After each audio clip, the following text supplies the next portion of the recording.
hit start on the vertical stream. Okay, well that's my fault. Sorry about that, friends. We are in fact live on the vertical stream now.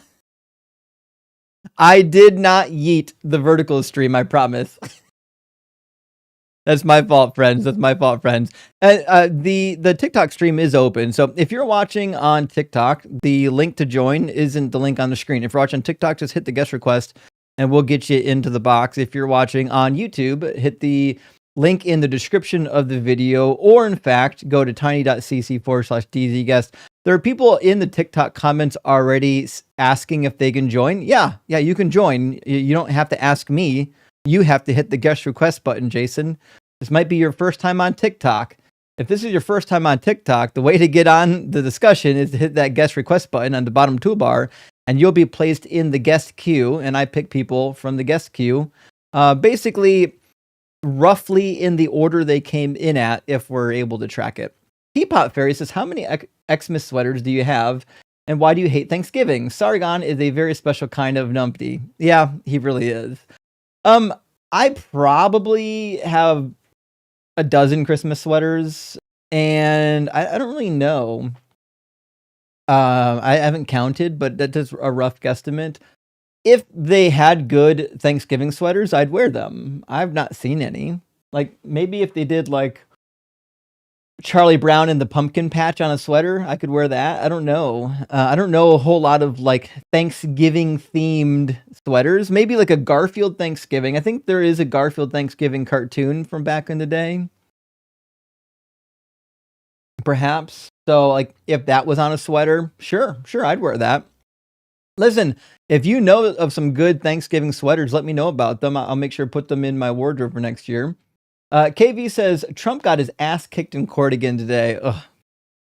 Well, I mean, to be fair, neither him nor his legal team actually understand how courts work. They're basically just trying to heavy hand their way through all their legal battles by pushing around the weight of I'm the president. But the reality is, you know, not everyone cares.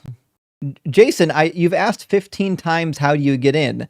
At the bottom of the screen is a guest request button. It looks like this, right there. That's what it looks like. The guest request button. You can click on it, and you'll get in the queue. This must be your first time on TikTok. Space Lord, good to see you, friend. Says, I've been on vacation. Good to be back. Tonight's topic doesn't F around. No, it really doesn't. Tonight's topic's it's a full throat punch. We're gonna go heavy on this one. We'll see. It's such a strong topic. I don't know if Christians are gonna have the balls to request up, but we'll find out. We'll see what happens. If you're watching on TikTok, you know how to request. If you're watching on YouTube, it's tiny.cc/dzguest. And it looks like Jason figured out how to get into the conversation, so we'll grab Jason. How are you doing? Thank you for letting me join, my friend. Hello to everybody. How are you doing? Hello. Yeah, welcome in. Jason, are you at least 18? And do you believe in the Bible God? I'm 43. I used to be a Christian. I'm no longer a Christian. I belong to no religion. Oh, okay. Well, we're just debating Christians, okay? You are what?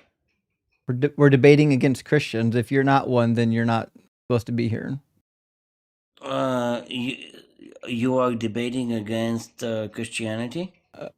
Did you read the topic on the screen? No, I'm sorry. I barely read it. Like read the screen. What's it say? It says the Bible condones rape and trafficking. There you go. Okay, let me. Fantastic. Do you agree or disagree with the prompt? I agree that there are passages. Okay. There are. Let me. All right. Well, we're done then. We already agree. There's nothing to debate. I'm not debating someone who agrees with me. There are some people that do want to debate. Looks like King PP62 wants to debate. King, I can't request up for you. You have to hit that guest request button. If you don't know how TikTok works, you shouldn't be trying to debate on TikTok. That being said, there's a guest request at the bottom of the screen. And Chip, Good to see you, buddy. He says, I'm a Horrors fan, but you need to start the vertical stream. I know, sorry. I caught that in the comments after a minute that I had failed to start the stream. That's my bad. I thought that I hit go. Every once in a while when I click this particular mouse button, it doesn't actually click. I have to click it twice. It might be maybe I'm wearing it out. Maybe like I'm taking out my stress on the mouse as I'm debating. I'm wearing out the mouse button. We'll see. So far, no takers. Here's my guess.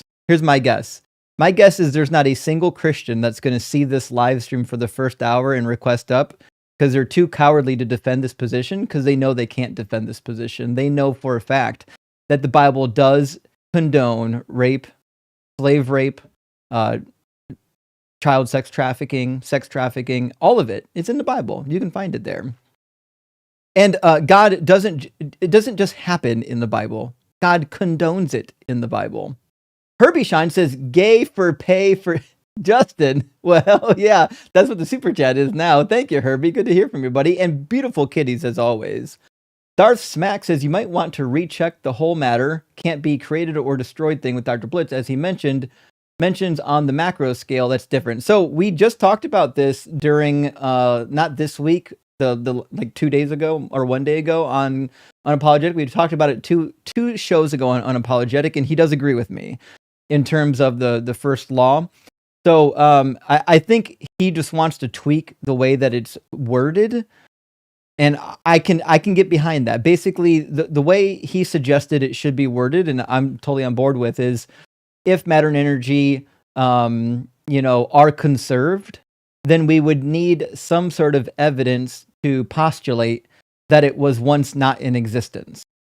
So basically, it's the same thing I'm saying, but I think with a little bit softer, more nuanced tone to it, which I can get behind.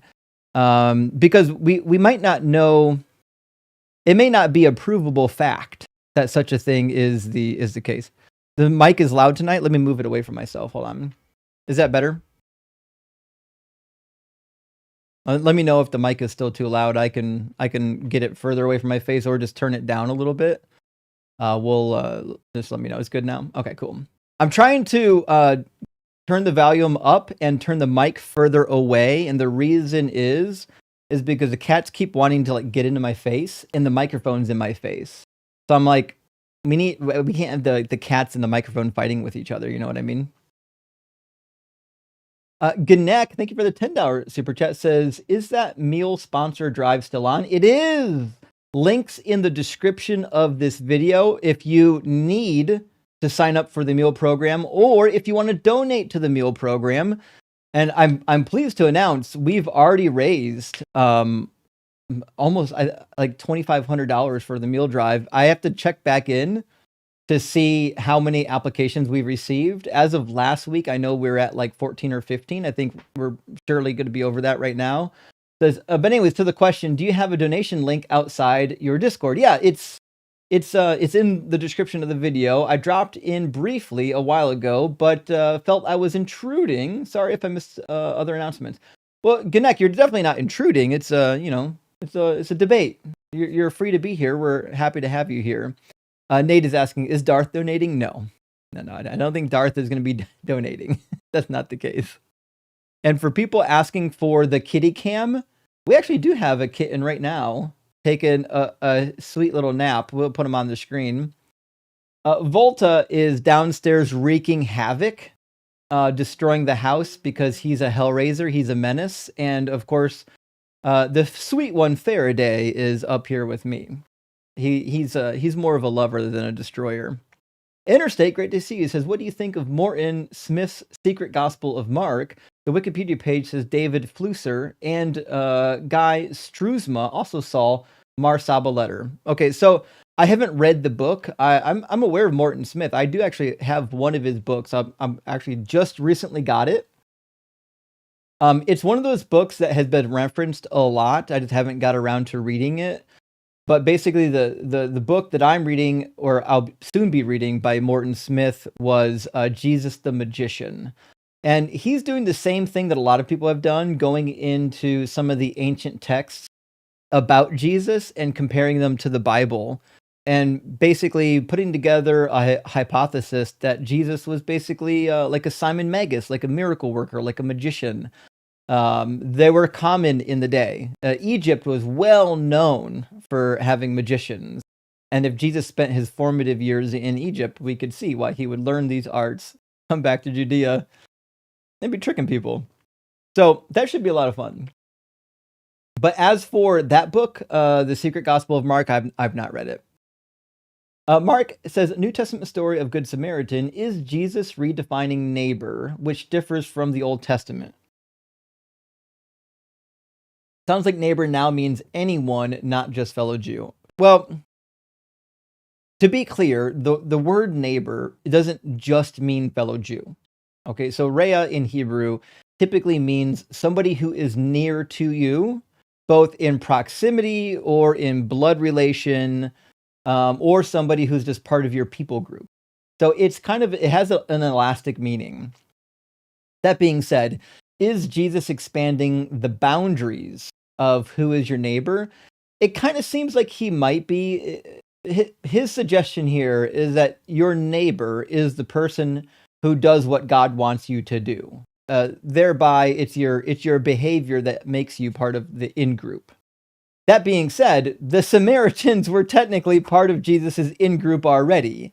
So it's important to remark that a Samaritan sometimes was of Hebrew blood. The problem that the Jews had with the Samaritans was that there was a lot of mixing and mingling between the Hebrews, the 10 northern tribes, and the Assyrians. When the Assyrians moved people away, you can read this in 1 Kings. When the Assyrians moved people out of the land and resettled them in the land of Assyria, he also took Assyrians and put them into the land of northern Israel, and they mixed and mingled, and so they were like half-bloods. And to the Judeans, well, this was like unforgivable. You know what I mean?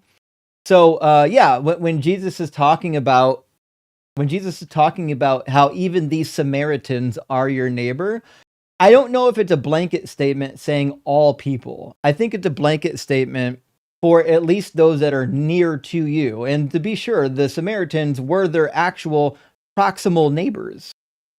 That being said, though, I think there is a case to be made that Jesus is suggesting no matter what your ethnic background is, if you do the work that God wants you to do, you can be part of the in-group.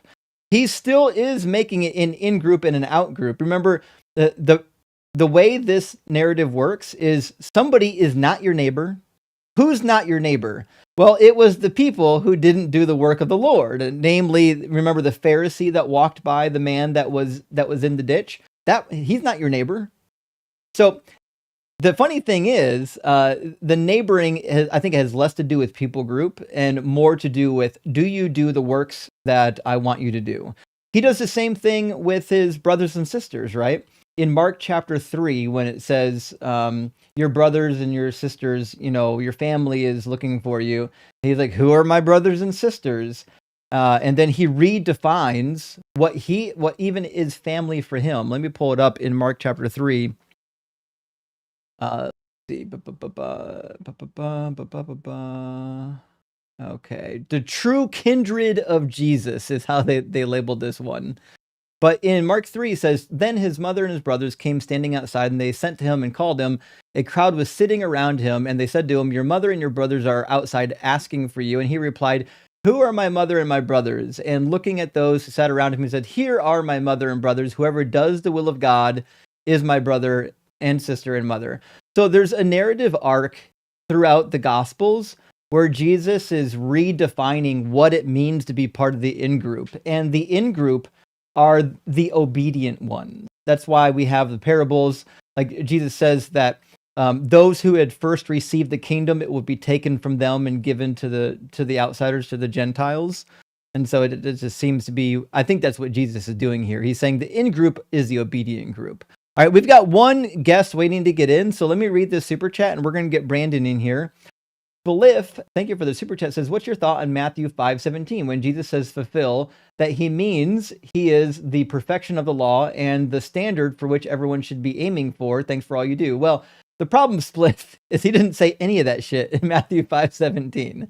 In fact, if you read Matthew 5, it's very clear that what he means is to be obedient to the law. So the first thing you need to know is that however you want to translate the word fulfill cannot mean abolish, right? Because that makes Jesus a liar, although he kind of is a liar, but it just makes the passage super contradictory. It says, do not think that I have come to abolish the law or the prophets. I have not come to abolish, but to fulfill. So if you think fulfill means that you no longer have to follow the law because Jesus is like doing it for you or something, well, then that just means abolish. That's all that means. So it's a contradictory statement. And it also doesn't make sense because he says in verse 19, whoever breaks one of the least of these commandments and teaches others to do the same will be called least in the kingdom of heaven. But whoever does them and teaches them will be called great in the kingdom of heaven. So Jesus tells them that to be great in the kingdom of heaven, you, in fact, need to follow the law. He's not saying that you need it to be saved. If you don't follow the law, you can't go to heaven. He's saying it's preferable for you to follow the law if you want to be great in the kingdom of heaven. And this is roughly the same thing he tells the rich young ruler. Was it Matthew chapter 19 or 20 where the rich young ruler shows up? Give me a second to recall. The rich young man, 19. Someone came to him and said, teacher, what good deed must I do to have eternal life? And he said to him, why do you ask me what is good? There is one who is good. If you wish to enter into life, keep the commandments. And he doesn't just list the 10. In fact, the last one he says, love your neighbor as yourself, comes from Leviticus. It's not part of the 10 commandments. So Jesus, all throughout the Gospels, tells you to follow the commands of Moses. In no way does Jesus ever state that you shouldn't follow the laws of Moses. That was something that came after Jesus' death. All right, let's get Brandon into the conversation and we'll see how far we can get. Hello. Welcome, Brandon. Are you at least 18 and do you believe in God? Yes, I'm over 18 and I'm Hold on a second. There's actually a crazy in echo. between. Hold on. Okay. Is it just me or everyone hear the echo? There's crazy echo on my side. I'm on headphones. Should I take it out? It Like might. Bluetooth headphones? It could be your headphones. Give me a second. Ba-ba-ba-ba. Ba-ba-ba-ba.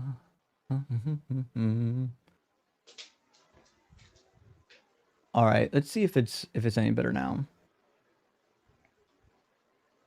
Testing. Yeah, I think we're good to go. Okay. So I think we're okay. They're saying no echo on YouTube, no echo on TikTok. I think we're good to go now. Sorry about that. We're fine. So do you believe in the Bible? So we actually spoke before. I had called in on the atheist experience when you were with Matt Dillahunty, and I was asking you about Isaiah 66. You probably don't remember. Probably not, but do But you to believe in answer the your, Bible? Do huh? you believe the Bible? So I'm actually like in the process of, I guess you can say, deconverting. I was Catholic before, but I've been watching your show and I've been very challenged by some of the things you say. And I'm actually coming in to ask you a specific question on something that I noticed in regards to Matthew. I don't know if you mind answering that question for me, but Sure. but yeah. So in Matthew, let me go to the passage. I think it's Matthew 27. Matthew 27:9 specifically. Yeah. What about it? So it's the prophecy about the 30 shekels, and he says it's Yeah. from Jeremiah He, when it's from Zechariah. Or yep. yeah. You nailed it. Yeah. So I watched James White. So I used to binge watch James White actually, That's and unfortunate. he had a response for this issue, and he was saying that, and I kind of wanted to see if you would clarify it for me because I know you have a degree in this. So he was saying that sometimes in the New Testament, the authors would quote a major prophet, and this was common for, like, I guess the Jewish communities to quote like a major prophet if the minor prophet wasn't so known. And so that's his way of saying that this isn't a contradiction because he's quoting Jeremiah to point to a major prophet. Is that something that like scholars can concede to, or is he just No, rambling? he's rambling. That's a really bad talking point. There's not a single instance outside of the Bible where you can point that was a thing. It's never. I've never seen not even one instance of that ever happening. This is an excuse that people are making up to cover up the fact that the gospel author just made a blunder. And the reality is that quotation, not only does it come from the wrong person, but it's not even about the situation. It's clearly just an out of context quotation. So if you go to Zechariah 11, where that comes from, there's nothing in that chapter about a Messiah being betrayed for 30 pieces of silver. In fact, there's no Messiah mentioned at all in that chapter, not remotely. So the reality is Matthew is a goof. Whoever it is, it's a goof. Now, when I was younger, when I was a Christian, I heard the exact same apologetic that you just gave me, but that sometimes they would refer to an entire collection of prophets by the first prophet in the scroll. But first of all, that's not true. Second of all, if it was true, then referring to Jeremiah wouldn't work. You'd have to refer to Isaiah, because Jeremiah comes after Isaiah. If we're referring to the first prophet of, say, like the Hebrew prophets, then it wouldn't be Jeremiah. That'd be an arbitrary thing to say. So like when Jesus quotes from Daniel, should we assume that he's quoting from a minor prophet? It's the whole apologetic is silly. And Oh, when you hear somebody give you that apologetic, ask them, can you show me one single time outside of the Bible where a Jewish person in Jesus' time period or even remotely close to Jesus' time period ever did that? And they won't be able to do it. They'll never be able to show it to you. It's a straight up lie. right. So I actually have Zechariah up because I Mhm, want to read it in context just to see your point. mhm. Zechariah 11:12, I think. Yeah. Yeah, it Then the starts Lord in said to me, it throw it starts in into the verse 4. treasury. Sorry, verse 4? Okay. Yeah. Said the Lord. Thus said the Lord my God, be a shepherd of the flock doomed to slaughter. Those who buy them kill them and go unpunished, and those who sell them say, blessed be the Lord, for I have become rich, and there are shepherds. Have no pity on them, for I will no longer have pity on the inhabitants of the earth. Says the Lord, I will cause them every one to fall, each into the hand of a neighbor, each into the hand of a king, and they shall devastate the earth, and I will deliver no one from their hand. Okay. So what's the context there? Because maybe it goes So back earlier. the context in Zechariah is that he is contradicting Jeremiah. Hmm. In Zechariah 11, he's basically saying, "Listen, I'm done with these Israelites and Jews. The covenants that I made with Israel and Jacob, I'm annulling those covenants." And he gives Zechariah a performative prophecy to act out to demonstrate his point. Very similar to what he does with Hosea when he has Hosea marry the harlot to act out his relationship between him and the Israelites. I So you'll see. notice there's no Messiah in here, and nobody No. gets betrayed if you read through it. So it says, on behalf of the sheep merchants, I became the shepherd of the flock doomed to slaughter. I took two staffs, one I named Favor, the other I named Unity, and I tended the sheep. In 1 month, I disposed of 3 shepherds, for I had become impatient with them, and they also detested me. So I said, I will not be your shepherd. What is to die, let it die. What is to be destroyed, let it be destroyed. And I let loose that are left to, and I'm sorry, and I let loose that are left devour the flesh of one another. That's not a great sentence. I took my staff Favor and broke it, annulling the covenant that I had made with the people. So it was annulled on that day, and the sheep merchants who were watching me knew that it was the word of the Lord. Then I said to them, if it seems right to you, give me my wages, but if not, keep them.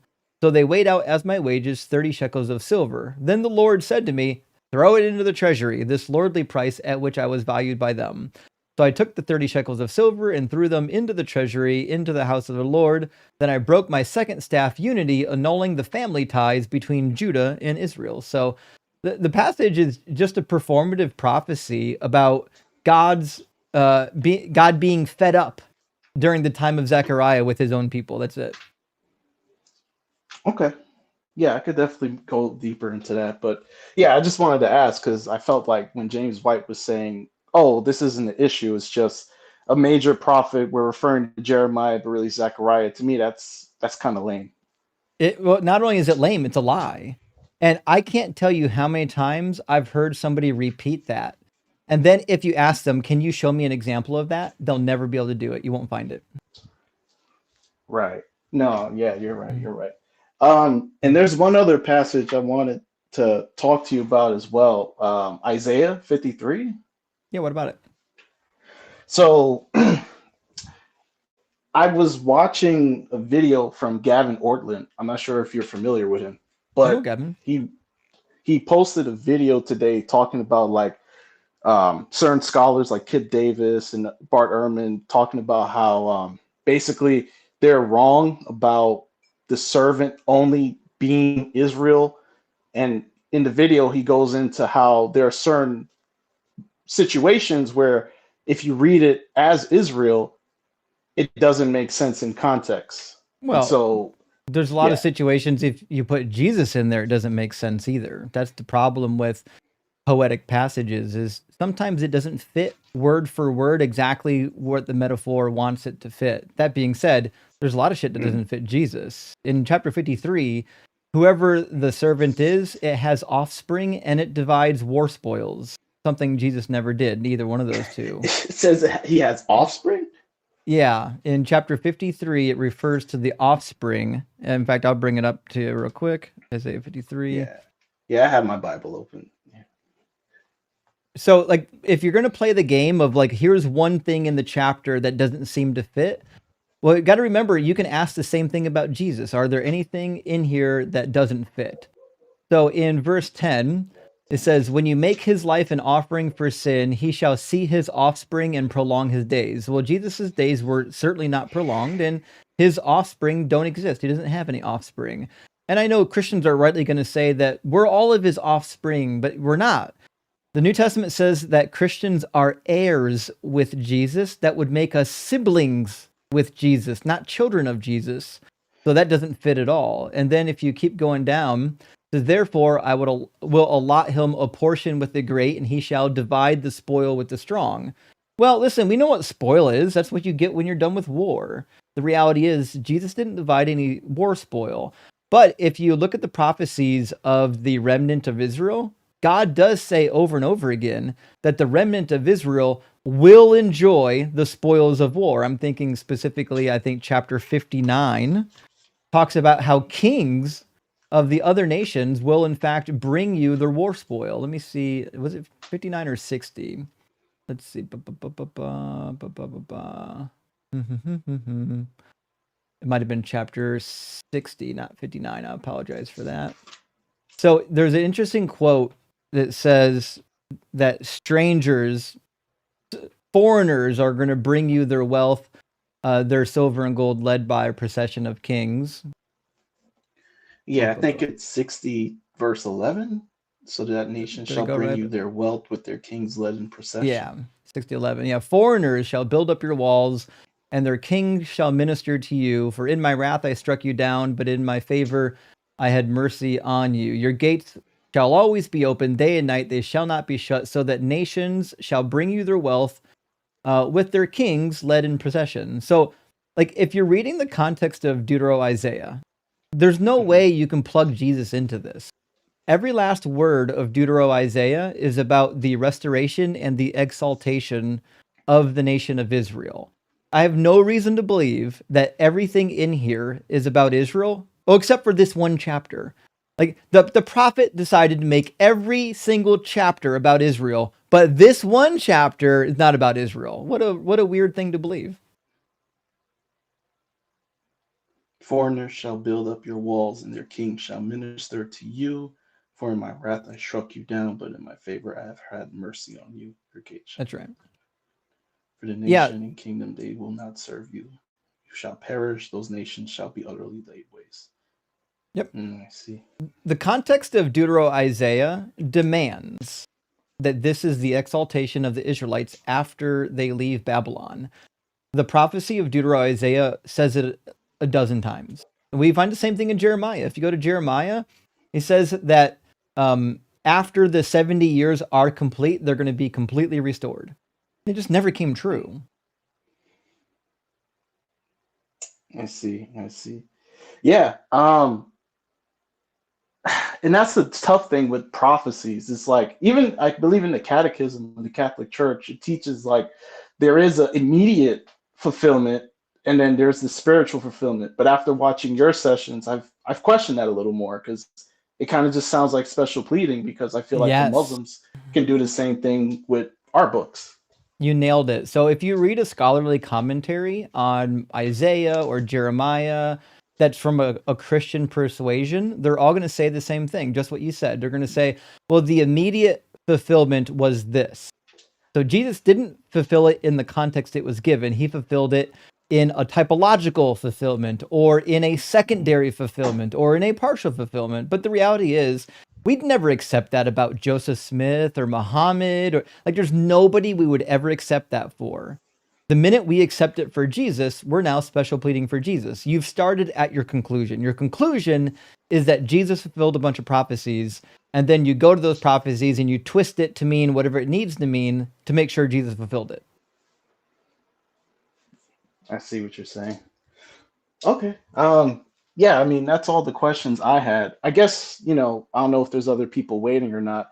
But yeah, like I've I got told you, one. I'm kind of like in the middle. Mhm. Your stuff, as well as like doing other research, has kind of made me question a lot. I can say personally, as when I was in very deep faith studies, to me, the greatest prophecy that at least pointed to Jesus, when I was reading Matthew, Mark, Luke, was when he quoted Daniel, and he said, here comes the prophecy of Daniel. I believe it's like Matthew 24, because he's using that Mhm. to point to future destruction of, Mhm.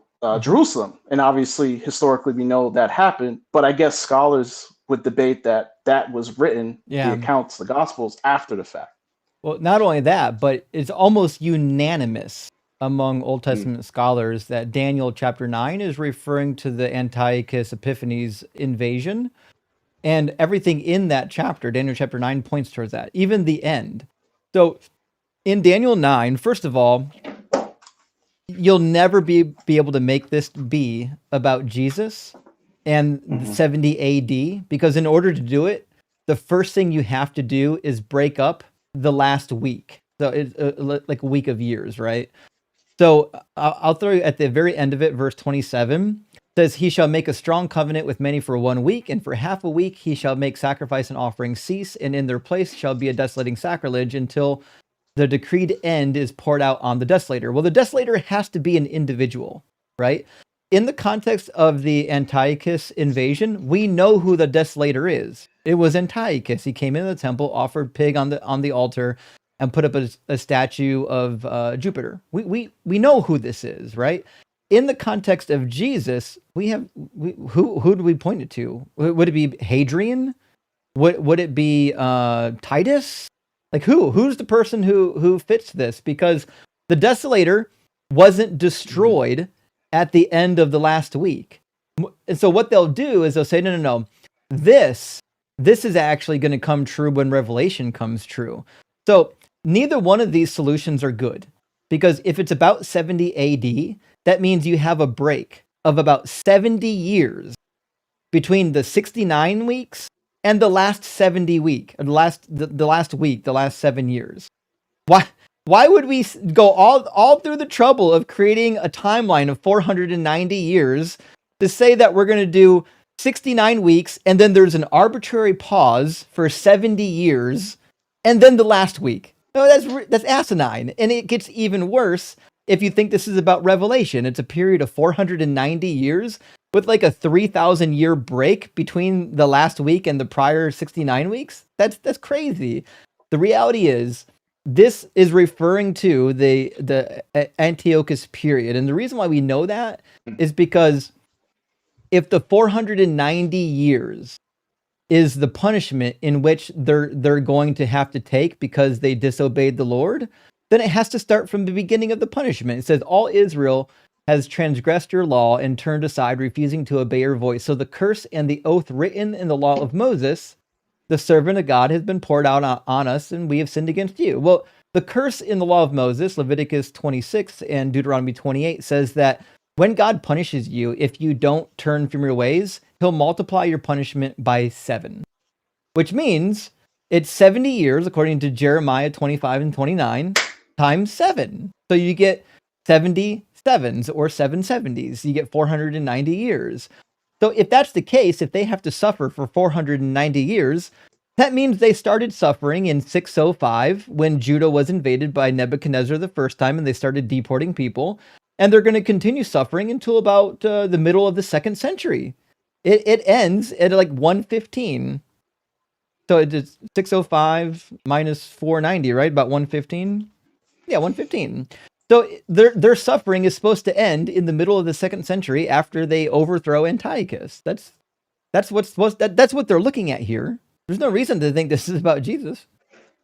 Right. And I have a note here for that verse 27 that says, a strong covenant, the high priest Jason and other powerful Judeans supported Antiochus the sixth. And then it gives a reference to First Maccabees 1:11. Nailed it. Yep. In First Maccabees, we learn, and Second Maccabees, that Jason, through treachery, became the high priest after Onias III. Onias III is cut off and killed.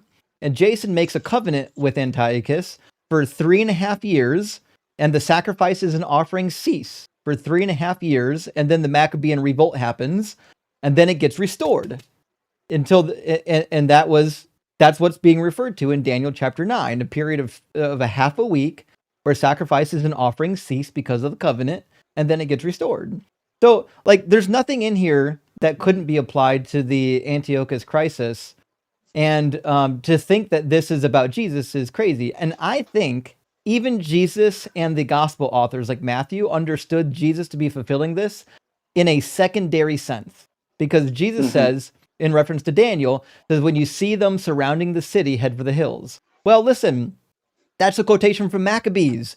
It's specifically the quotation that Judas Maccabeus cries out when the Antiochian crisis begins, when they start the rebellion. It says, those who are zealous for the law, come and join me in the wilderness, in the mountains. And then they go on this campaign of guerrilla warfare. So I think even Jesus understood his reference to Daniel as being a secondary fulfillment, not a primary fulfillment. Would you say that, if he is doing this as a second fulfillment, does that give some form of validity? Because let's say, I don't know what I'm trying to say. Like, if he is using it, but at the same time, let's say he said these words before 80-70, would this still be something of value or not really? I don't think know if so. I said that right. Because the prediction that the Romans are going to ransack Jerusalem and tear down the temple wasn't a new one. In fact, people prior to Jesus were already making the prediction. If you go to the writings of the Sanhedrin, go to Sanhedrin 97, there's discussion about how the temple must first be destroyed before the Messiah comes. So obviously this conversation is being written prior to the destruction of the temple, insinuating that, hey, we expect this temple to be destroyed because of what it says in Daniel. So a lot of Jews were already predicting that the temple was going to fall. I see. So it's not novel. That's the problem. It's not even a novel prediction. Right. No, it's not. Right. And I think, I've moved around a lot. Like, I've been into Reformed Baptist churches and non-denominational churches, and most of them are rapture guys. Like, they'll read Daniel and they'll be like, oh yeah, that's a revelation. But the Catholic Church doesn't hold to that, and I think they try to square this situation the best, but it's still, at the end of the day, like a second fulfillment. And like you said earlier, we can, Right. Why don't we do that with Muhammad or somebody else? That's the problem. If we're going to say that you can have a secondary fulfillment doesn't have to match the context, doesn't have to match the original intention of the prophecy. It could be about anything. I've got a whole list of prophecies about me that I've pulled out from the Hebrew Bible, as long as we get to ignore the context. I see. Okay. I think I've got a lot of research to do after this. I guess the only thing I would ask out of curiosity, do you think there's a prophecy that, like, in your opinion, are there any prophecies in the New Testament that are at least somewhat close to being fulfilled? Like, in your opinion, or do you think they're all just flat out, like, not even close? I don't know what you mean by prophecies. You mean prophecies from the New Testament about the future, or Like, prophecies? yeah, like applying the Old Testament in their context. Like, do you have any Oh, prophecies? Yeah. no. No, I don't. Mm. I don't know of a single prophecy that came true in the New Testament, other than maybe Deuteronomy 13, when God says He'll send a false prophet to test His people. That's Right. about it. Okay. All right. Well, yeah, I have a lot to research, but no, thank you for answering my questions. That was Sure helpful. thing. Yep. Good to hear Yeah. from you. Have a great night, Justin. Cheers. Cheers. Another one in deconstruction. We're seeing it more and more these days, friends. And hopefully, let's free some people. The truth will set you free, friends. Let me grab a couple super chats. We'll get our next guest in here. I think Steven was next. And then after that is Capone. Lockfury, great to see you tonight, friend. I really appreciate the $99 super chat. Let's get some W's in the chat for Lockfury. Says, can you explain how Austin 3:16 fits with the traditional gospels? Because Steve Austin could smell what the Rock was cooking. That's how you know that he is in fact a prophet of Doug, even though he wasn't the Rock. He could at least smell what the Rock was cooking. So I think for sure Austin would have been a member of Doug's divine council, and obviously a fulfillment of all of the Rock passages from the Hebrew Bible, no doubt about that. And Mustache Mac, thank you so much for the 5 DZ Debate gifted memberships. I really appreciate that. And Abe the Cat, good to see you, says, what can we do to appease Doug to protect us from the third coming of Gozer and the Gozerin? Doug be praised. Well, that's the thing, is you don't have to do anything to appease Doug, except for be a good person. Doug doesn't really have a whole lot of rules other than don't be a dick. That's about it. Hope that helps.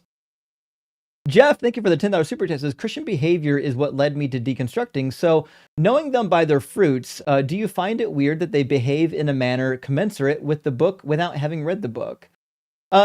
So, not really. I get what you're saying. Like the Bible does say that Christians are supposed to be altogether different from non-Christians, right? You're going to be a new creature in Christ.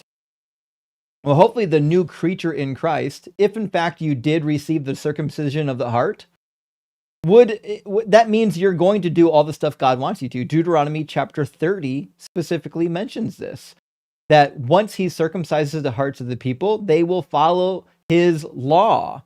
So if Christians aren't doing it, then in fact, they're not circumcised. But the reality is, let's face it, none of this is ever going to come true. The fruits that I've seen from Christians haven't been that great, to be quite honest. So I think I'm with you. Looking at the behavior of Christians would lead me to deconstruct, not to think that there's anything to it. And Cedar and Sound says the real question: if Jesus was a magician of his time, was he more of a David Blaine, Copperfield, Houdini, or a Chris Angel? I'm going to classify him as Chris Angel, mostly smoke, mirrors, and bullshit. At least David Blaine was entertaining, although he had some smoke and mirrors, but he could actually do some real stuff. Copperfield and Houdini, at least Copperfield had some showmanship, and, well, let's face it, Houdini was a badass. I could be wrong. I'm willing to be wrong on that point. I think Houdini was a badass. And Armand says, guys, check out Rob Solopsky's lecture on religion and its OCD origins. I found it compelling in explaining the numerology, rituals, and other oddities these quirks develop in response to uncertainty. That really is the case. And we actually demonstrate it too with the cult of Doug, because every time we see a possible connection with the cult of Doug, we write it into the mythology. Now, we're joking, but the reality is, with these religions, they're not joking. Anything that could be a possible connection just gets written right into the religion, and all of a sudden, bada bing, bada boom. All right, let's get in Stephen Gray, and hopefully we'll get some conversations going on the topic. Welcome in, Stephen. Oh, yeah, can you... I thought I'd bless you with my face today, Justin, if you can see me. I can see you, but I think your connection might be a little bit slow, because your connection, I can hear your voice okay, but your image is kind of frozen. All right. I'll maybe just.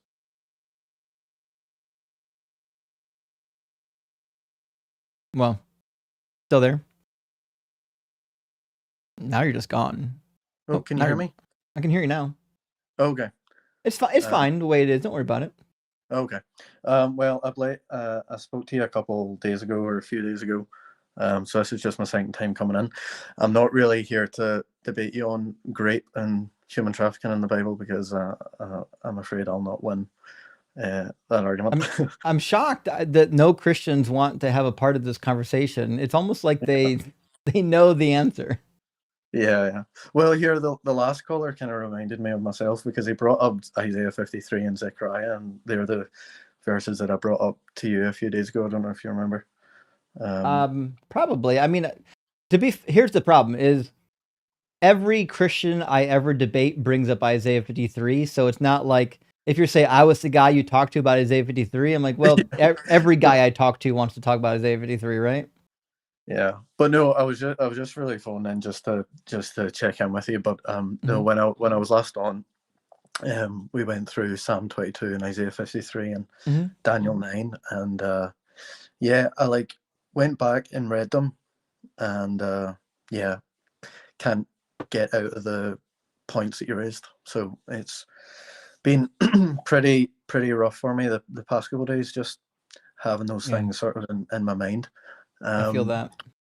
And yeah, I've been starting to watch some of your wee clips just sort of since we spoke, and a lot of the stuff that I brought up just seems to be brought up quite a lot. But there was an example like John 3:13.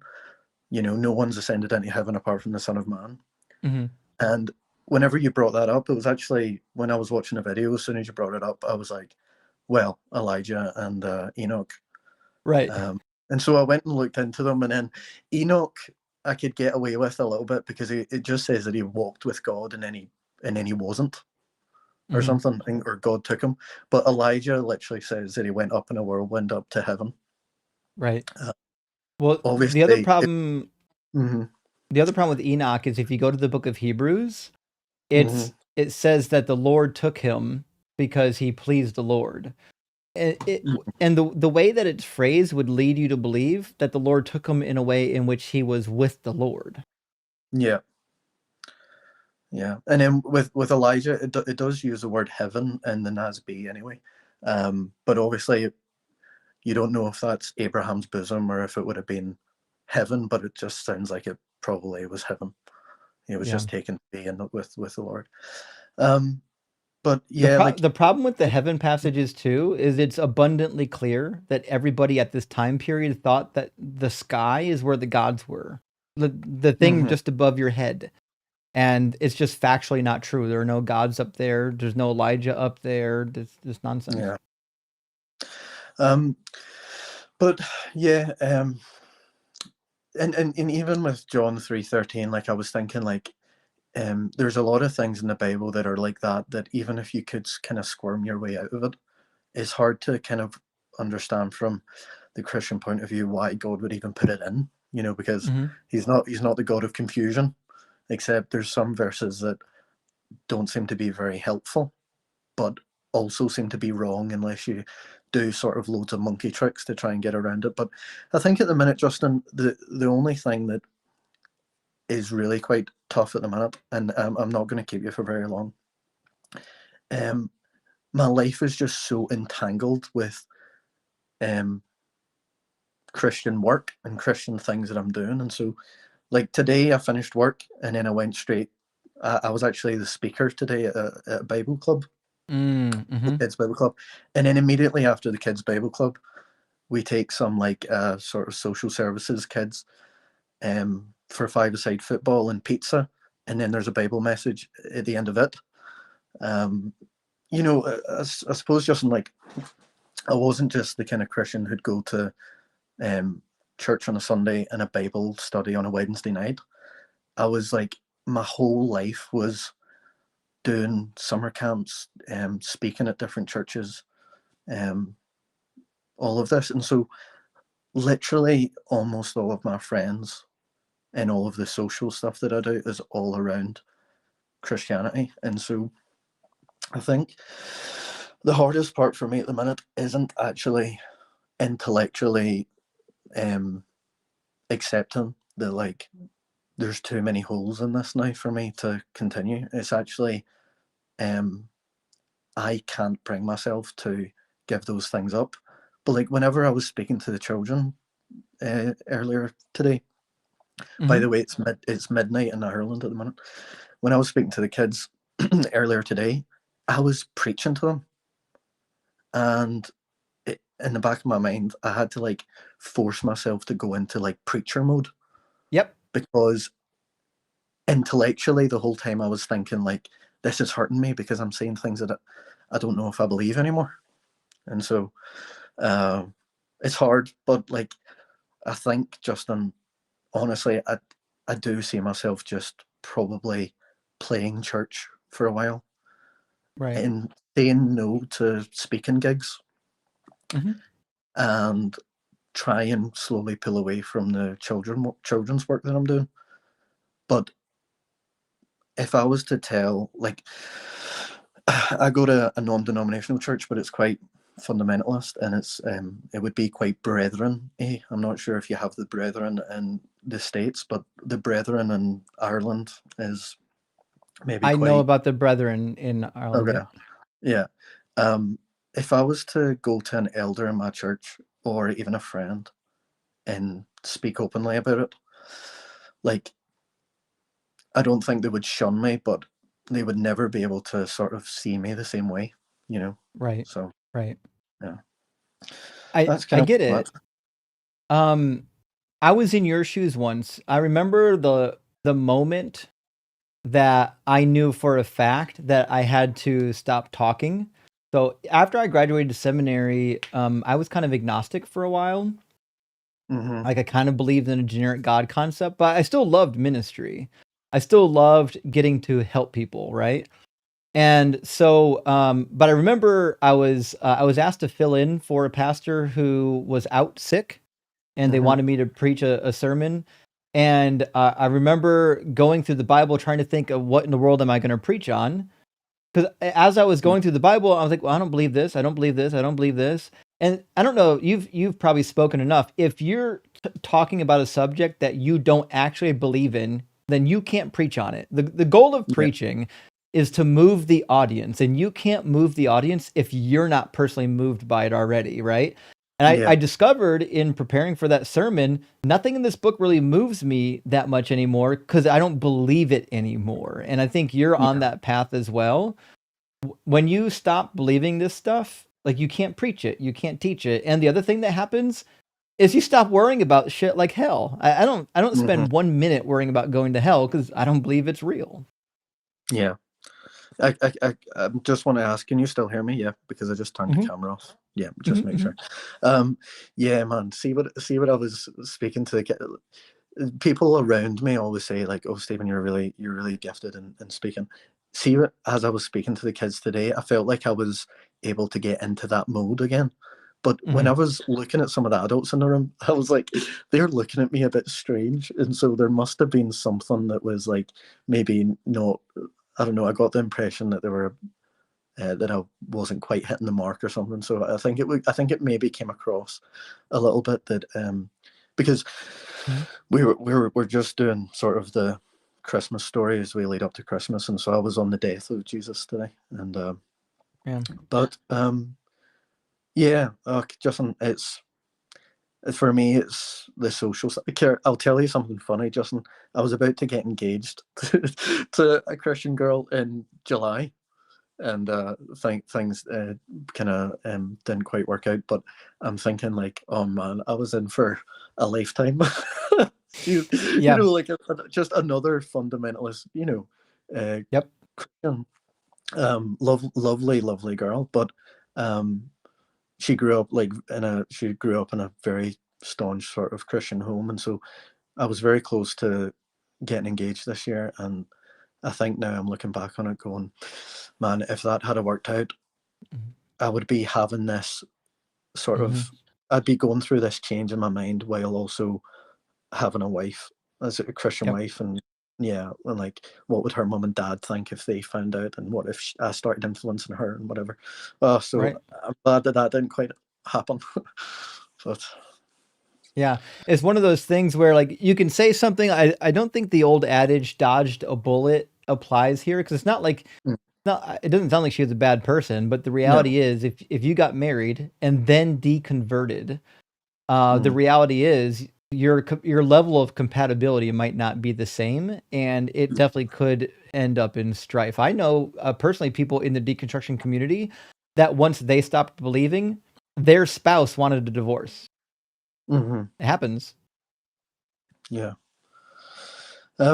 But yeah, in terms of rape and trafficking, if you had asked me maybe 3 months ago, I would have used the kind of indentured servant argument, and just basically that, Mhm. um, well, God never really condoned it, but he gave rules about how it should be done because it was being done, Mhm. and it's less about slavery in terms of like the Afro, Mhm. the transatlantic slave Mhm. trade, and it's a different sort of slavery that was happening back then, where the servants would teach the children in whichever, and then after 7 years, it would be like go and whatever. But I already know the passages, Justin, that you would bring up because I've read them, and no, when it comes to non-Israelites, it's very clear that part of the spoils of war are the woman and the children, and they Got it. can be bought, and they can be bought permanently, and then once they're bought, they can be passed down to your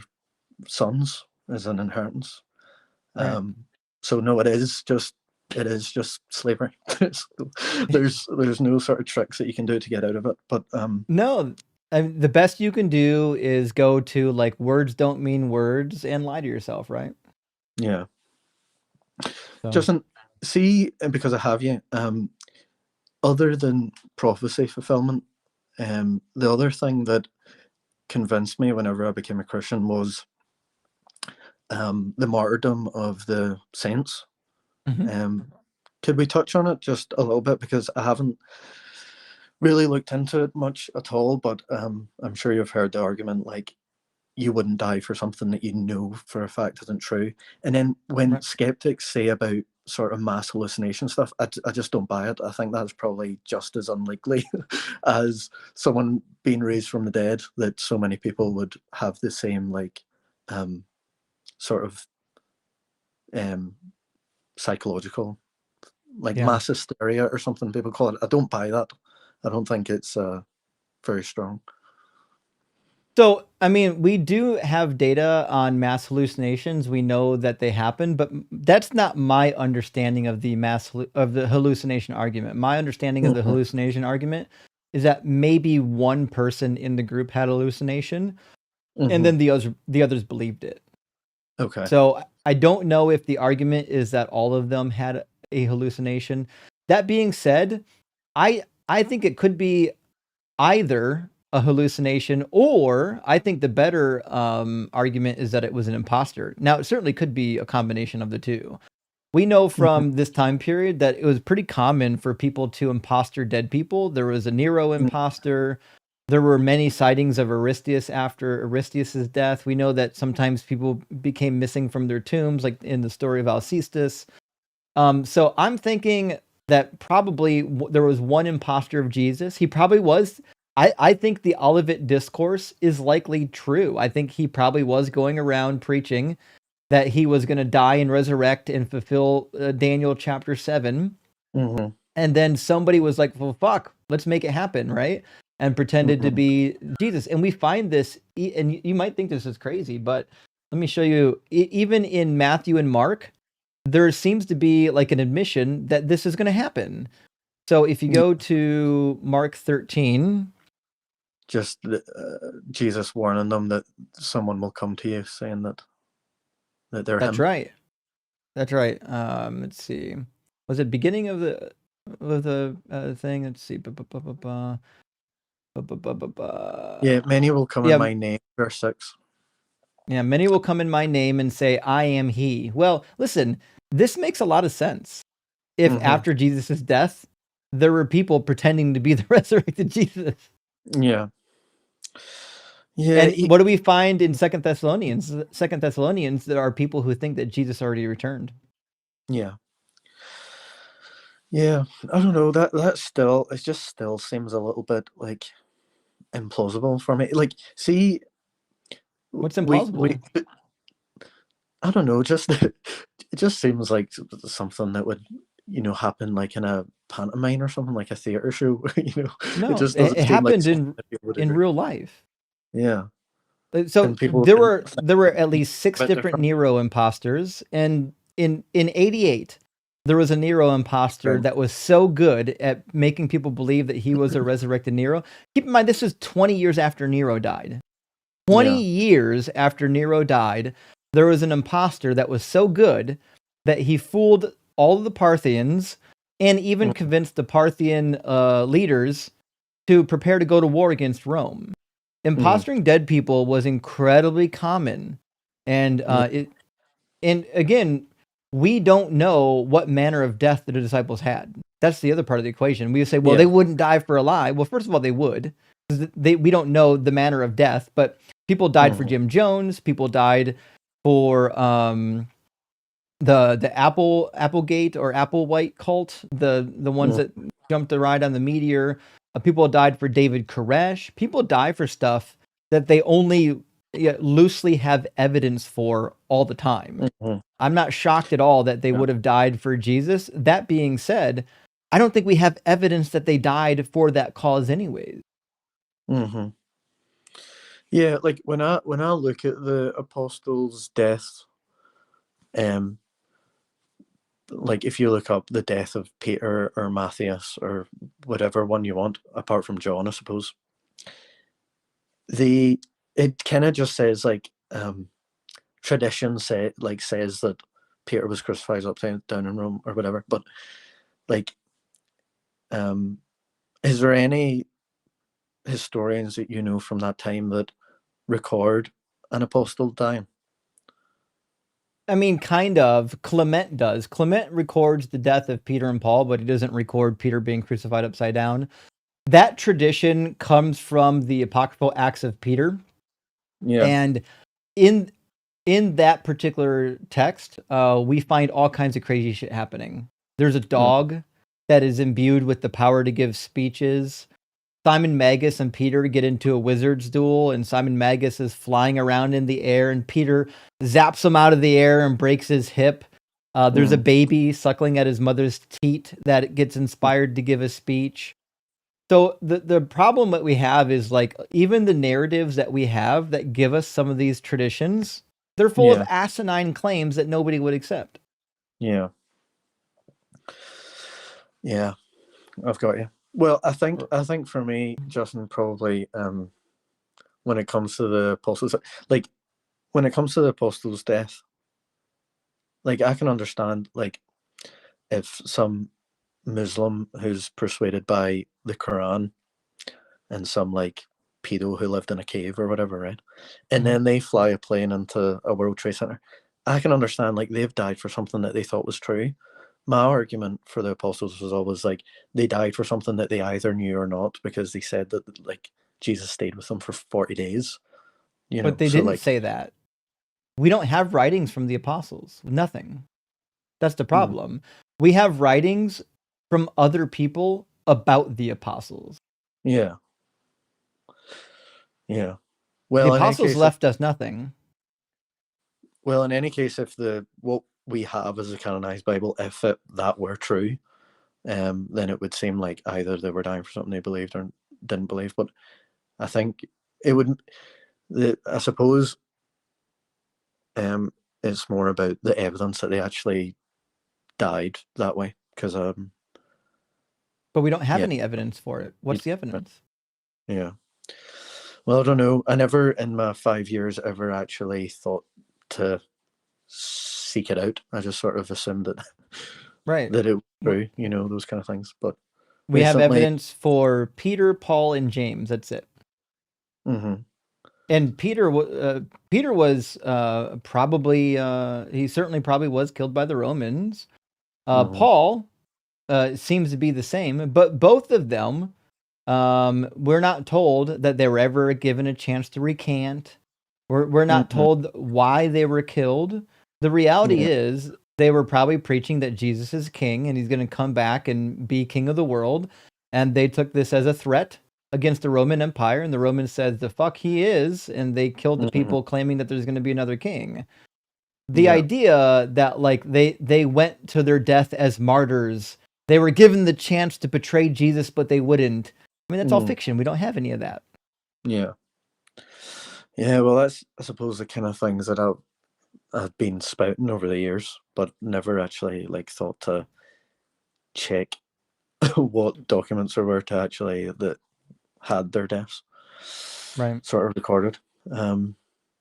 But in even Mm. resurrection accounts weren't uncommon. Look into the resurrection account of Aristeas. In fact, the people, the proconesises, believed so much in the various appearances of Aristeas that they put a statue of Aristeas up next Mhm. to the statue of Apollo. Like they worshipped him as a god because so many of them claimed that he resurrected and made appearances for decades.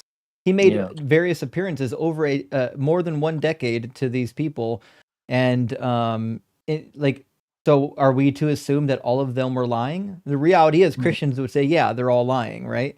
So like Mm. by the same token that Christians aren't going to accept the resurrection of Aristeas, I wouldn't accept the resurrection of Jesus.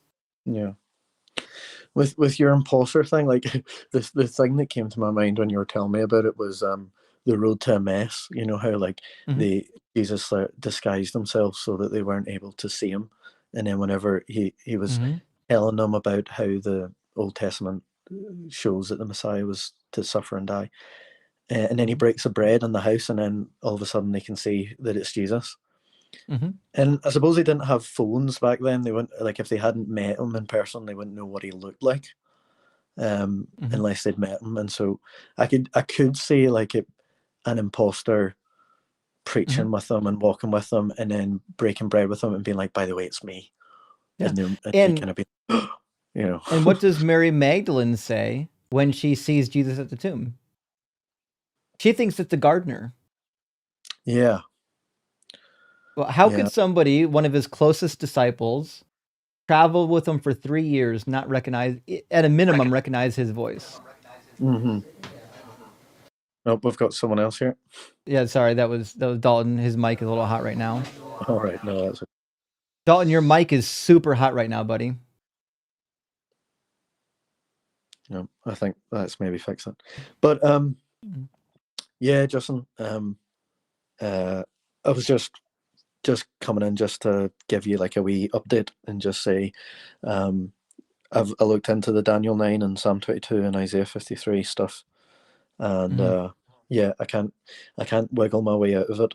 And some of the other videos I've watched recently, I've just been binge watching a lot of your videos, but the virgin birth as well in one of your recent videos, and then I've went and checked these things all out, and yeah, I can't sort of get out of it, Mhm. and I'm left in a position now where, yeah, it's very very difficult like to say this out loud, but I don't believe, Get it. Yeah, I don't believe, we're with you. and Well, listen, it's if just all you the society and this like it's just the Mhm. community and the Christian work and the camps and the, you know, a church reaching out to me going, can you preach on Haggai next week? I was like, oh, no, I don't really want to. So it's just trying to get out of all of that stuff. But it would be heartbreaking for me to um, see those people Yeah, leave my life. They mean so much to me. Like, I love them so much. Like, I get that. yeah. So, That's why I stayed in ministry as long as I did. It wasn't because I really believed it that much. It's because I loved what I was doing. I loved the people. But the yeah. reality is, like, they'll still be your friends even if you leave. Most Mm, of them aren't going to stop being your friends. In fact, a number of people in my life back from when I was in ministry no longer believe either.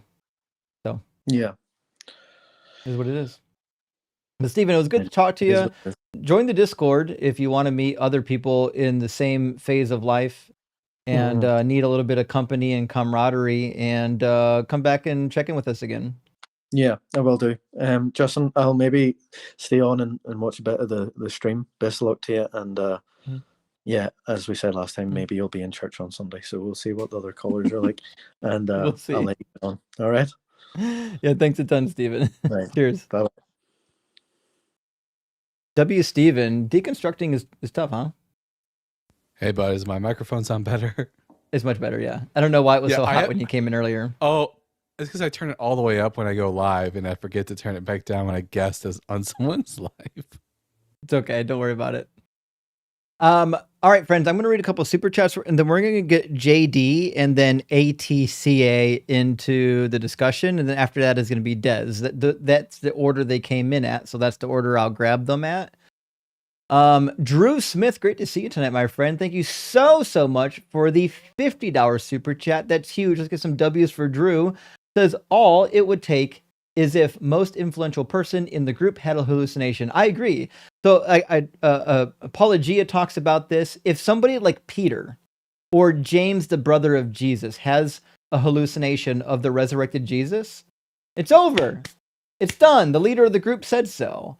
I mean, how often have you seen devout religious cults believe something as true just because one person leading the group said it happened? It happens all the time. You don't need a mass hallucination. You need just one hallucination.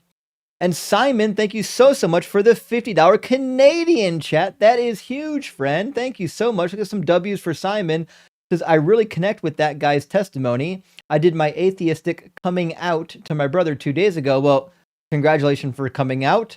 We are behind you. And learning that he himself is going through his own deconstruction helped me feel that I might not be as alone as I thought. Fuck religion and rock hard for Doug. You're right, Simon. We're not alone. Since I've been doing these streams for 2 years, countless people that I know have come out and said, yeah, I don't believe anymore. Yeah, I deconstructed. I don't believe this anymore. Or I'm currently deconstructing right now.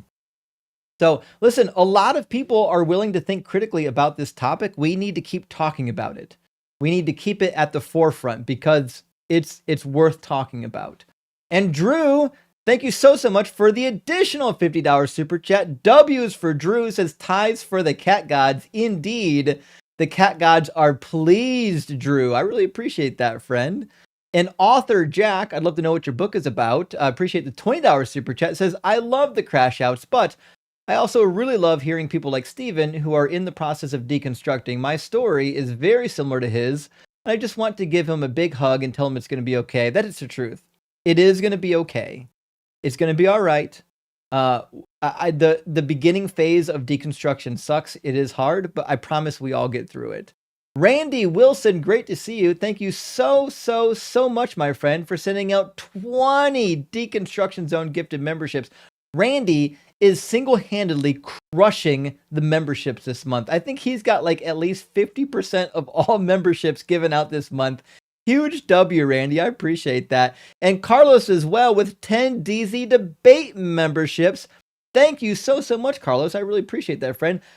Hope you're doing well and you're recovering okay. You'll please let us know how you're doing, my friend. And Veronica, thank you for the $10 super chat. Says, I was at a ladies' church event recently for my mom, and the pastor quoted Isaiah 54 as a chapter that indicates God is also our husband. That is you. I am curious about other context behind that chapter. Well, I mean, Isaiah 54 is typically about how God is going to treat the Israelites.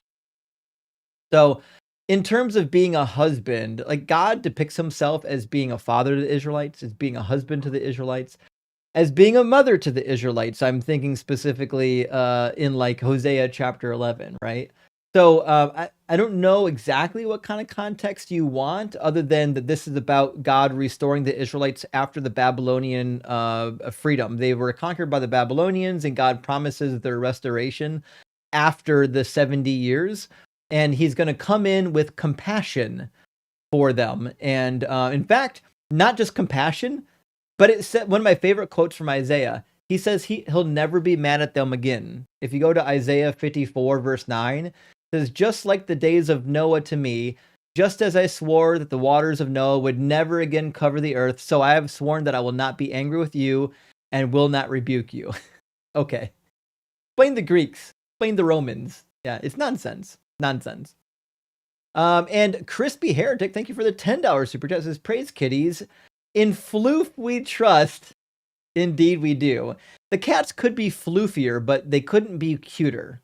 They are super, super cute. And one last super chat, and then we'll get our next guest in here. David Burke, great to see you, my friend. Thank you so much for the $10 super chat. It says, off topic, but I keep forgetting. Next time some challenged person tells you math is objective, not created by mind, and they say, doesn't 2 + 2 = 4? Ask them, in what base? 4, base 5, base 10? This is a good point, because math is an invented language. Like, I can easily just change 1 to be schmuggelbutt and change 2 to be schmoogelboodle, and then the equation, of schmuggelbutt and schmoogelboodle equals kapukadoo, and then it would be that every time. Like, 2 and 4, there's designators for things that we invented. Like, it's not a thing that really exists. You know what I mean? All right, let's get our next guest in here. It's going to be DJ, and after DJ, ATCA. DJ's coming in on the YouTube queue, so we'll welcome in DJ. Are you at least 18, and do you believe in the Bible God? Yes or no? Awesome. And can whatever's in your mouth, can you take it out? Yeah. All right, so you are 18, but you don't believe in the Bible God? Yeah. Okay. Do you agree with the prompt or disagree with the prompt? Yeah, I agree with the prompt. Oh, okay. Cool. Well, we're just talking to people who disagree. We're trying to find a debate. That's what we're at. Thank you for being here. And don't talk with your mouth full. It's not polite. Canbest, thank you for the $27.99 super chat. It says, hey, DZ, happy Mythological Celebration Day. I like that. We need to coin that. We need a Christmas sweater that says Happy Mythological Celebration Day. In fact, I'm going to take a picture of that before I forget. 1 second. Happy Mythological Celebration Day is fabulous. All right, I got to save that to my desktop now. I do love how creative this community is. I really do. All right, saved. Bada bing, bada boom. Thank you for that. I appreciate that. It was a good idea. All right, I think ATC was in next, and then Dez after that. ATC is connecting. Hopefully they've got enough connection power. There we go. ATCA, how you doing? Are you at least 18, and do you believe in the Bible God? Yes, I am. I'm 46. I'm the girl who called a few days ago from the Baha'i faith. Okay. So you don't believe in the Yeah. Bible God? No, I don't believe in the Bible God. We spoke a little bit about the Baha'i faith, and Okay. like I'm in deconstruction process. Mhm. I don't know if you remember that or not. We spoke. Yeah, I remember. Yeah. To believe in the God of Abraham, and I was supposed to come back with more information about that. That because the Baha'i faith is very mild. It's not a misogynistic religion, but the problem with it is they do believe in the God of Abraham. It's an Abrahamic religion. How do you believe in Abraham but not the Bible? What the Baha'i, like, it's not me, but my family, my mother is a strict believer in the Baha'i faith. So when it comes to all the rape and slavery in the Bible, her answer is that God could not give the Middle Bronze Age people modern laws, or they would not accept it.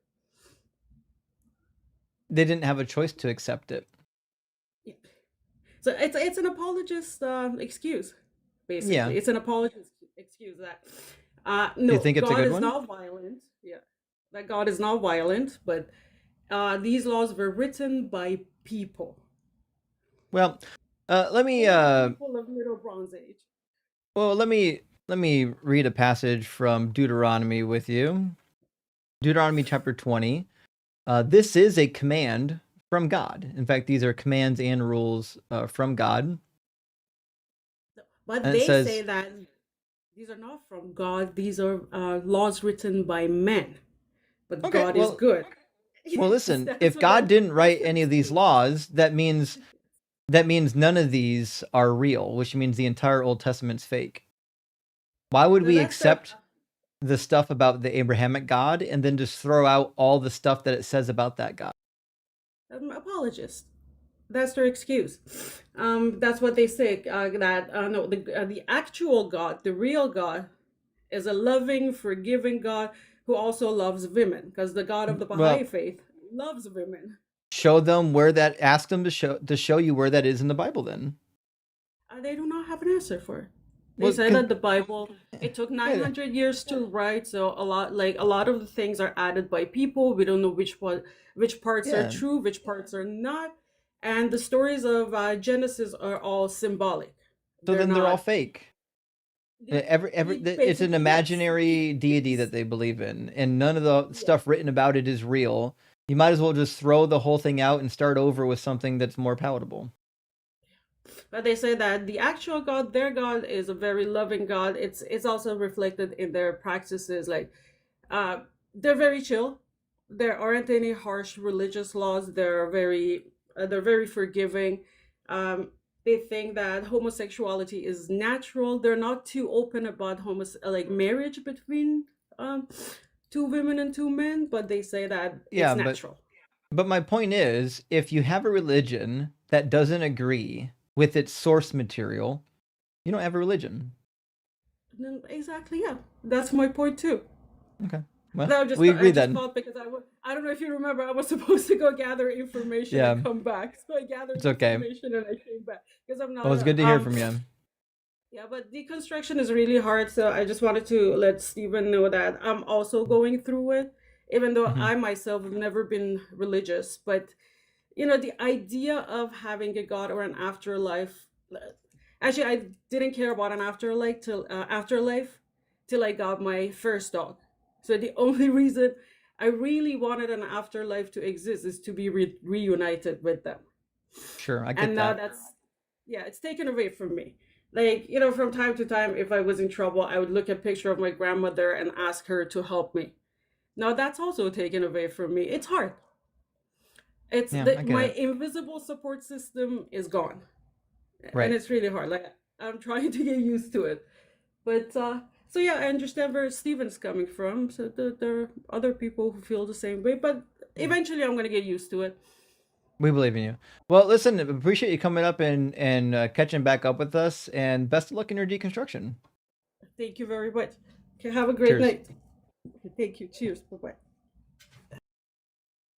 Well, I'll never understand religions that claim to be like of the Abrahamic variety, but then they don't believe in any of the stuff in the book that invented the Abrahamic variety. It doesn't make a whole lot of sense to me.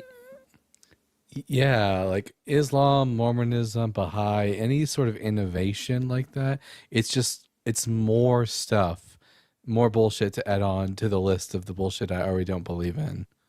Yeah, agreed. I'm going to grab just a couple of super chats and we're going to get Dez in here. Then after Dez, we'll grab Maven. Space Lord says Genesis 14:6 proves the horizontal streamers are from ancient days. Does it really? Now I got to look up 14:6. That's just before Abraham meets Melchizedek. So I'm curious to know which quotation we got here. Oh, and the Horites in the hill country of Seir, as far as El Paran on the edge of the wilderness. Yeah, I mean, according to this narrative, we gotta get some context though. The Horites, not the Hors, but the Horites, were in war with Abraham in the 14th year. Chedorlaomer and the kings who were with him came and subdued the Rephaim in Ashtaroth Karnaim, and the Zuzim in Ham, and the Emim in Sheve Kiriathim, and the Horites in the hill country. Yeah, so the Horites were subdued. Oh boy. The Whores, rather. Eris, good to see you. Thank you for the super chat. Says Justin, have you had the joy of listening to the amazing YouTube video of the Darth Dawkins Christmas collection? It's an oldie but a goodie. I can't say I have. I've listened to some Darth Dawkins Crash Out, but not that one. I'll have to put it on my Christmas list. Thank you, Eris. I appreciate it. Let me know about that.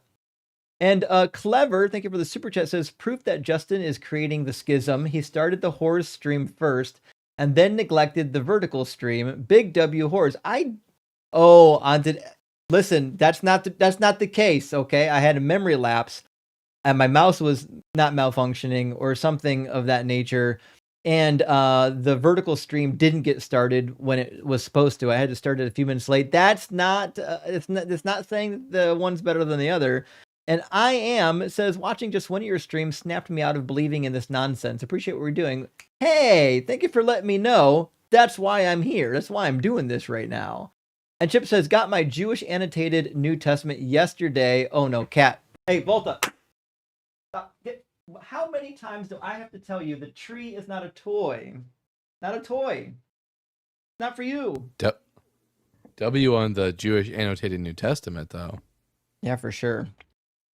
For sure. I don't know how many times Volta he's a menace. He is an absolute menace. This cat wants to destroy everything in the house and refuses to be obedient to anything. His brother Faraday, on the other hand, is a delight. Mex says, what is the most boring chapter / book in the Bible that anyone will hate trying to retain or learn from when studying this stuff? Probably Chronicles. No one really enjoys Chronicles all that much. I had one Old Testament professor that did. He wrote his PhD dissertation on it. And like a true dad joke, he named his dissertation, wait for it, Chronicling Through Chronicles. Because why wouldn't you? Oh God. Yeah, I was Why about to wouldn't say you? any chapter with like tons of genealogy. Yeah. Yeah. It is tough. But I liked what he did.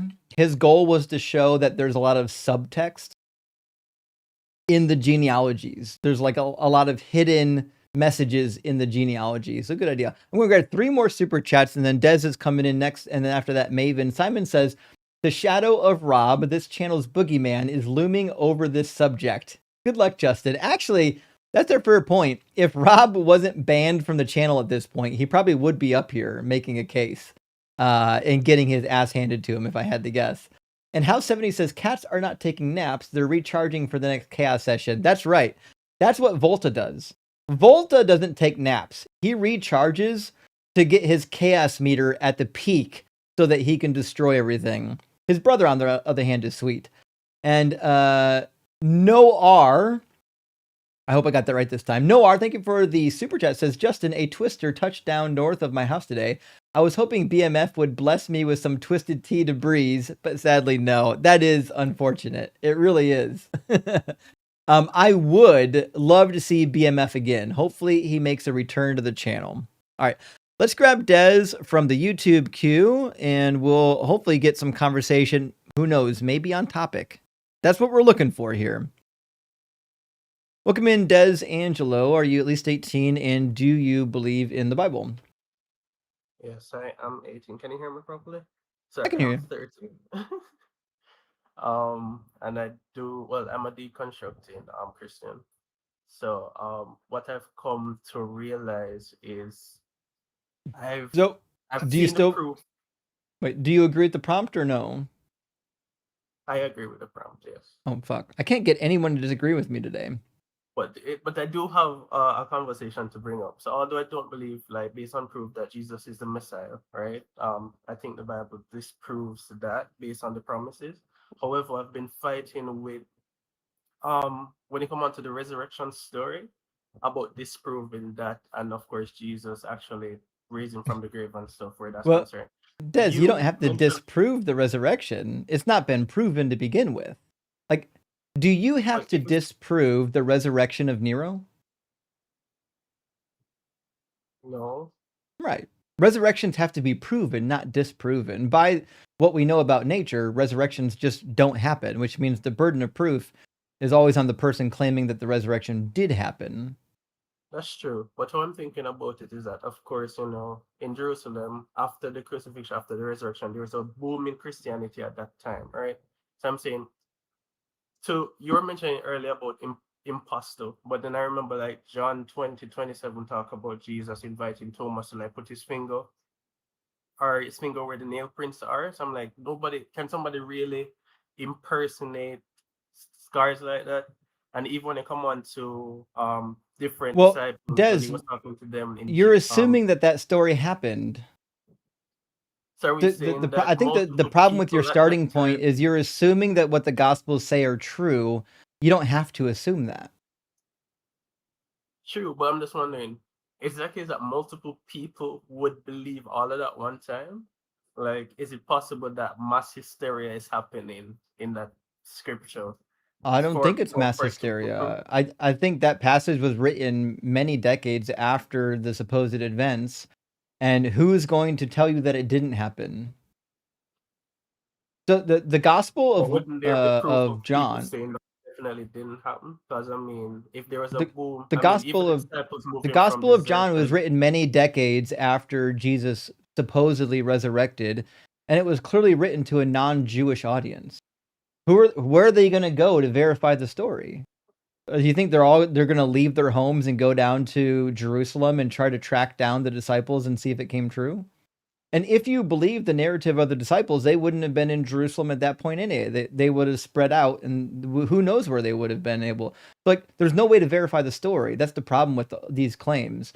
Anyone can claim that a magic thing happened 45 years ago. Okay, but we can't say that Jesus didn't exist, right? A man probably called Jesus did exist and get crucified, correct? Well, I think that's the case. There are certainly some people who would disagree with that. I don't see a good reason to say that he didn't exist, only because at that point you have to think of like these crazy conspiracy theories, like why somebody would invent Jesus.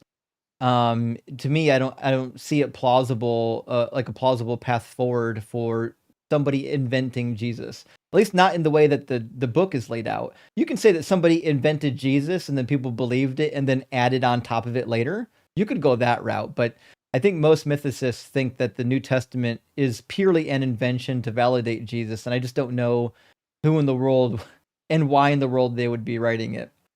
But even to that point, if somebody really wanted to validate Jesus and him rising from the dead, why would they put the story point of Mary Magdalene thinking that it's his gardener? If they really wanted to prove that or prove that Jesus didn't raise, why would they put such a story that is so unbelievable there if they really wanted to prove that Jesus raised from the dead? Because if it was a made up Well, story, just thinking about it, if it was a made up story, I as an author probably wouldn't put that in there because that's going to cause doubts, right? So I'm just like, wouldn't right. that? I think there's a theory that just comes to play that says the fact that they And put that there speaks to unless some validity of it. unless the author of John had a theological reason for writing the story where Jesus is like mistaken to be a gardener. After all, in his perspective, he probably thinks that what Jesus accomplishes is undoing the mistake that was made in the original garden, the garden that God himself planted as a gardener. So making Jesus, mistaking him for a gardener, probably has theological implications for the author of John. That's fair. Yeah.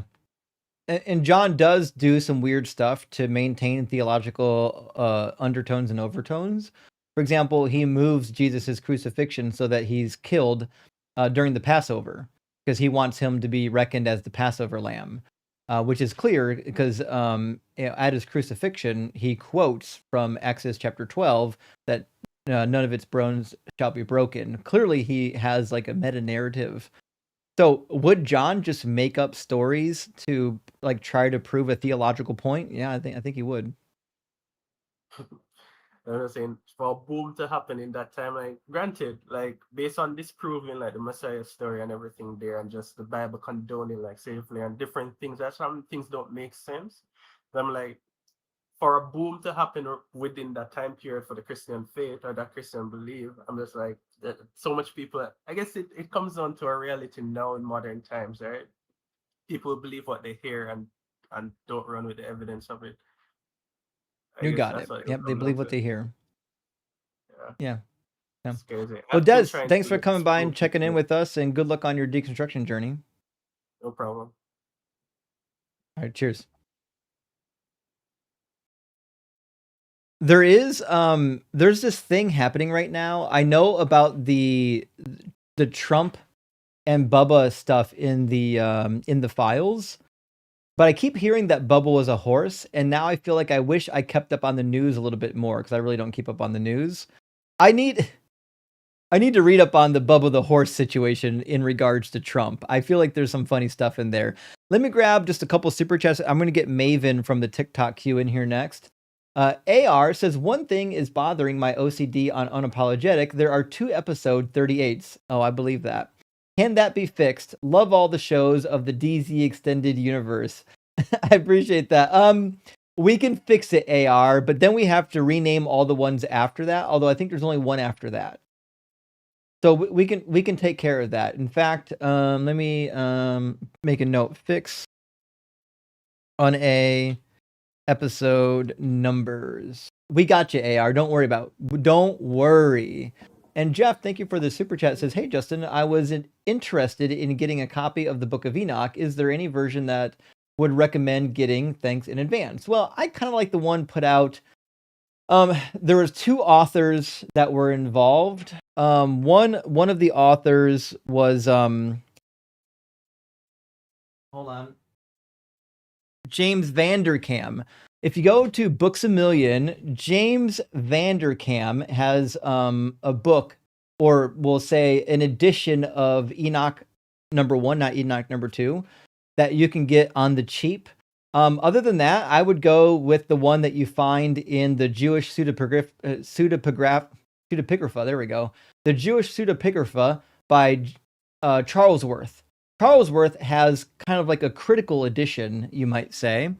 In fact, somewhere on my shelf, I think I've got a copy. If not, oh, here it is. So there's a 2-volume set, the Old Testament pseudepigrapha by Charles Worth, James Charles Worth. Amazing resource. It's got almost all of the flavors of Enoch in it, even some of the ones that might not be included in the standard edition.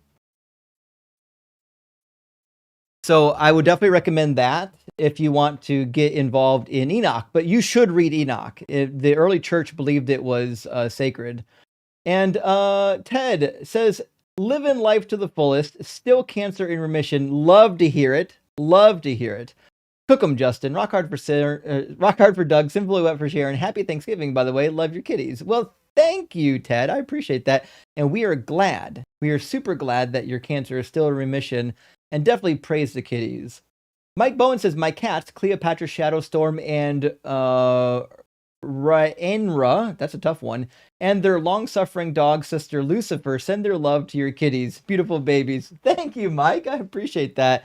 And I hope your beauties are doing well. I'm going to grab only 4 more chats and we're going to get Maven in here. KV says, have you read Bill Zerzer's What is your take on Christianity evolving from the Canaanite pantheon? So I haven't read the book.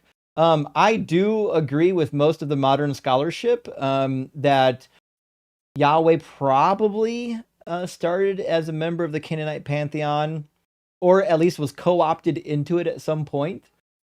My favorite version is the Midianite hypothesis. If you don't know about the Midianite hypothesis, there's a lot of resources on it now.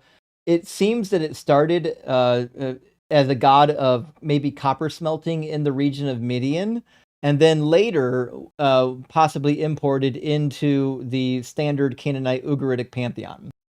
Whether or not the origin is from that pantheon, I don't know is known.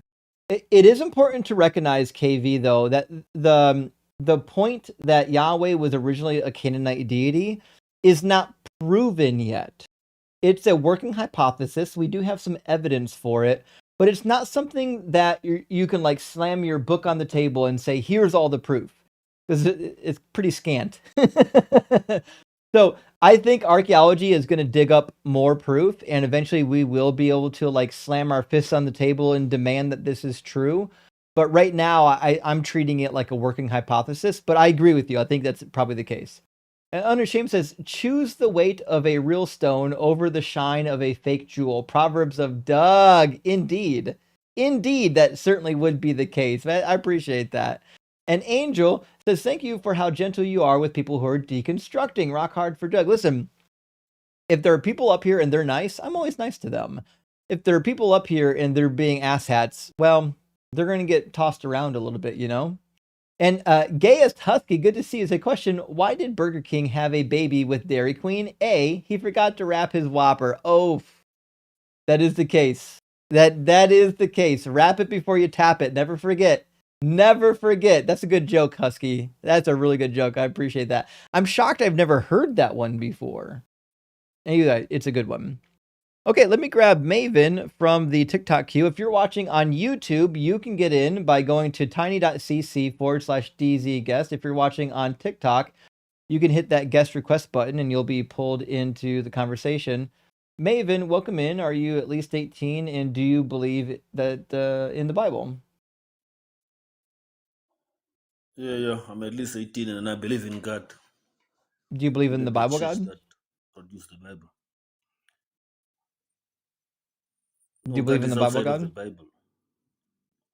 Do you believe in the God is Bible, God, outside of though? the Bible. You can keep saying it, but didn't answer my question. Do you believe in the Bible, God? Yeah, Cool. All right, there we go. And do you believe that the Bible's true when it says things? yeah. Okay, awesome. And do you agree or disagree with the prompt on the screen? Obviously, I disagree and I think you are wrong. Okay, cool. You want to see why I'm right? No, I want to tell you why you are wrong. Well, you don't even know what my claim is yet. My claim is that there are passages in the Bible No, where where God condones raping women. Do you want to see those passages? but your prompt say the Bible is the one that is condoning this. Well, if Things it's like in the physical. Bible, if God is saying to do it in the Bible, that means the Bible is condoning it. The Bible is a book. It does not have agency. It cannot condone or condemn anything. No one's saying that the Bible is an agent. We're saying that the text of the Bible, which supposedly comes from God, condones rape. No one's claiming that the Bible is sentient. I think you've stumbled in the wrong place if you think that's our claim. So are you So, saying God condones these things? yeah. You want to see why? Oh yeah, now I understand your claim. It's crazy that you didn't understand it the first time.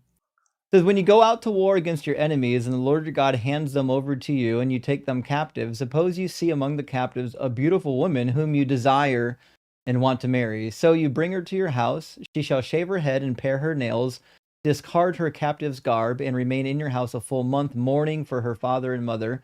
After that, you may go into her and be her husband, and she shall be your wife.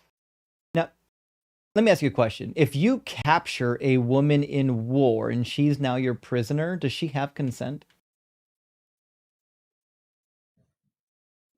Yeah, she can consent to certain things. No, you can't consent. You're a captive. No, she can if she feels like consenting. No, definitionally speaking, captives don't have consent. If they had consent, they wouldn't be captives in the first place. Yeah, but she can still consent to certain things. She cannot consent. Do you think that children Like can consent? Children, no, not children. Okay, so you believe that women Captive captured women can in consent. war can consent. Well, first of all, you're wrong because consent requires that you're not coerced. Do you think that consent requires a freedom of coercion? Yeah. Okay, then she has no consent. Being captured and kidnapped in war, and then somebody taking you because you're hot, means that you're being coerced into marriage. This is like akin to Sophie's Choice if you've seen the movie. So if he doesn't Have you seen marry this Sophie's person, Choice? what will happen? Have you seen Sophie's Choice? No, I haven't seen your movies. No. It's based in World War II. There's a woman who basically has to marry a Nazi guard to prevent like her child from dying. So the reality is she when consented to marrying the guy. when you're kidnapped in war, you don't have consent anymore. because the possible risk of saying no to the person who kidnapped you is that they will then murder you. Yeah, so your whole argument is a weird concept fallacy. It's a semantic No, argument. it's You're not a trying to semantic argue that argument. consent Oh no, you haven't heard even consent only means you haven't even heard the most of my argument. This is literally the tip of the iceberg. My argument has like 15 different passages. This is the beginning. You're at the very start of this road, and it's going to be a bumpy fucking road. so You want to see the you hard think part? what you are going to say is going to shake. Do you think what you're going to say is going to shake my faith, or is going to I turn didn't me say that against at God, or all. is going to All I'm saying is that it's going to get worse before it gets better. so Do you think so that how is it women going to get do you worse think for that me? women who are slaves have consent? Yeah, they have consent, but it's No, just they under don't. coercive circumstances. Yeah, Yeah, but it's still if it's consent. How if it's under coercive circumstances, then they don't have consent. What would you call it no, it depends on what the circumstances are. if I sold my daughter as a concubine to another man? She's my daughter. She has no say in it. If I sell my daughter to be a concubine to another man, does she consent?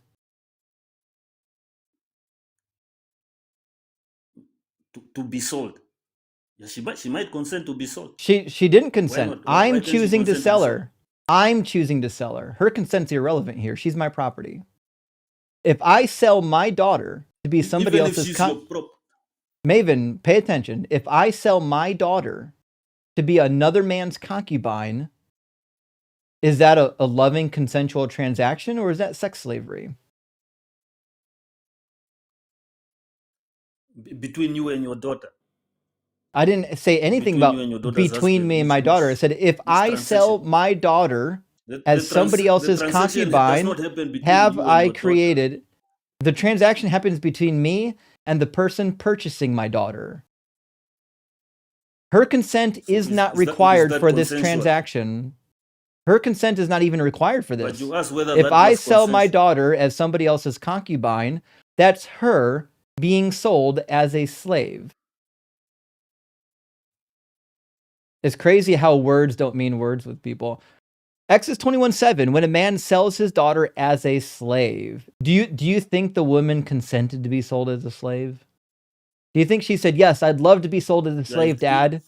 Please sell me as a slave. Let me if they go were as a part of that slave. culture, So Maven, do you think that if little they were girls part of that consented to culture, be I didn't ask you if it was part of the culture. I asked, do you believe that little girls consent to being sold as slaves? little how little are these girls that are Do being sold? you You have believe that little girls I consent? don't think that little girls can consent. But Oh, now you are making a different okay. argument.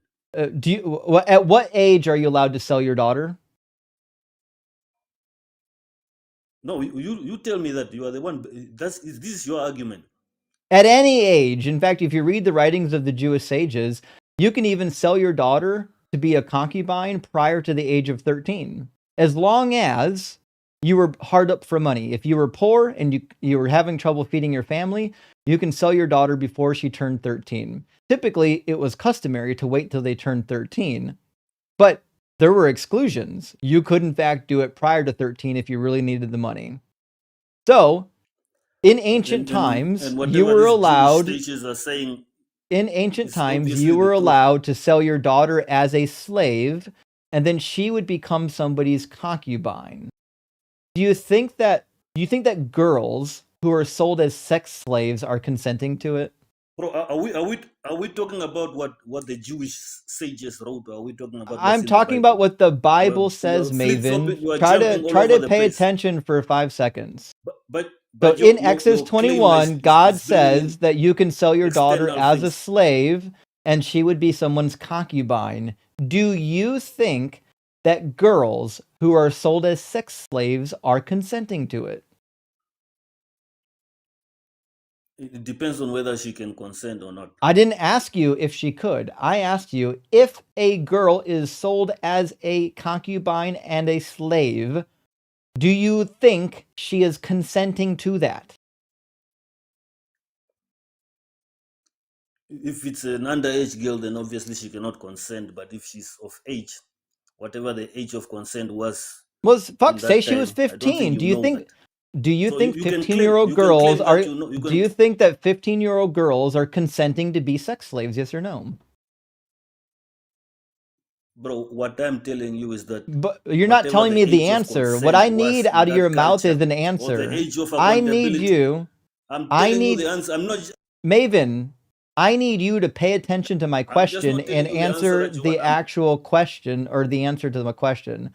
The question is, in your opinion, do you think that these girls at any age, I don't care if they're fucking 20, do you think at any age these girls are consenting to be sold by their daddies as sex slaves, yes or no? Yes, they are consenting. It's Okay, part so of you're their just gonna culture. it wasn't part of Just their like Jephthah's culture. daughter So consented to it wasn't part of whatever the happened to culture. her. No, it wasn't part of the culture. No, it Jephthah's wasn't. daughter consented. It wasn't. It wasn't part of the culture. You can sell your daughter without her consent. Her consent is irrelevant. No, you are asking whether they consented or not. I'm saying that yeah, they consented because it was part of their culture. That's what they did. But it Even wasn't. Jephthah's daughter consented But it to wasn't part of something the that was culture. extra. It was not part of the culture. It was part Women of the culture according to the Bible. It was. women were sold as slaves without their consent. So just to be clear, you think It that was part of just the to be culture of the clear, people that are outlined in the. it wasn't. Stop lying. So just to be clear, you think that little girls, teenage girls, are So, consenting to be sold. They're consenting to be sold as sex slaves, yes or no? bro, you are trying to make it about little girls and what. Little girls are 15. Whatever the age of So, consent was in that culture, but it's 13. So we'll try bro, this again. Do you making a. believe that teenage girls, 15, 16, 17, were consenting to be sold as sex slaves, yes or no? Yeah. Okay, that's all we need to know. Okay, so you think, again, not only that the Bible condones sex slave, you think you would condone sex slavery. You've made it way, way worse for yourselves, not better. Let's go to Numbers 31 No, and talk about when the Bible actually that is not what condones I said. I just little answered your question. children becoming sex slaves. So in Numbers 31, do you know what happens with the Midianite disaster? Do you know? No, Okay, so let me. I don't have the Bible memorized. I'm not like you. I'm not I obsessed know. with the Bible. I certainly wouldn't expect Christians to know the Bible. So God commands avenging against the Midianites, and Moses becomes angry because when they go out to war, they leave some people living. And you'll never guess what the solution is. It says Moses became angry with the officers of the army, the commanders of thousands and the commanders of hundreds who had come from service in war. Moses said to them, "Have you allowed all the women to live? These women here, on Balaam's advice, made the Israelites act treacherously against the Lord in the affair of Peor, so that the plague came among the congregation of the Lord. Now, therefore, kill every male among the little ones, and kill every woman who has known a man by sleeping with him. But all the young girls, it's young girls, these are little girls, little virgin girls, all the little girls who have not known a man by sleeping with him, keep alive for yourselves." And then God doubles down on this. If you go down later in the chapter, God says to divide these human little girls among the soldiers. It says the Lord spoke to Moses, saying, "You and Eleazar the priest and the heads of the ancestral houses of the congregation make an inventory of the plunder captured, both human and animal. Divide the plunder in two parts between the warriors who went out to battle and all the congregation." So God says, listen, of these little virgin girls, the children that you've captured, divide them among the congregation and among the warriors. What do you think? What do you think warriors are doing with little virgin girls, Maven? I don't know. I don't think You about don't it. know. Maybe you think about it. You tell me. You can't know. Gee, golly gee, what do we know of little virgin girls kidnapped in war during this time period? What does the Bible tell you, Maven? What does the Bible tell you happens to little girls in war? Even married women in war, what does it tell you? I'll give you a hint. Is Isaiah 13. You want to read it? We can read it. Yep. God If it is says what perfectly you okay with women being raped in war. We'll go to Isaiah 13:16. And God talks about how he's going to have women raped. It says, their infants will be dashed to pieces before their eyes, and their houses will be plundered, and their wives raped. See, I'm stirring up the Medes against them. So according to God, like if as long as you're sending like a war, like you're sending people to war, like all bets are off. You can have women raped in war. Yeah, this prophecy was against who? We just read it, Was it Babylonians. not against the same people who? It's against the Babylonians. Yeah. Oh, I'm sorry. What, Is it what okay? did the Is Babylonians it okay? do It's okay to to rape other some people? people, but is it okay to rape some people, but not all people? Which All tell me people. tell me which people is it okay to rape and which ones not?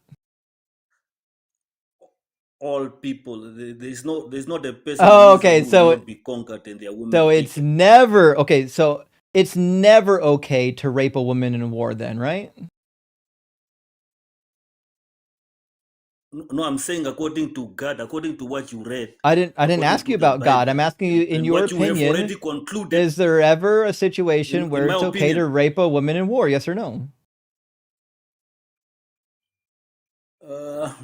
let me see. Let It's me look for a crazy that he has to specific, think about this. Chat, answer the question. I want to yeah, hear like the a chat answer the specific question. situation. Chat, is there ever a situation where it's okay to rape a woman in war? Sound off. Put a yes or no in the comments. I want to see what we get. Dalton, can you answer the question? I'm pretty sure that's a war crime. Yeah. Yeah, I'm pretty sure about When you that. are conquering, yeah. So when you are conquering a people, Yeah, that's not what civilized people do. It's a war crime. Yeah, to be sure then, Maven, you're no, doubling down on a war crime. You think that if you're at war, it's okay to rape women? Oof. That's a tough one. no, not at war. Like once you have conquered the people, you can do with You them can what rape you want. them. You can Yeah, enslave once them. you conquer people, you can rape them. Oof. You're making it way worse. So Yeah. not only are you proving my claims about the Bible true, you're agreeing with them. Holy shit. Who would have thought that this was going to happen tonight? No. I'll give you a hint, No, Maven. I I knew it was disagree going to that the happen Bible is tonight. the one that does this.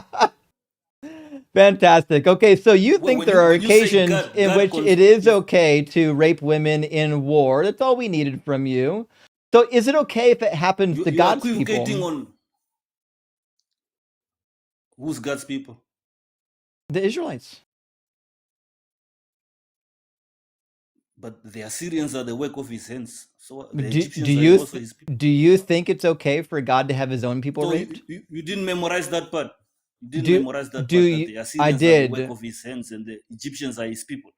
So the Yeah, Egyptians are also his no. people. His chosen people are the Israelites. You're wrong about that. So, Maven, do you think that it's okay to literally only rape outsiders, or do you think it's okay to have the insiders raped? Because God has his own people raped. You want to see that? I know that is So you it's do in know that. Judges, I think. Okay. Yeah, I know it. It's Yeah. in a bunch of places. It shows up in Lamentations So chapter 5, it shows up in Jeremiah chapter 8, and it shows up in Zechariah chapter 14. So God has his people raped on multiple occasions. He says he's causing it to happen. Do you think that that's a good thing that women are raped in war?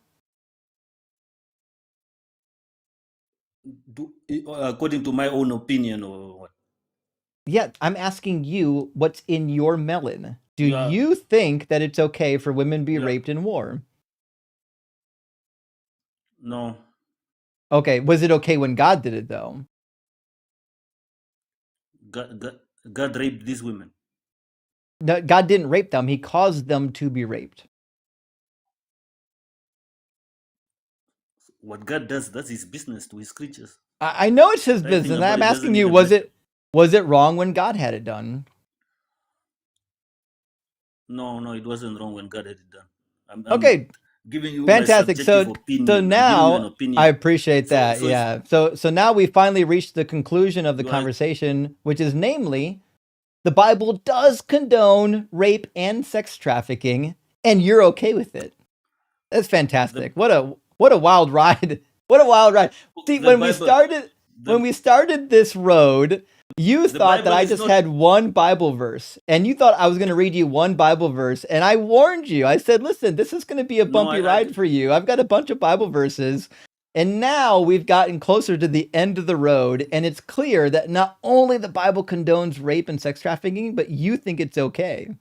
Wow. Do you not an have any? agent. Do It you cannot have? condone Do anything. you do you have any daughters, Maven? The Bible is not an agent. It cannot Do you have condone any anything. daughters, If you Maven? have said God does, why don't you change your prompt to Do you say have God any condones these daughters? things? Are you afraid? Do you have Are any you afraid daughters? of something? No, because everyone who speaks English Change knows your what prompt the to say God condones. The it's God it's of the the same Bible thing. condones these It's the things same because the thing, Bible is a idiot. book. It's not an agent. Everybody It's not the knows that same God thing. It's is not the same. everybody knows it's the same thing. They know that the Bible is the word of God, and saying that the Bible condones something is the same thing as God condoning it.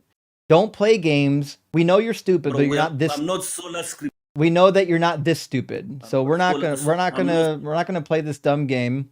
You've already confirmed that I'm you not sola. think the Bible condones slavery and that you're good with it. You've told us everything we need to know about you. Well, fuck, Dalton.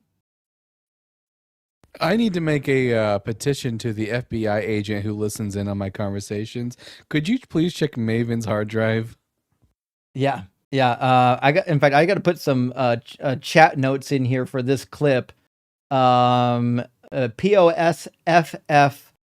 crazy endorsement of rape. Okay, there we go. So he's a true believer, Dalton. Once you show him what the Bible says, he has to agree that it was good. Yeah, at least he was consistent. Hey, I've got to go to the store, so I will talk to you later. But let you know, I've sent you, Ian, and Blitz an edited clip from the Rizladon Oh, fuck conversation yeah. for y'all to Thank you, for y'all to Dalton. check out. Absolutely. Appreciate that. Okay, I'll talk to you later, bud. Cheers, buddy. W. Dalton. Well, let me grab a couple of super chats and we'll get our next guest in here. If you're watching on YouTube, the link to join is tiny.cc/dzguest. If you're watching on TikTok, you can just hit that guest request button. Welcome everyone who came from Ian's live stream. Penelope, thank you for the $10 super chat. So sending love to you all, and especially to those brave people who are in the process of deconstructing. Someday you'll look back and laugh how silly those beliefs were. Rock hard for Doug. Penelope, you're exactly right. When I look back on some of the silly things I believed, I do chuckle. It pains me that I used to believe it, but I do chuckle. And that's why we can do live streams like this. And Gaius Husky says, content creators alert. USPTO, I don't know what that means. US paid time off plans to allow bad parents such as online videos patent that would allow patent trolls to force creators to pay lots of dollars or get sued. December 2nd equals deadline to oppose rule. I guess I don't know what you're referring to. What's the online videos online vid patent? I have no idea what this is referring to. A patent for online video technology would protect specific new functionalities, not the general concept of online video. The patent process involves thorough search of existing patents, preparing a detailed application, and I don't know what this means. Online video content itself is protected by the copyright, which automatically grants the creator exclusive rights over their original work. Gaius Husky, I appreciate you for letting me know what's happening, but I guess I don't really understand yet. I don't know if the information about this is helpful to me yet, since I don't know what it's about. But I will look into this later. I really appreciate you letting me know, because this might actually affect me. And also, it says they plan on bringing back COSA. I don't know what COSA is, guys. I love you, but I don't know what abbreviations mean. Like, you have to assume that I only know about the Bible. The Bible and electrical engineering are the only two things I know abbreviations for.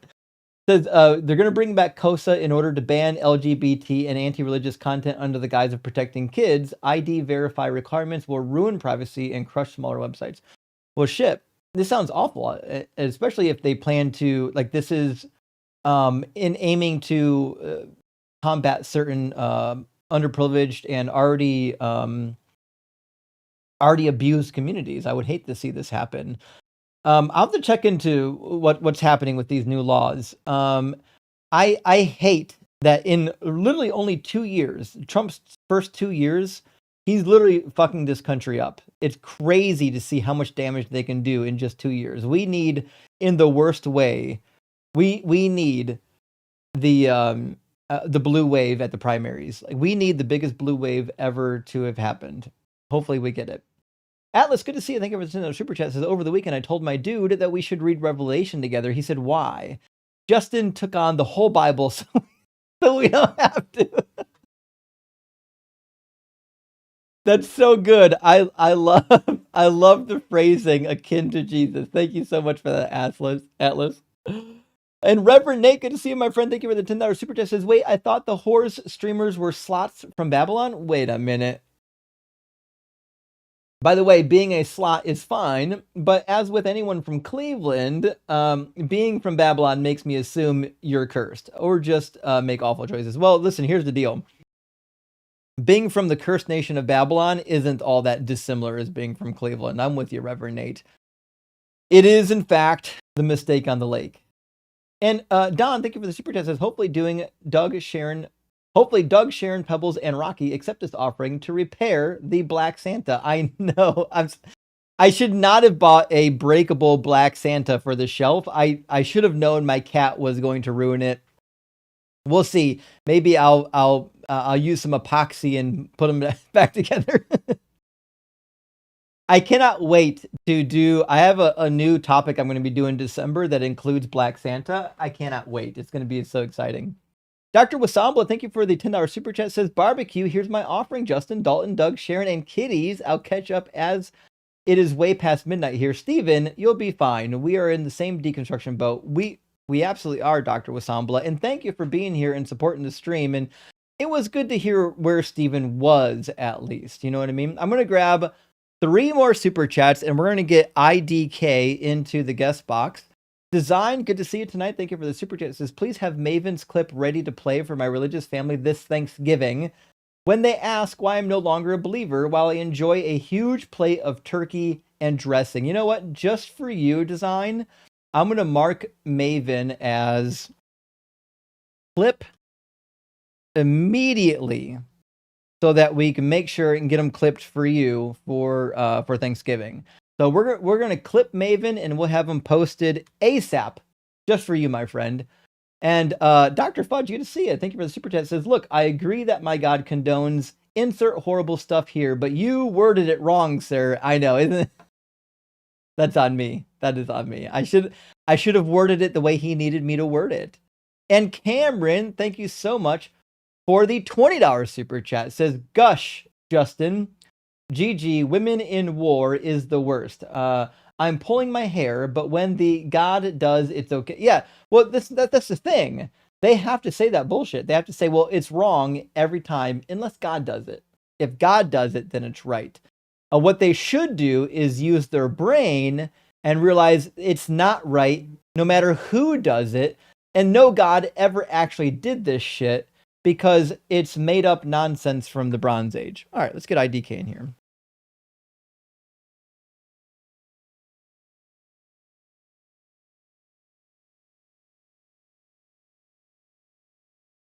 Maybe.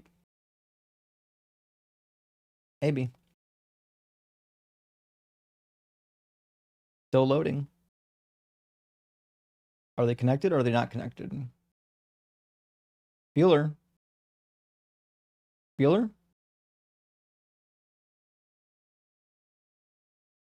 Well, IDK might not connect and chat with us, which is a shame. Okay. Well, suppose we'll have to move on to the next guest. If you're watching on TikTok, hit that guest request button and prove me the fuck wrong. Now listen, I know you can't do it. because I've actually read the book and I know that it condones rape and trafficking. That being said, love to talk to you. Maybe you could prove me wrong. We'll see about that. And if you're watching on YouTube, use the link on the screen, tiny.cc/DZGuest. I'd love to hear about your opinion. Let's get Ollivander in here, and then after that we'll do Siege Slapper. Although I've talked to Siege a couple times and never goes the way he wants it to. Ollivander, are you at least 18 and do you believe in the Bible? Hi, yes, I'm at least 18 and I'm a believer, but not necessarily in the Christian Bible. Oh, well, we're talking to people who believe in the Bible. Oh, okay. Do you Then agree with the prompt on the screen? I do. And I'm a big Oh, fan, so that's okay. why I don't want to take up too much time of your life. But I just wanted to ask because I've been following you since like a couple of weeks now, mainly on YouTube, and now I downloaded TikTok. So my only question to you is, have you, after you deconstructed, Justin, ever like thought about the Gnostic worldview, and was that of any help?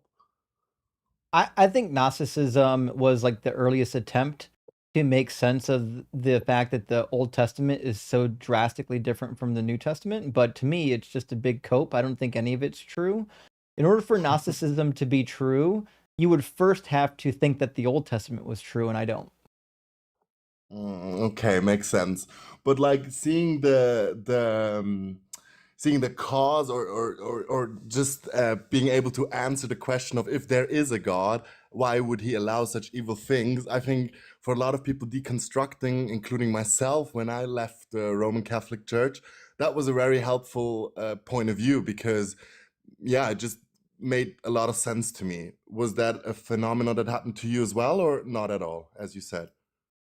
Not really. So when I deconstructed, I started from the top down. I started with Christianity, and then I thought, well, maybe Christianity is false and the God of Judaism is true. And then I determined that that wasn't the case. And then I deconstructed from all God concepts. So I never had Right. that in between stage where I thought, well, maybe there's some other like a Gnostic view. Because once you get rid of Mhm. Jesus and you get rid of Yahweh, it's really difficult to get to Gnosticism. Okay. So you would, just final question, you would totally classify yourself as an atheist, not a agnostic, I think is the word, right? Yeah. Yeah. Because, Yeah. okay. I think maybe I'll get there, but as I think a lot of people on your life as well, I do feel or believe in some kind of spiritual reality. Um, but I think that's not the case for you then. You just are totally atheist. Yep. Hmm. Okay, cool. Hey, lovely chatting to you and have fun on this live. See ya. Sure thing. It's good to hear from you, Ollivander. Thank you. Bye bye. I hope I pronounced his name right. That's not a connection of syllables or a string of syllables I'm used to pronouncing. Um, uh, that being the case, we had one guest in TikTok that dropped out. So right now the queue is empty on YouTube and TikTok. I thought that this topic would upset enough Christians that they would click and defend against this claim. Apparently, there are no Christians who are capable of doing it, except for Maven, and he wasn't capable. He was willing. He wasn't capable. I could only assume that Christians have no defense.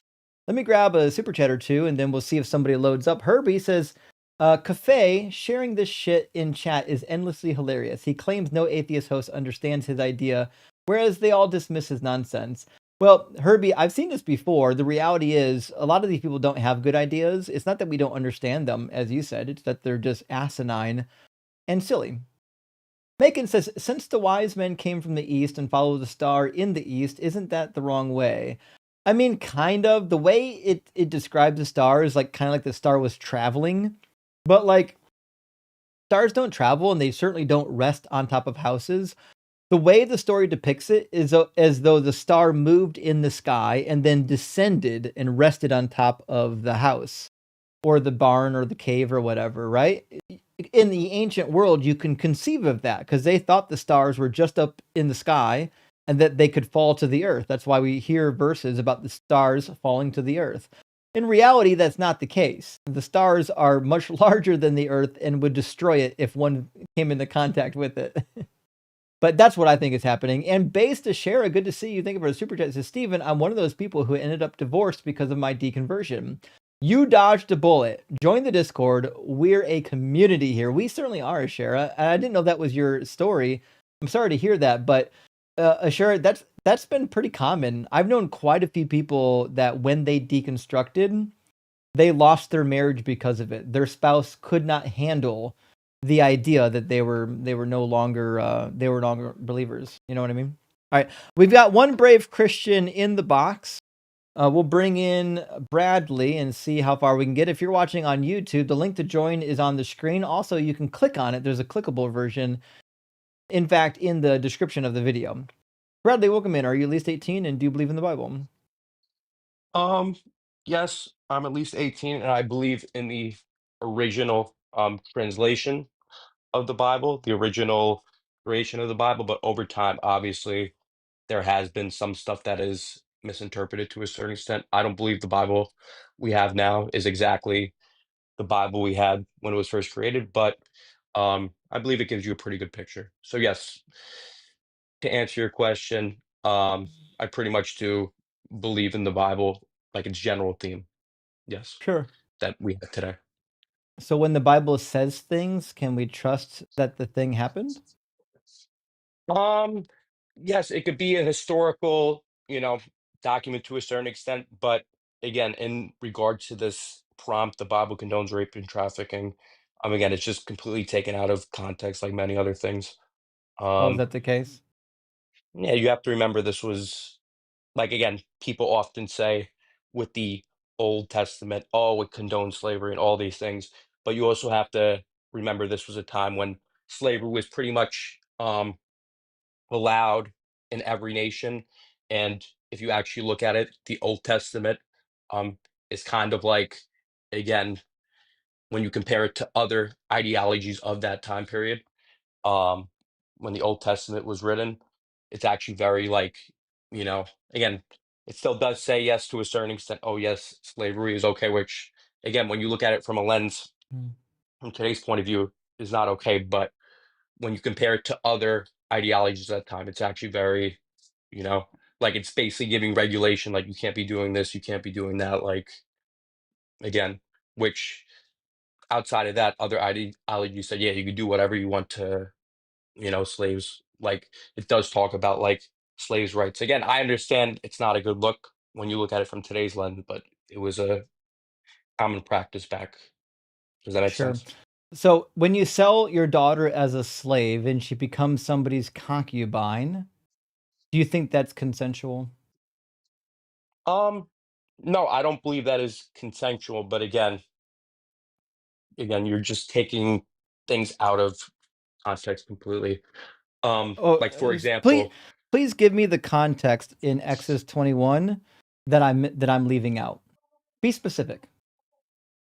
again, so for example, right, you're going to talk also, I'm assuming at some point about, oh, like, yes, if a man rapes a virgin, he must like marry this woman Nope, or I'm not talking whatever. about Deuteronomy 22. I'm talking about Exodus 21. When you sell your Exodus daughter 21. as a slave and she becomes somebody's concubine, what's the context that makes that better? But again, you're just looking at, again, the Bible is a story. Okay. I know it's a story. Um, I'm asking for the context. What's the context that makes that better? okay. So let me get my Bible. I have my Bible right here. Mm-hmm.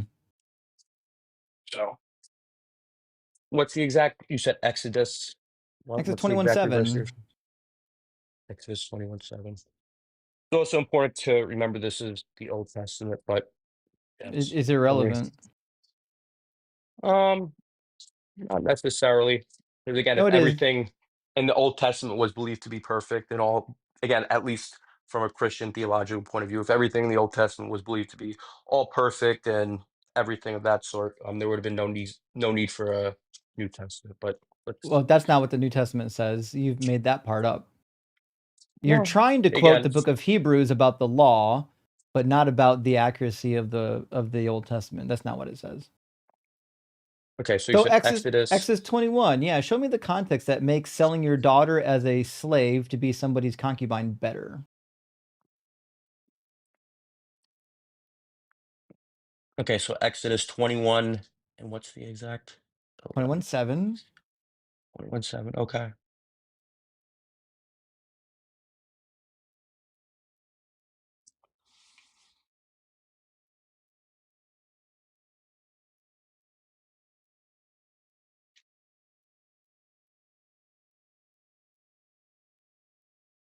When a man sells his daughter as a slave, Yeah, she shall not exactly. go out Again, as a but male if the slave servant do. declares, okay, again, you're completely ignoring. But if the servant declares, I Mm. love my master and my That's a wife man. and children, and do That's a not man, want to go for, Bradley. okay, That's a then man, his Bradley. master, Verse 7. then Talk his, about women. must make him before the judges. He shall take him to the door of the dead. By the way, you Man crossed says, over verse 4 and didn't see that there was sex slavery here too, by the way. In verse 4, this is also trafficking. If his master gives him a wife, and she bears him sons or daughters, the wife of her children shall be her master's, and he shall go out alone. And he's gone. He walked right into that one. Okay. That must be the first time he read the Bible. He thought context was going to fix it, and it did not, in fact, fix it. Okay. We'll add Bradley to the cup list. That didn't take very long. It's funny how just reading the Bible to them is all it takes to scare them off. They are terrified of reading this book, which is why I read it every fucking time I go live. It's the best. Deep Burrito says, cutting off your bullocks gives you that heaven's gate. Oh, that's a good joke. That's a good joke. Although I would change it Heaven's Gape.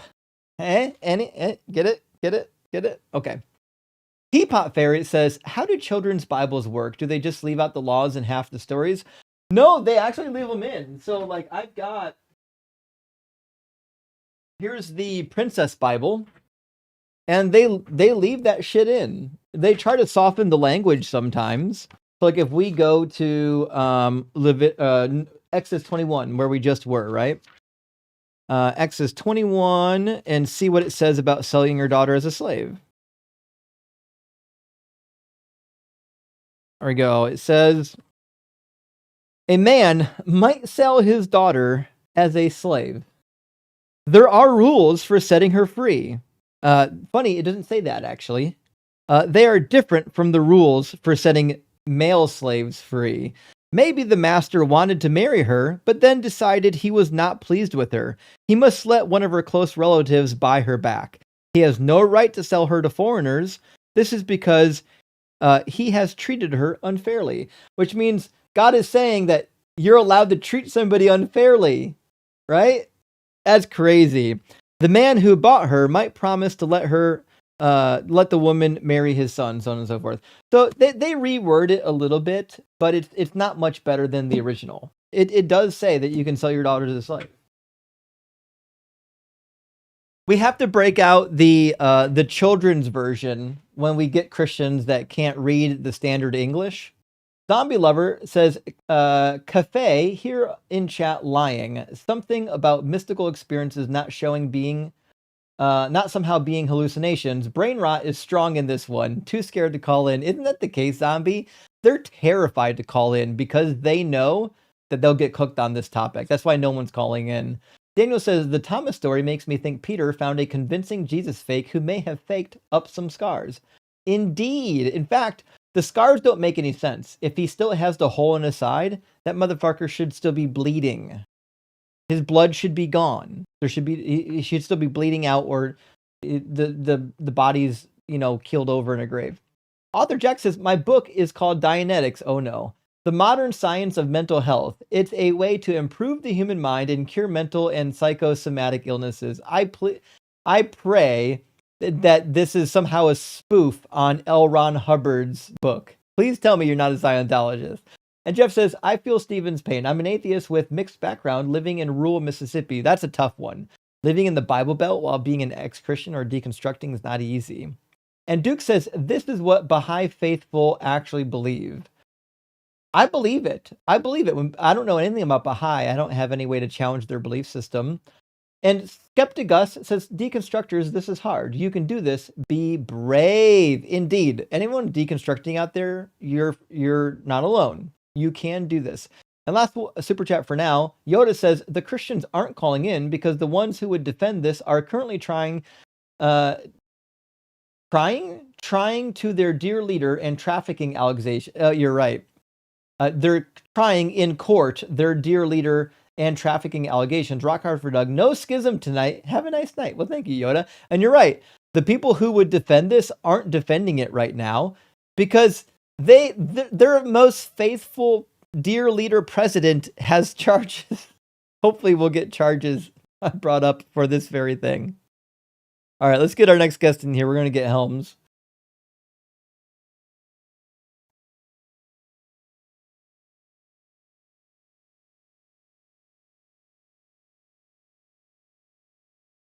Maybe Helms. Having a slow connection. Don't know if it's TikTok Studio, TikTok servers, or the guest.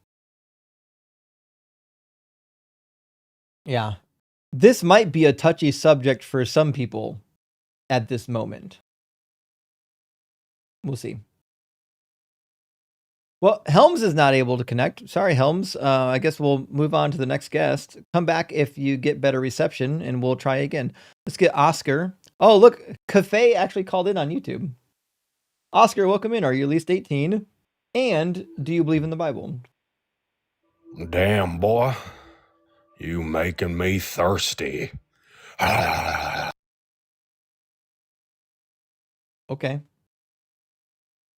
Listen, I got no problem with people being gay for Justin, but don't be weird. That was weird. I don't. That's inappropriate. Okay. We'll get Kafefe in here and see. I mean, apparently Kafefe is going to cook me according to what he's been saying in the comments. So, see. Welcome in, Kafefe. Are you at least 18? And do you believe in the Bible?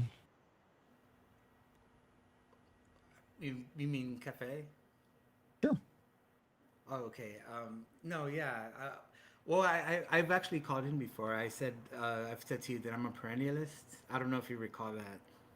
I talked to way too many people to remember like those finite details. Yeah, well, a perennialist is someone who's adherent to the perennial philosophy.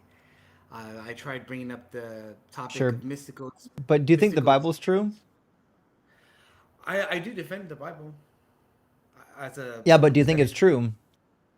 Comparative religion. I think it's true in a particular sense, not in a very literalist reading of it.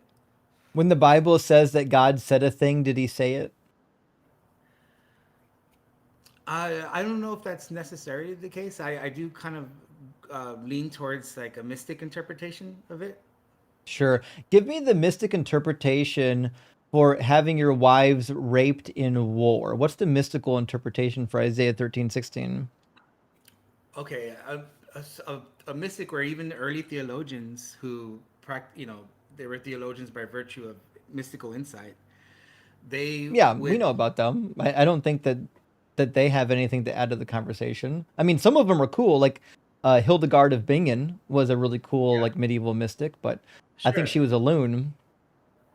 I think she was just someone who had these mystical experiences naturally. But Yeah, I think she was would crazy. say- So the question is, in Isaiah 13:16, when God says he's going to have the Babylonian women raped, what's the mystical interpretation of that? So an early theologian might interpret that as a biblical account in history, but they wouldn't. So it's historical? Yeah, it's a historical account of something that may occur, just like we have war today, World War I. Sure, World War then II. what's it mean when God says he's going to have some women raped? I don't think it's necessarily something. See, I think that's a conflation there. I think you're conflating theology with biblical. I didn't account of create history. a theology. The Bible says it. Says What I'm saying in verse is like- 16 says, therefore, their infants will be dashed to pieces before their eyes, their houses will be plundered, and their wives raped. What's the mystical interpretation of I'm going to have your wives raped? That this is purely a historical account of what may have occurred. But to I say that I know, and God said He's causing it. That's the problem. I see, I would think I would say that a theologian would disagree with that. That they No, would they say that's wouldn't. that no, they would. They would say that's No, conflating it with they theology. would not. God I, takes the credit for it. He says, "See, I'm stirring up the Medes against them." So the well, you, stirring up of the Medes is the thing that causes the Babylonian women to be raped. no, I will see. I disagree that it's. I see. I think you're conflating theology with it and saying I'm not therefore. conflating theology. I'm telling you what it says. Verse And I'm 17, God says, "I'm stirring up the Medes against the Babylonians." Did God do yes, that? I'm quite aware of what it says. Did God do it though? No, that's what I'm trying to tell you. Okay, so then you don't believe the Bible is true. If God says I'm doing something and you don't believe that God did it, then you just don't believe that the Bible is true, and you've stumbled into the wrong place, and you're probably a heretic. So, good luck, man. No, What a goof. What a goof. Okay. Well, it looks like Chris is coming in next. We'll grab Chris here in just a second. Space Lord says Matthew 28:17. The disciples doubted the resurrection even after they hung out with him, and we're going to hell for doubting 2,000 years later. That's very true. Isn't it interesting? Even as Jesus resurrected, appeared, and ate with them, they still doubted. Yeah, because it wasn't fucking Jesus. It was an imposter. Yeah. If I was with the resurrected Jesus, there would be no doubt. If you're with an imposter, you would doubt. That's how that works. Jeff says, there are thoughts. What are your thoughts on the recent modern day debates? Great work. Keep it up. Please, you rock. Well, listen, I like James at MDD. I think he's great. I think some of the debates are kind of silly. They keep picking like unwinnable topics. And to me, that's stupid. Naturalism versus theism. But nobody debating that topic is an actual theist in the classical sense. They really believe in like the biblical God or the Muslim God. I wish they would just get around to having the real debate. Is the biblical God real? Is the Muslim God real? That's the debate that we want to hear. No person out there, very few religious people give a shit about the classical notion of God. They're only engaging in that debate because they think it gives them a leg to stand on when they say that they believe in the Yahwistic God or something.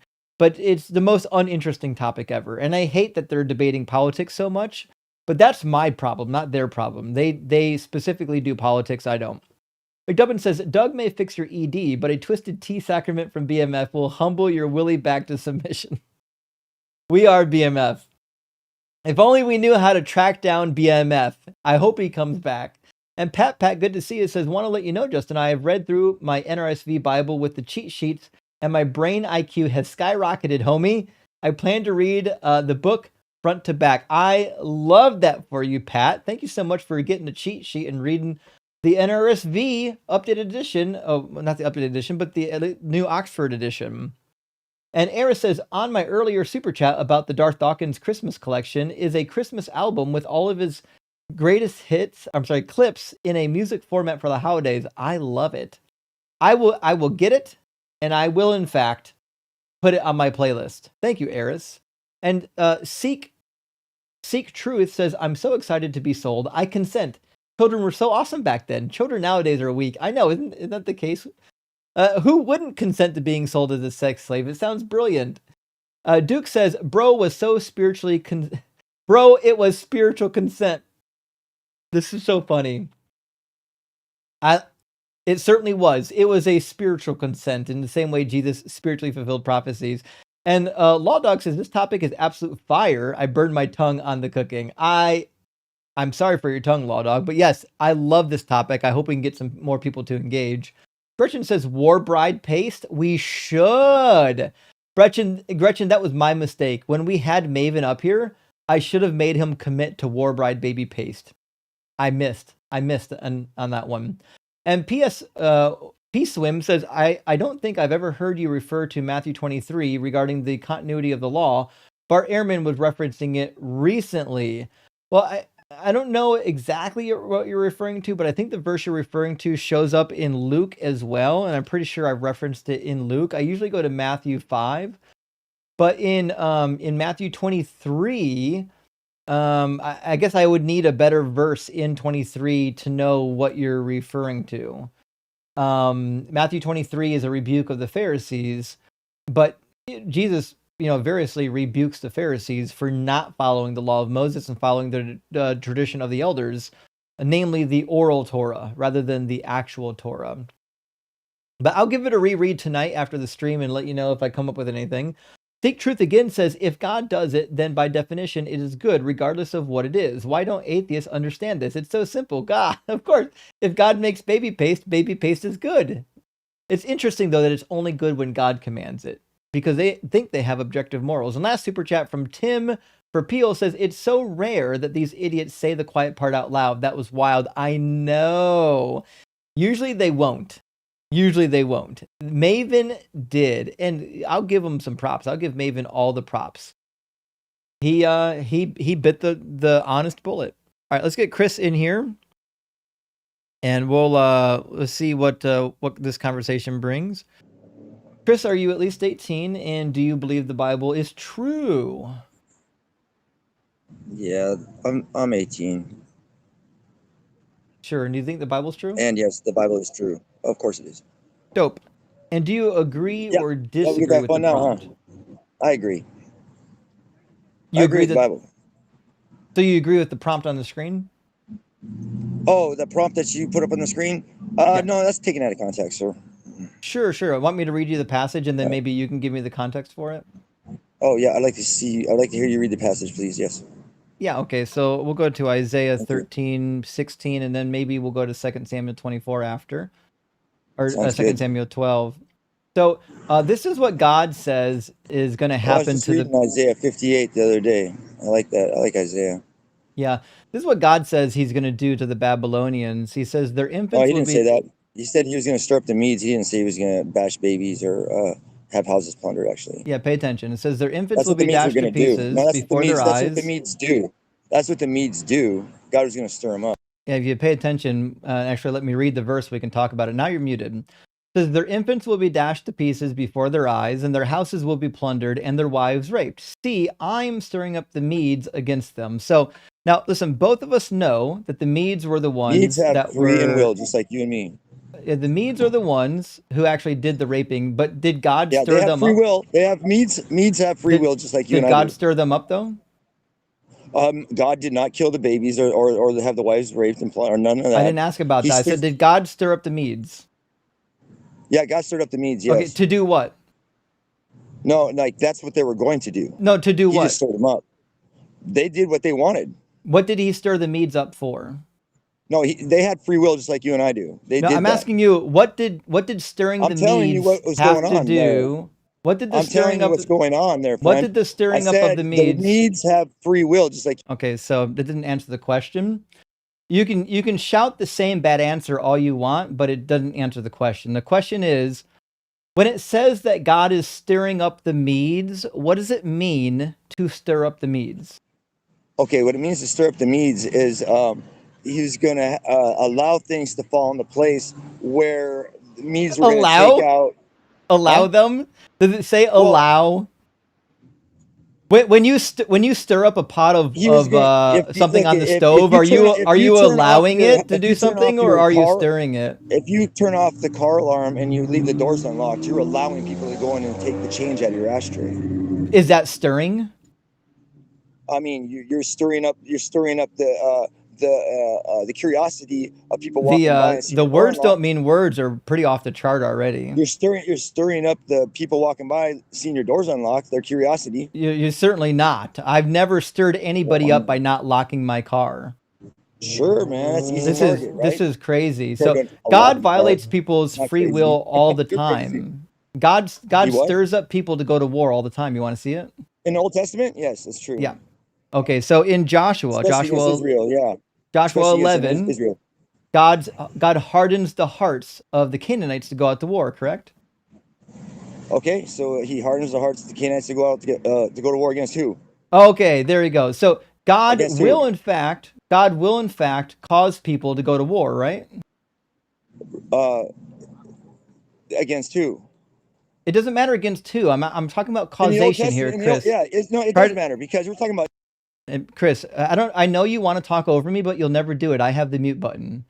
So you're gonna have to engage. Like I know at your Thanksgiving dinner you're used to shouting at people, but it's not gonna work here. So you can respond in kind, or you can crash out on mute. It's up to you. Okay. So the question was, in the Old Testament, does God stir up people to go to war? In the Old Testament, it talks a lot about God's people, Israel. I'm And asking when yes or it's- no questions. Does God cause people that to go to doesn't- war? Yes or then how- no? Is that how you win then? It's just yes and no? No, I need you to not avoid the question. The question is, does I'm not God avoiding the cause question. does I'm God answering the cause question. people to go to war? Yes or no? I'm answering the question for you, sir. It's a yes or He no doesn't cause- question. Does cause God people is cause kind of a people to vague go to war? question. Yes or no? That's too vague of a question. It's not. Yeah, it is. It's Like, a very who does precise he- who question. are you talking In fact, about? To go against war I'll against who? answer it for you. Does God So it cause says it was the Libya to go Lord's to war against the doing. United States, or It says it was the Lord's doing to harden their hearts so that they would come against Israel in battle. So I'll ask you again. yes? Does if God Israel, does God cause people to go to war? Yes or no? yes, if Israel is, if There Israel we is go. We rebelling got it. against We him, don't need the yes. excuse. We just need the yes. Absolutely. Finally, He doesn't cause okay. them to So kill so their babies and God rape their women, does no. so God No. does cause people to go to war. Yes or no? Oh yeah, his Okay. people. Yeah, And his people. and disobeying when him, God yes. They causes discipline people to go to war, does He know what they're going to do when they get there? him. He knows what war is. Yes. Okay, so God not only causes the war, He knows what the war will bring. Now, does He have the ability to prevent the women from being raped in war? That's a choice that the people make as I they're didn't doing it. ask you that. I asked, does He have the ability? He's already stirring up the people to go to war. He's violating their free will, causing them to go to war. Would it be wrong for Him to violate their free will also in preventing the women from being raped? Violating anybody's free will is wrong. So it was God's wrong part. when On He God's violated their free will to cause them to go to war? Harden their hearts. That's a violation of their free will. Is it? Yeah. What does hardened heart mean? What does a hardened heart mean? It causes them to be stubborn and obstinate, and in this case, in the case Kinda of like Joshua, it causes them to go to war. Kind of like you. Not like me at all. I have the truth on my side. You're the one right now crashing you out, do. showing No, you everybody, don't. the No, you true fruits of a Christian. Actually, So, I know the truth. so we'll try this God told me again. the truth. Does God know when they go to war that they're going to rape people? The answer is yes. Does God have the ability to prevent it? To prevent what somebody else is going to do. Yeah.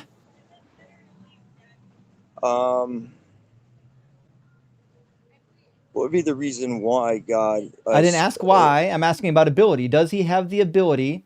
The people that He stirred up to go to war, does He also have the ability to soften their hearts so that they wouldn't rape the women? Yes or no? Did the women ask God to have him stop? I didn't ask you about that. I'm asking about His ability, so try again. Does He have the ability to soften the hearts of the warriors so that they won't rape the women? If the women prayed out to God in faith and asked him to stop it, I'm sure He stopped it. The others that didn't, He probably didn't. That's not in the book. It explicitly states that He's going to bring the Medes against them and have the women raped. And in fact, He says so in Zechariah 14 as well. He says, I will gather all the nations against Jerusalem to do battle, and the city shall be taken, and the houses plundered, and the women raped. So is God causing the Israelites in Jerusalem to be raped? He didn't. I mean, what did they do? It doesn't matter. I'm asking, did He cause it? It does matter. No, it doesn't. Really matters. No, it doesn't matter at all. I don't think, to be clear, Chris, I don't think there's ever an occasion where raping a woman is a fair punishment. So we'll try this again. I don't care what the excuse is. I'm asking, did God cause this raping to happen in Zechariah 14? Yes or no? I mean, I don't think God raped anybody. I didn't ask you if He did. I said, is He causing it? I don't know. He didn't cause them. They made Okay, the so decision on then their own free when he will. says, They I made their will own gather decisions. all the nations against Jerusalem, how does God gather all the nations without Let's take a violating look their at free the will? let's take a Chris, look at how does the God Hebrew. gather all the Let's take a look at nations? the Hebrew. Pay attention. How does God gather all the nations? How does he gather all the nations, my friend? I'm asking you. Answer it. Well, you're the one that's sure it happens. So how did he gather Go all the go nations ahead and together to answer go on it. a raping spree? How does God How gather the nations against How did he Israel? gather them all together to go on a raping spree? I wasn't there. You tell me. I'm asking you, so you don't know then. Well, I mean, So the way he God does gathered it all the with nations, magic. the way he's current. Okay, Is it I can answer magic? that question. I can answer that question. Or is he tampering with somebody's free will? I can answer that question as far as like how he's gathering the nations together these days to go against Israel at Now the I'm end of asking times. about these days. I'm asking you about Zechariah Well, he's 14. doing it When the he same says way as that he's he's doing it these gathering the days. nations against Jerusalem to do battle, what does it mean when he says, I'm gathering the nations against Jerusalem? What does it mean? Well, he's doing it the same way he did it today as he did it then. I'm not asking you if it's similar today. I'm That's asking my you, what answer. does it mean when No, he's God doing it the says, exact same way. what does it mean when he says, I'm gathering the nations? Well, he's doing it right now. He's doing it the same way. I'm not asking you about right now. I'm asking, what does it mean? Well, I'm telling you, he's doing it the same way. How is he doing it right now? Well, if you look at the Epstein files, and then I'm not asking about the Epstein files. I'm asking that's about how he's gathering doing for it. war. When the files This guy are can't released, focus at all. This and it shows is what crazy. Israel has It's been crazy doing. that you can't actually pay attention to the line of I'm questioning. paying So, attention exactly. You won't let me answer the question. my question is not about the Epstein files. My question is, what does it mean when God says he's gathering people for war? That's him intervening on somebody's free will.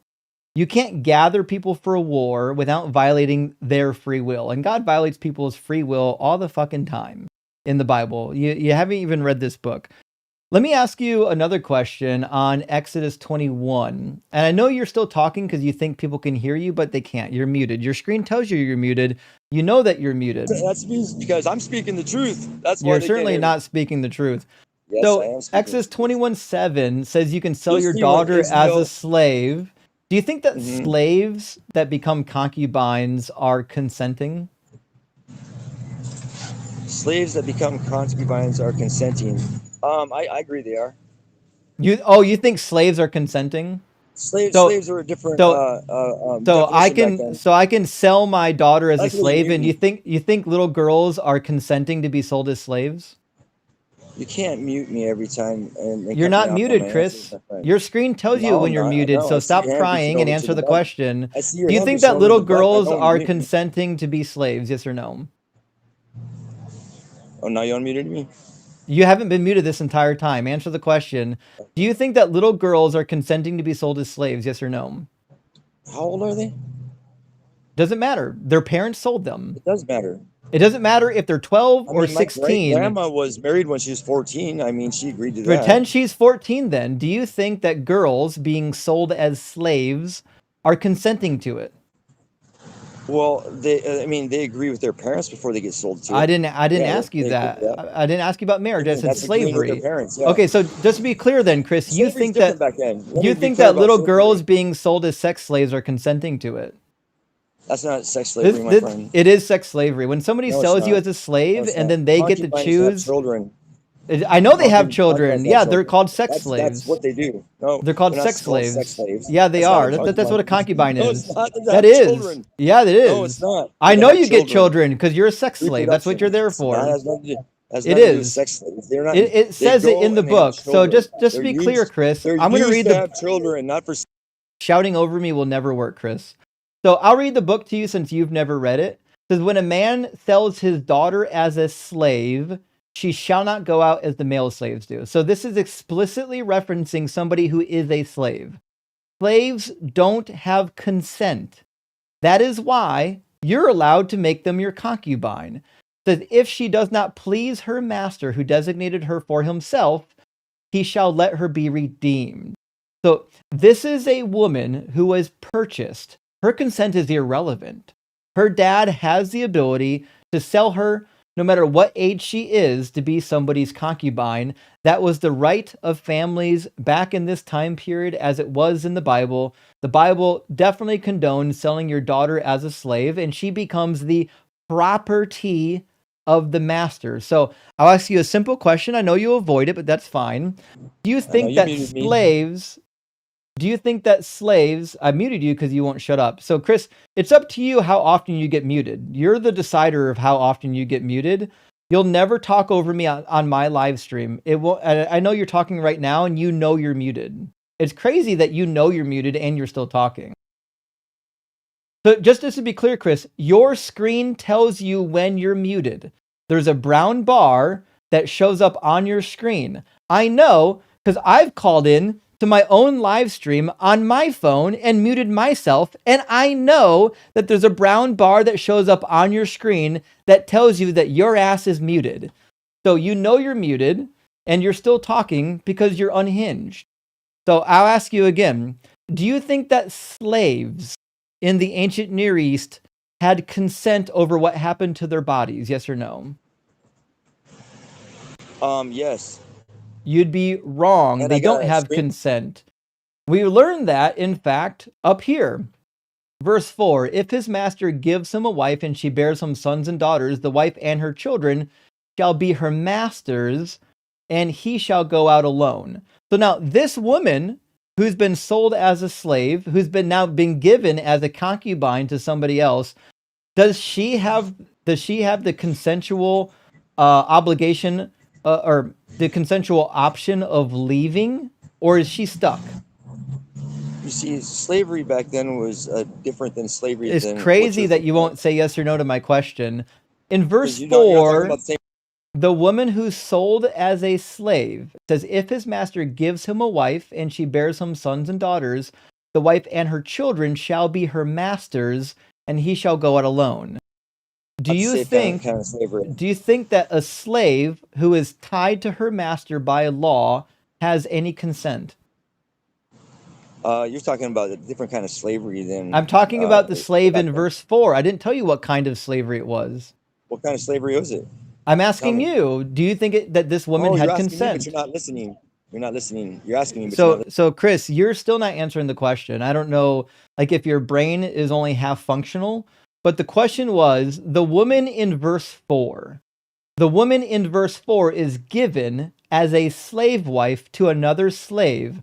All I want to know is, do you think that slave wives that are given by their master to other men, do you think that they are consenting?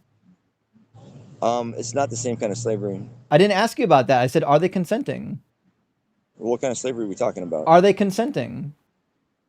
I know that slaves are indentured servants back then. They're not. Owe somebody something. Yes, they are. They're not. And they work their way out of it. Yes, they are. Well, you'd be wrong on that account too, Chris, because what does it say about her freedom? Well, she doesn't have until she pays off the debt. She doesn't have. There's no debt here. But if you're a concubine, you agree to be a concubine. No, that's not the case. You can be sold by your parents as a concubine against your wishes. You agree with your parents, though. No, you don't. We have many thousands of concubine contracts from the ancient Near East. The consent of the daughter is not relevant. And in fact, most concubines in the ancient Near East, a lot of them were actually orphans and or widows. They were people who had no other choice, and they were adopted as concubines, or rather than being orphaned, their parents sold them as concubines because they needed the money. They don't have the option of saying no. So, but I want to educate you on slavery, because educate you on slavery. Well, you haven't read the book, so you'll never be able to educate me. Leviticus 25 I've read the book more times than you have. You certainly haven't. Oh, Tell me, I have. How long are foreigners slaves in Leviticus 25? How long are what? How long can you keep a foreigner as a slave in Leviticus 25? The old law, huh? I had to brush up on that. I thought you read it. Oh, I've read it. I mean, you obviously not more than me. Yeah, I have. Not enough to know one of the most important slave passages. It's crazy. In Mark. I'm asking you about Leviticus. In Leviticus 25, I'm asking you about how long you can own a slave. Why don't you tell me that answer since you know it? It's on the screen. It says, as for the male and female slaves you may have, it is from the nations around you that you may acquire male and female slaves. You may also acquire them from among the aliens residing with you and from their families who are with you, who have been born in your land. They may be your property. You may keep them as a possession for your children after you, for them to inherit as property. These you may treat as slaves. So how long are they slaves for? But as for your fellow Israelites, no one shall rule over the other. I asked you about the with foreigners, not harshness. the Israelites. Harshness. Well, the foreigners. How long are the foreigners slaves for? Well, I mean, for as long as they're foreigners. For all their life. For as long as they're foreigners, yes. It doesn't say that. It says for all their life. Well, they're foreigners their whole life. I know. So they're foreigners their entire lives. That means that you can own a person as property forever, Chris. What's the definition of slavery? You can't own them as property when they're dead. Yeah, we agree that you can't own people after they're dead. So what's the definition of slavery? For a long time. What's the definition of slavery, Chris? Oh, well, obviously it's different between foreigners and for Israelites because Israelites. So now all of a sudden you recognize that they could own slaves, and now you want to shout over me because you know you're getting your ass cooked. So let's make sure we're clear on this, Chris. Does the Bible say that you can own slaves forever? Yes or no? You didn't finish that paragraph right there. It says the Israelites without harshness, though. I didn't ask you about the Israelites. Well, I asked you about the foreigners. So to be sure, there were some slaves that you were allowed to own for life, right? Which fathers and mothers are we talking about? The foreigners or the Israelites? The more you talk, the worse this looks for you. Answer my question. For me, it doesn't. Does the Bible say that you could own some slaves for life? Yes or no? Yes, the Bible says. Oh, there we go. All right, so we finally got to the point. Now, let's talk about how you can own Hebrew women for life. Verse 7 of Exodus 21, when a man sells his daughter as a slave, she shall not go out as the male slaves do. How long do the male slaves get to serve for? You were going to tell me, or which the Hebrew male slaves? You read it. Tell me. Well, we're reading it right now. I don't have it all memorized verbatim. So you don't know. It's 6 years. They get to go free in the 7th year. The male slaves get to go free in the 7th year. When do the women slaves get to go free? Whoa, never? That's what it says. It says they don't go out like the male slaves do. We're talking about the Hebrew ones, right? Yeah. Well, yeah, but the Hebrew women back then. Okay, so now we've discovered that the foreigners and the Hebrew women you're allowed to keep as slaves for life. Finally, we came to an agreement that the Bible does condone slavery. Isn't that wild? The ones who don't have income, yes, they don't have. I'm sorry. Does it mention her income here? Does it mention her income? Women don't make income back then. They certainly did. Did they? If they're married, yes. Yeah, even in the Bible they did. Yeah. You didn't have to be married to make income. Who do you think made all the cloths? Women almost exclusively made all of the cloth of the ancient Near East. They made the perfumes, they made the cloths, they made ointments, they made the incense. They did all that shit. Okay. Women had jobs, they can do stuff. In fact, there were women herders. In fact, in ancient Arabia, they actually had queens ruling the kingdom, Chris. I'm familiar with that.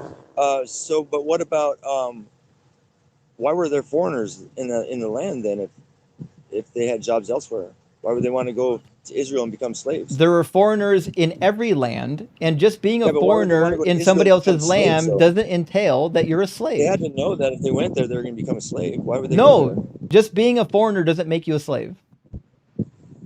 In Israel? Anywhere. Well, how did they become a slave then? And typically, your parents sold you as a slave, or you got captured in war, like in Numbers 31, or in fact, you might have broken a law that required you to be someone enslaved to pay restitution. There's lots of reasons why you could become a slave. There's no one single reason, but the reality is, God says that you could own slaves for life, and you can sell your children as slaves. Sounds like you had a big debt then. You shouldn't have got yourself in that position. It doesn't matter. Do you think children should be allowed to be sold as slaves? I think that you got to be more careful and plan your life Do you better think that if that's the case. If children that's should be the sold as slaves, Chris? not for sex slaves. Heck no. Like Israel is doing over there on But the Epstein Bible Island. says that you can sell your children as slaves. In Old Testament, yeah, they don't do It that doesn't nowadays. matter. That's Okay, so we traumatizing. finally came to an agreement. The Bible says you can Mhm. sell your child, your son or daughter, as a slave. That If in happened fact, actually. Yeah, that I know it happened. does happen. So if in No, it did fact happen. you sell your That's daughter true. as a slave, she can become somebody's concubine by Yeah, choice you don't want of her master, which means I this in fact definitely wouldn't is want to sell my daughter as a slave. non-consensual slave rape is what that I is. definitely wouldn't want to do that though, would I? Why wouldn't you want to do it? I wouldn't want to sell my daughter into slavery. It could be a harsh Why? life. Why wouldn't you? Oh, okay. So it would be bad for her, but it was good when It God would said you be can do bad it. for- Well, I mean, even if he said I could do that, I wouldn't. I didn't say that you would. I'm saying that you believe it's probably okay when God said you can do it. Let's read another I passage that believe I that know you've anybody never who read, did that Chris. is, I believe that anybody who would do that, that would adhere to that rule, I believe that they were not making good decisions at the time. Yeah, but God said you can do it, which makes it a good decision. We'll get to that And next. that's So 2 well, Samuel not chapter necessarily. 12, Not do you necessarily. Oh yeah, He says you could do it doesn't necessarily. mean. Oh, Like he he said, you could does. divorce. He in Moses fact in Deuteronomy Deuteronomy Moses chapter allowed 12 verse divorce. 28, Chris, just be clear, Moses allowed I'm louder divorce, than but it you. doesn't agree Every with time it. you talk while I'm talking, no one hears you. So if you want to be I don't heard, care. the time I to don't talk care. is not shouting over me. I don't care. I love this. I'll I never just don't care. understand guests that think they can talk I over the don't host. care. It's crazy. I I know just you don't don't care. care. Yeah, because you don't have your brain's not screwed in right. You got half a Is brain. that right? Yeah. So 2 Samuel I'm chapter smarter than you are. 12, you're certainly not. You're demonstrating right now Oh, I that you've am. not only read the Bible, but that you're a IQ's way liar higher and than that you're a yours. narcissist. So in 2 That's you, Samuel buddy. chapter 12, what are That's the you punishments handed down to controlling the answers. David for what happened when David slept with Bathsheba and had Uriah killed? Oh, there was punishment for that? 2 of them. Do you remember? Oh, there was punishment for disobeying God and for breaking his rules? Imagine that. Do you remember what they are? I mean, I imagine it was harsh. So you don't know the story. Great. It says, I mean, I know it's of the harsh. first punishment, David's wives are going to get raped. It says, thus saith the Lord, I will raise up trouble against you from within your own house, and I will take your wives before your eyes and give them to your neighbor, and he shall lie with your wives in broad daylight. For you did it secretly, but I would do this thing before all Israel in Doesn't broad sound like daylight. rape. And then in chapter 16, Absalom comes in and rapes 10 of David's wives. Where's that at now? 2 Next Samuel verse, yeah. 16. So listen No, carefully where to what it says. I God heard, says, but that's I will raise up trouble against you I from heard that within part. your own house. The person within the house that's causing the trouble is his son Absalom. Absalom Oh, runs a coup against his father David and tries to take his throne. And in a display of force over his I father, remember he that. takes 10 of David's wives up to the top of the palace and rapes them in front of all Israel to show that he's in charge now. Yeah, that's a horrible thing to do. I bet you that didn't last long for him. God caused it. How long did that last, though? I mean, I don't think Doesn't he matter did. how I long it think that just lasts, happened. God caused it to happen. Where does it say God caused that at? Verse 11, thus saith the Lord, I will raise up trouble Raise up against you from trouble. within your own house, and I will cause your wives I will take your wives before your eyes and give them to your neighbor or But that's your different. He kin. says to the neighbor. That So was a God different says that incident. he's raising up the trouble. He's raising up the trouble that's No, going to take those wives and rape them. no, like you said, his son raped them, but the neighbor, that wasn't. It doesn't say anything about rape right there. The neighbor includes children. So the Hebrew word reah for neighbor could be translated as kin, as neighbor, as somebody that is It proximally says, "I'll close give to them to your you. It's a neighbor." general word. And It your says, "I'll take your children wives do in before your fact eyes and get give them to your included in children." the definition of the word. So you're saying that neighbor means children What in I'm that saying is that neighbor has a context. broad semantic range in Hebrew. Reah could mean anybody close to you. That's why it's somebody I think within your own house. you're bringing this into your own like narrative now. Nope. Not even remotely the case. You should know by now that I don't tell lies on the Bible. I'll show you right in the dictionary where the word neighbor can mean literally anybody that is your near kin. Raya. This is the word in Hebrew that we're looking at. And in the BDB lexicon, it says a friend, a companion, a fellow. It could even be a kinsman, somebody who's intimate with you. Yeah, in a but weaker, those words are in a slightly weaker different sense, than that one, though. Yeah. I know all of these words are slightly different because the word has a Right, wide but you semantic gotta go by the range. exact one, though. Raya in the oldest, King James oldest. Bible typically gets referred to as a kinsman, one of your Kinsman, yeah. kind. So a kinsman is somebody of your Yeah, family. somebody close to you. No. They're all related. They're all Israelites. Yeah, I know they're all related. Yes, thank you. Yeah, they are all related, and the kinsman who took David's 10 wives and raped them happened to be his son. It doesn't say rape right there in those sentences, though. It sounds like It doesn't have to say rape. We know that's what happened in chapter 16. Well, that's chapter 16, though. Chapter 16 is the fulfillment of this prophecy. How do we know that the neighbors didn't like? His wives didn't want to go sleep with the neighbors, and then his son went and raped 10 of them. Because the neighbors, first of all, are in plural. This is in the singular. Your neighbor is a singular. Oh, okay. So the prophecy is your neighbor, like your son, like living next door. Which in fact was the case. His son didn't live in the palace with him.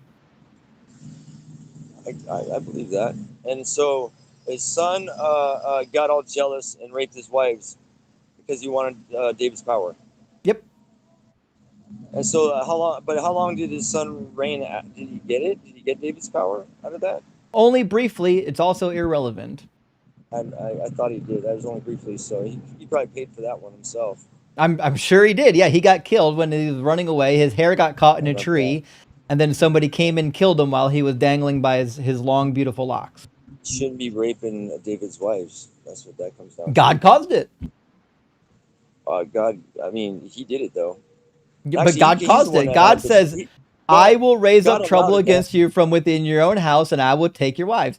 This is God saying, I'm causing it to happen. So God is causing it to happen as a punishment for David's sin. So when God says, I'm causing it to happen, it doesn't matter if Absalom was the one that acted it out. God said, I'm causing it. Well, I mean, like the way you have predetermined questions for it, I'm just acting it out too. It's like I'm getting set up already. So you're causing it to for me to fumble on a lot of these questions. You finally got it. Yes, Chris. The reason why this is a setup is because I've read all of the Bible and you haven't. The way this works is I walk you through all of these Bible passages that I already know exist that you don't know exist, and I demonstrate all of my claims to actually be true. Yes, I did. Yes, I have a formal education in this. That's why I know about it, and that's why you don't. That's not why I don't, you stupid ass. So Numbers 31, let's talk about how God says that you can distribute little virgin girls in war. How about that? Yeah, let's talk about that. Yeah.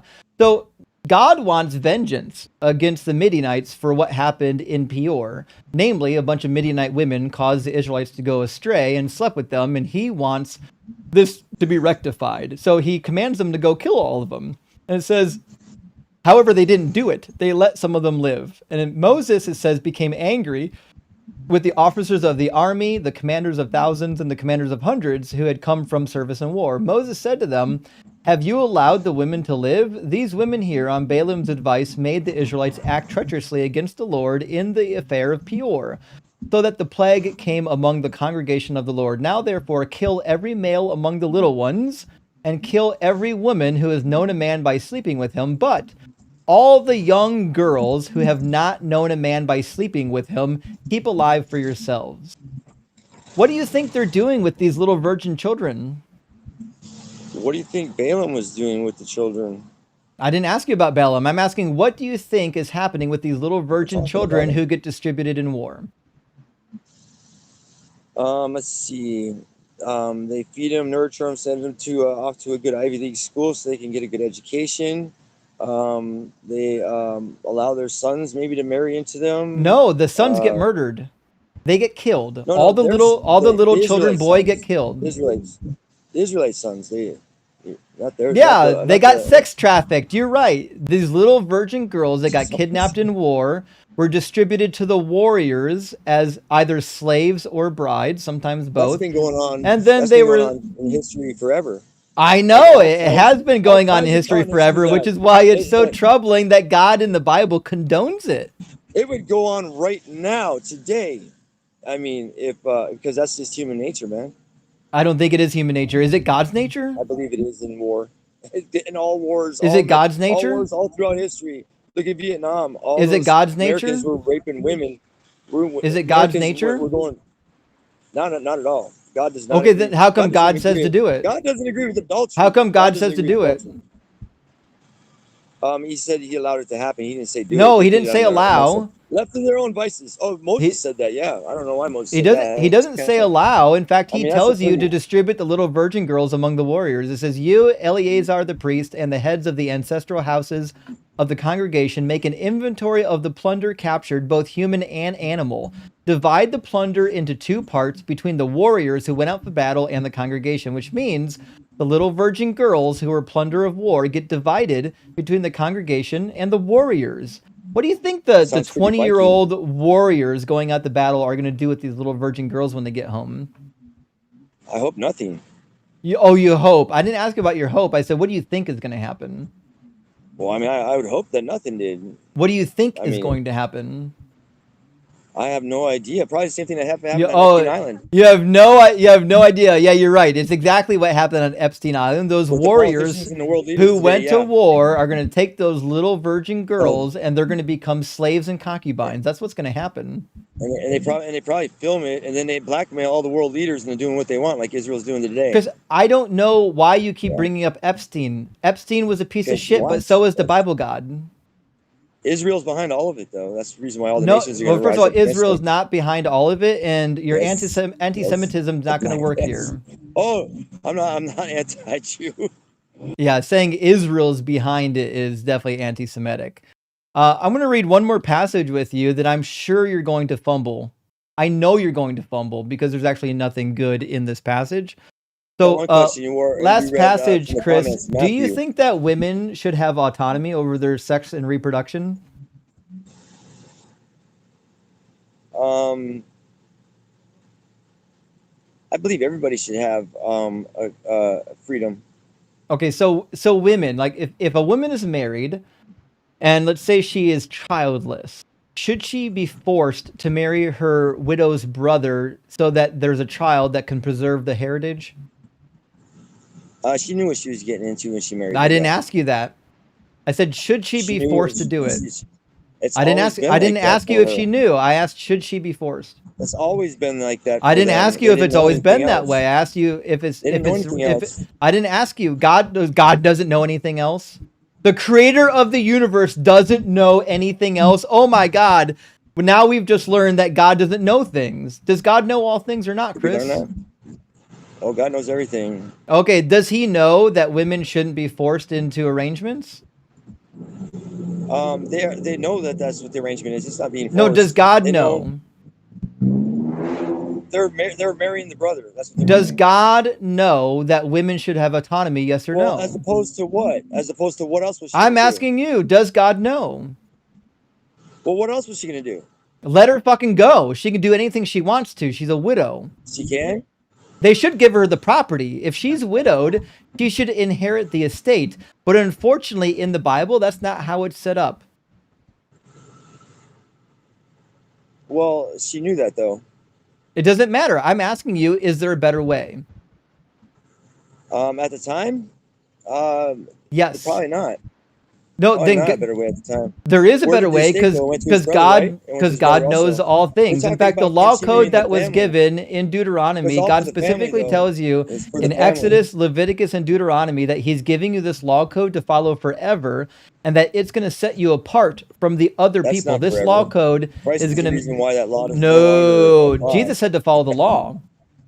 You can laugh Jesus all said you want, love but one you're another. wrong. Jesus said love one another. Jesus said to follow the That law. covers the law. Jesus said No, loving one it another covers doesn't. the law. He Yeah, didn't say does. that. He didn't say Yeah, that. he did. No, he didn't. He says, How much you want to bet? Yeah.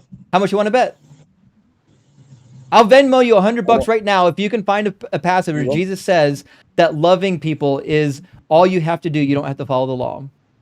He said loving one another covers the. That's what Paul said. Actually, Paul wrote about Paul, that. there you go. Paul That's said Paul. something akin to that, not Jesus. So Jesus said to Yeah. follow the law, which I'm going to show to you right now, because again, as we've demonstrated, I've read the book and you haven't. Jesus I says, have do read the not book. think that I have come to abolish the law or the prophets. I have come not to abolish, but to fulfill fulfill. And fulfill doesn't mean abolish, does it? He did fulfill the law. Does fulfill mean abolish? Yeah, he did fulfill the law. Though. Does fulfill mean abolish? You don't know what he's you don't know what he's talking about. Does there, though. What's he fulfill talking mean about? abolish, Chris? Which law was he fulfilling, though?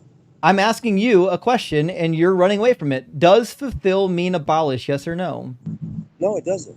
There you go. Okay, so he didn't come to abolish Right, the Christ law, which says is why he says, truly I tell you, until heaven and earth pass away, not one letter, not one stroke of a letter will pass away from the law until all is accomplished. Therefore, and this is the part you've never read, Chris, whoever breaks one of the least of these commandments and teaches others to do the same will be called least in the kingdom of heaven. But whoever does them and teaches them will be called great in the kingdom of heaven. So, according to Jesus, if you want to be great in the kingdom of heaven, should you follow the law, yes or no? Jesus also said, he goes, It's what a do you believe the it's a yes or no he goes, question, what- Chris. what- In order to be great in the kingdom of heaven, Jesus should asked to you ask, follow what the is- law what is- of Moses? What is the Chris, greatest of all commandments? Chris, we can talk about Matthew 22 when you answer my question. This is why you keep getting muted. So, does Jesus think in order to be great in the kingdom of heaven that you have to follow the law, yes or no? Not only follow the law, but teach the law. There you go. So according to Jesus, this law isn't going anywhere until heaven and earth pass away. And you're referring to Matthew 22 and you're doing it wrong. No, that In has Matthew nothing to do with, 22, he doesn't the way say not the to follow the Israelites look law. like on that. He tells you what are the two greatest of the laws. He says, when the Pharisees heard that he had silenced the Sadducees, they gathered together, and one of them, an expert in law, asked him a question to test him. Teacher, which commandment in the law is the greatest? He said to them, you shall love the Lord your God with all your heart, with all your soul, with all your mind. This is the greatest commandment. The second is like it. You shall love your neighbor as yourself. On these two commandments hang all the law and the prophets. So what he's saying is, all of the law and the prophets can be categorized into one of these two laws. This law, the second one, to love your neighbor as yourself, is from Leviticus 19:18. And in that same book where it says to love your neighbor as yourself, it also says that you can enslave your neighbors. So slavery and following the law are in fact compatible. You think that everybody had like a cushy little no, it was a hard life back then, man. I know it was hard. Today. It didn't have to Wait, be. no, Is God all powerful? Is God all powerful, Chris? God is all powerful. Could he have constituted a nation without slavery? Things wouldn't transpire as they are. Again, I didn't ask you that question. I said, was he able to constitute a nation without slavery, Chris? Everything happens the way it happens. Was he able to create a nation without slavery, yes or no? I mean, that wouldn't have been according to his good purpose. I didn't ask you that. Was he able to create a nation without slavery, yes or no? That wouldn't have been according to his purpose. I didn't ask about his will. I said, is he able? Is he okay? So the what if is easy. The answer to the question is yes. If you're all powerful, there's nothing you can't do. That's baked into the definition of omnipotent, which means the answer is yes. God could have given him a law to not own slaves. He didn't have to give them that law. Play the what if game. And in fact, he does part of that in Leviticus 25 again. He tells you, remember, we already read it in Leviticus 20. I know, because you're a coward. In Leviticus 25, he says not to own. What if game doesn't get you nowhere? If ifs were. It actually does. What if games gets you to logical conclusions? So the question is, could God give a command to not own foreign slaves perpetually? Yes. And we know he could do it because he said not to do it to the Israelites. It says, if any who are dependent on you become so impoverished that they sell themselves to you, you shall not make them serve as slaves. They shall remain with you as hired or bound laborers. They shall serve you until the year of Jubilee, Then they and their children with them shall go out from their authority, and they shall go back to their own family and return to their ancestral property, for they are my servants, who I brought out of the land of Egypt. So of his own male Hebrews, he says, they are my servants. Don't make them serve as slaves, which means God is capable of telling them not to own slaves, correct? He said, "You are not to rule over them with harshness." For Yes, I am know. Lord Of the your God. Israelites. So was God capable of adding don't do it to the foreigners as well? Why would he? Why would he do that? I asked if he's capable of doing it. But why would he? I asked, is he capable? Why would he do that? Oh, I'm sorry. Do you think that slavery is good or bad? I'm capable of driving a Do you think car that onto a slavery? pier Do full you of think that people, but slavery is good why or would I do bad, that? Chris? Slavery? It depends. Gotcha. So you're pro-slavery. Just checking. So do you I think, said it depends. as long as God tells you to do it, it's good then, right? If God tells me to do it, Yeah. oh yeah, everything God's told me to do, I've done. No. I'm not And asking about you. He's never asked me to do any of that stuff. I'm not asking about you personally. I'm using this Well, as a he's never asked me to do question any of that stuff. about So I don't know. about moral quandaries. If God You said asks if God anyone tells to do anything, is it always right to obey? everything he's asked me to do, it was right I to didn't obey. ask Yes. about you, Chris. I said if I don't know God about you, buddy. asks What does he ask you to any do? person to do something, is it right to obey? What did he ask you to do? He didn't ask me to do anything because he doesn't exist. So we'll try this again. If Well, God he's asking asks you to do somebody to things because do he doesn't something, exist. would it be right to obey? I mean, yes. When I obeyed him, yes, There I you did do go. it. That's It what was we right. needed. It was right Now, to do it. so then is it Yeah. always When he asked me to do, I wrong did. to disobey God, Chris? If I wouldn't have done it, I just imagine there would have been repercussions if I hadn't done what he asked. I didn't Yes. ask you that. I said, is it always wrong to disobey God? If I would have disobeyed him, I would have I didn't paid ask for you it. about your disobedience. I'm asking, is it always wrong? It needs to be a yes or no. Well, I mean, I have free will. I didn't ask you if you had free will. I asked you yes or no. Is it always wrong to disobey God? I mean, I'd love to obey God.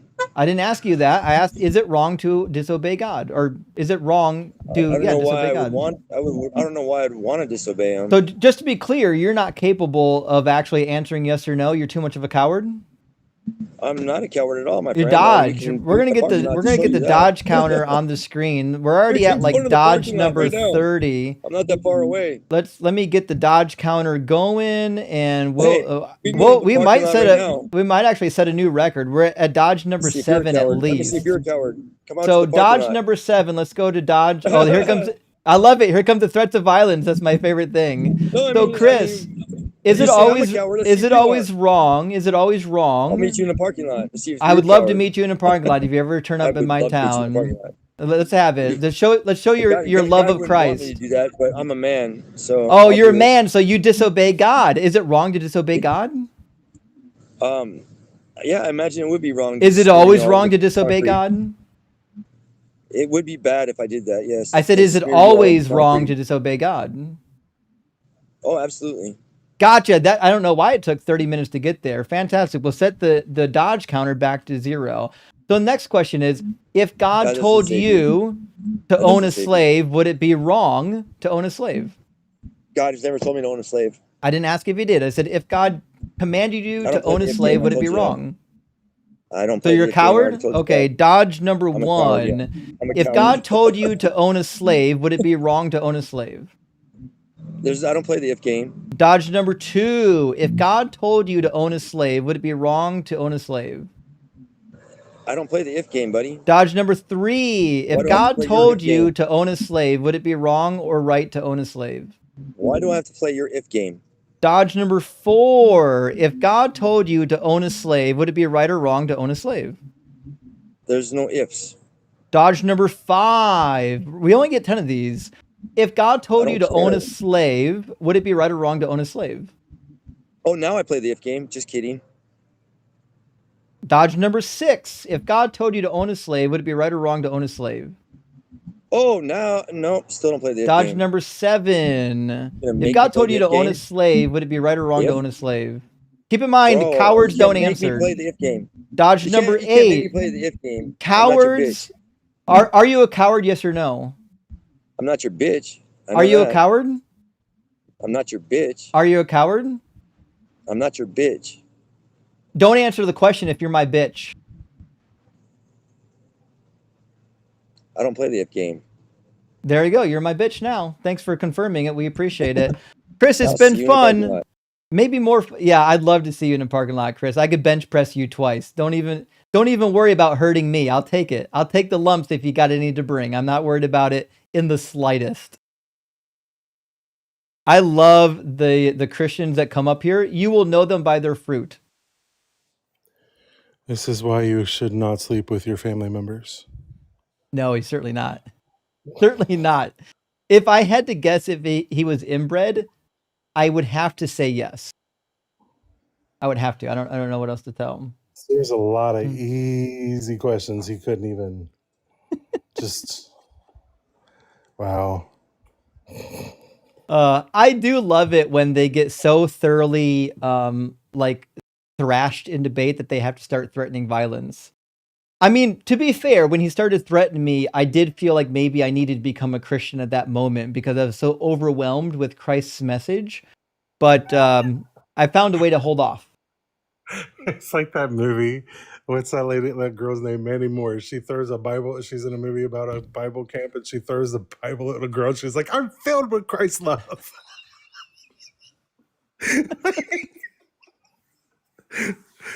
Like, yeah, I feel it. I feel your love. I feel it. It hurts, and I don't like it. Yeah, I know. It's a good time.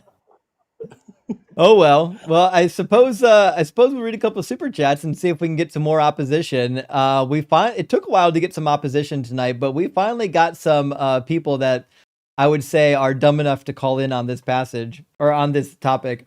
Bryce Aroni, good to see you, says Cafe is a frenemy of mine. Oh, I didn't know that. He uses a lot of mystical and religious coded language, but doesn't actually believe in the supernatural. Beware of equivocation. I love him, but he's intentionally coy sometimes. Actually, Bryce Aroni, that's what I caught from talking to him briefly. He was trying to use coded language in an attempt to not actually be held to a position, and we don't do that shit here. Cardinal Chimp, thank you for the super chat, says, to the callers, it's okay to be gay for Justin, but consent is still required. Yes, Cardinal. We approve of being gay for Justin, but we also demand that it be consenting, unlike the Bible. And Carissa, thank you for sending out 10 Deconstruction Zone gifted memberships. I super appreciate that. And Randy with another 20 Deconstruction Zone gifted memberships.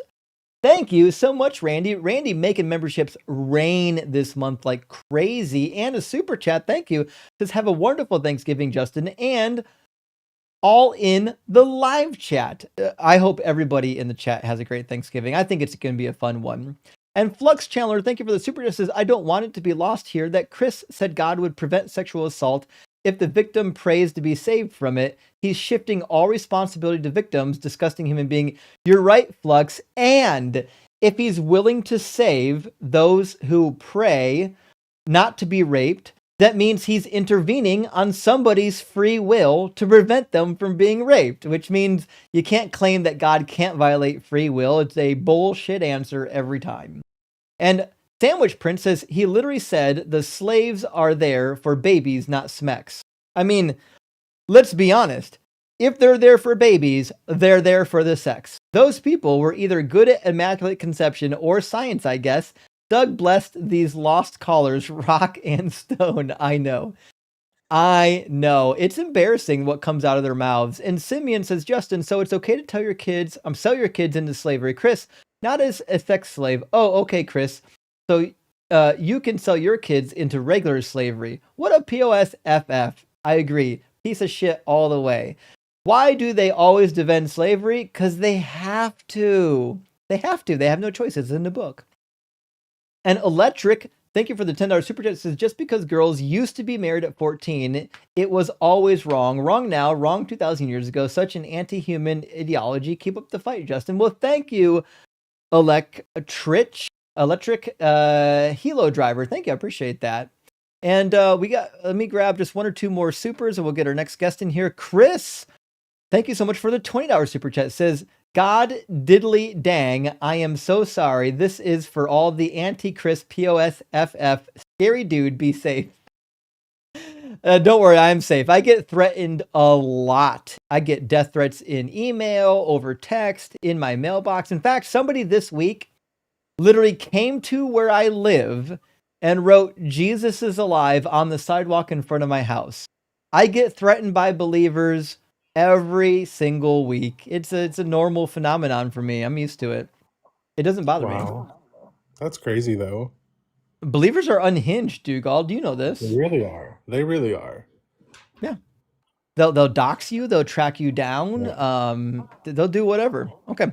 Let's And grab it, another guest. Oh, so what's really up? quick, it struck me though because he said, "Here we are." It's like literally here we are 2,000 years later, and you're still having to tell people don't sell your children into slavery. I know.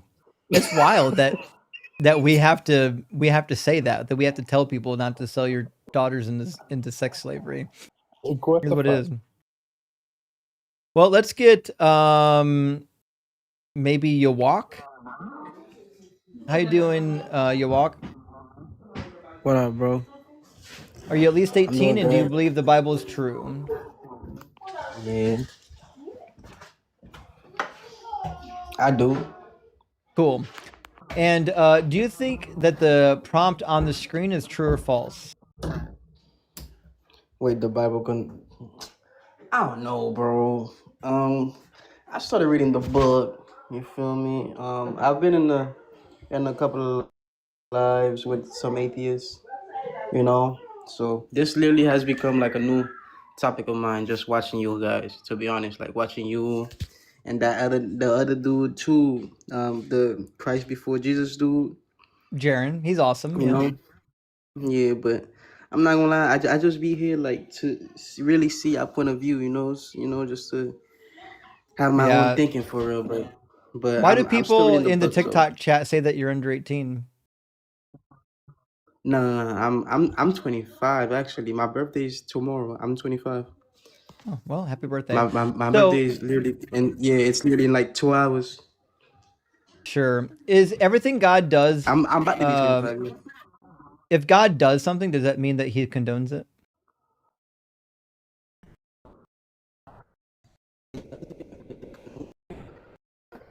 You walk, you're breaking up.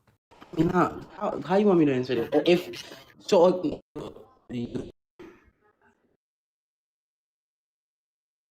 Yeah, you got red bars for real. Oh, well, you walk, listen, you don't have enough hold on, hold on. reception. What's that, Dougal? Oh, I didn't say anything. Oh, that was him. Oh, sorry, I couldn't tell what was happening. His reception is really bad. Listen, Dougal, I have to use the restroom real quick. I'm gonna leave it in your hands for a moment. I'll be right back, friends. We're gonna get Ricky in here, and fuck, we'll see what happens. Gotcha.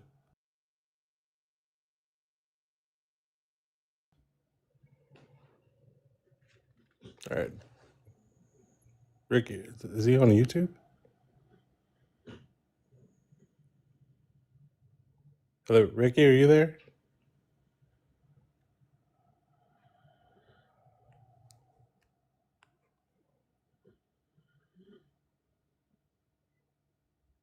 Yeah, we're gonna be right back. Until then, tap and share, guys, because I guess that guest is not there.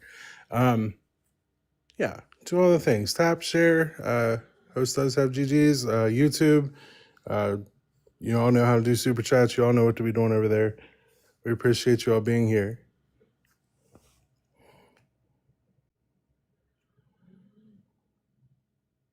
I wish I had music to play for everybody, but this was unexpected.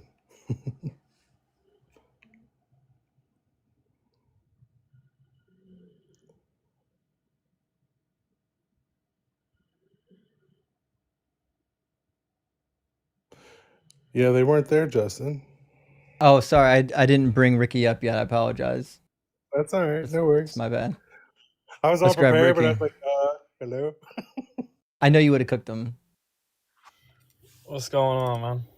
Yeah, how you doing, Ricky? Are you at least 18, and do you believe in the Bible? Yeah, I'm 27. Do I believe the Bible is true? Yeah. Yeah. Okay. And do you agree or disagree with the prompt on the screen?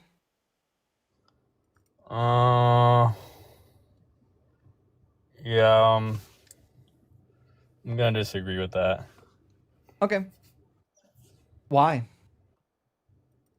Well, I don't think it condones. I don't think it makes a prescriptive claim that says this is good. Well, I didn't say that it commands it. I said it condones it. A condoning of something is an allowance for it. Yeah, I don't think like that's like a positive claim saying that this is a good thing to do, or are you saying that it just like It I allows don't know, it allows it? Mhm. Like without repercussion, what you're saying? Yep. No, I don't think so. Want to see some passages? Yeah, I'm sure. Sure. God, in fact, has the women of his own nation raped in Zechariah 14. He says, I will gather all the nations against Jerusalem to battle, and the city shall be taken, and the houses plundered, and the women raped. Half of the city shall go into exile, but the rest of the people shall not be cut off from the city. So God causes his own people to be raped. And city that be taken, the horse be plundered, and the woman raped. Half the city shall go into exile. Blah blah blah blah. Yeah, I see that. I see that. So that's God. One of his favorite things to say.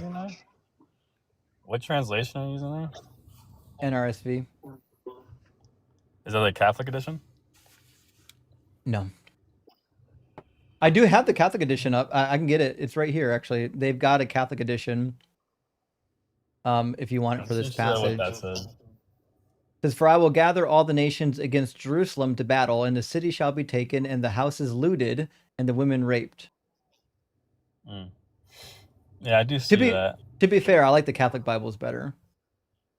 I do see that. I mean, to me, that's more like that sounds like a punishment to me, like for the Israelites. So it's okay sometimes to punish people with rape? It's not saying that we can do that. I'm saying. Well, I didn't say we. It's not saying that. It's not saying that Zechariah is a prophet. I think that's like essentially saying that that's what's going to happen to him. I don't think that's saying that God is saying that this is okay to rape people, like or doing that. No. There's other passages for that. I'm asking though, are there situations where God allows people to be raped? Yeah, there are situations where I mean, clearly right there, he allowed it to happen. That's right. That means he condones it. I mean, could he stop it? I mean, he condones it. It's difficult to answer because I mean, I'm not saying that it's an ought claim to say that it's good. That's just something that occurred. It's not that God's doing this or people doing it. Well, it gets worse. In Exodus 21, he says, when you buy a male Hebrew slave, he shall serve 6 years, but in the 7th he shall go out a free person without debt. If he comes in single, he shall go out single. If he comes in married, then his wife shall go out with him. If his master gives him a wife, and she bears him sons or daughters, the wife and her children shall be her master's, and he shall go out alone. So in Exodus 21, a man who owns a woman could literally just give her as a slave wife to another man temporarily, and then when she has sons or daughters, he can just say, okay, they're mine now. They're still my slaves forever. Is that not slavery and trafficking? That is slavery. I wouldn't say it's trafficking because, I mean, that guy wasn't. Like, where did he traffic them from? Can you sell a slave though? Like, can you sell a slave? So you're saying if he comes in single, blah blah.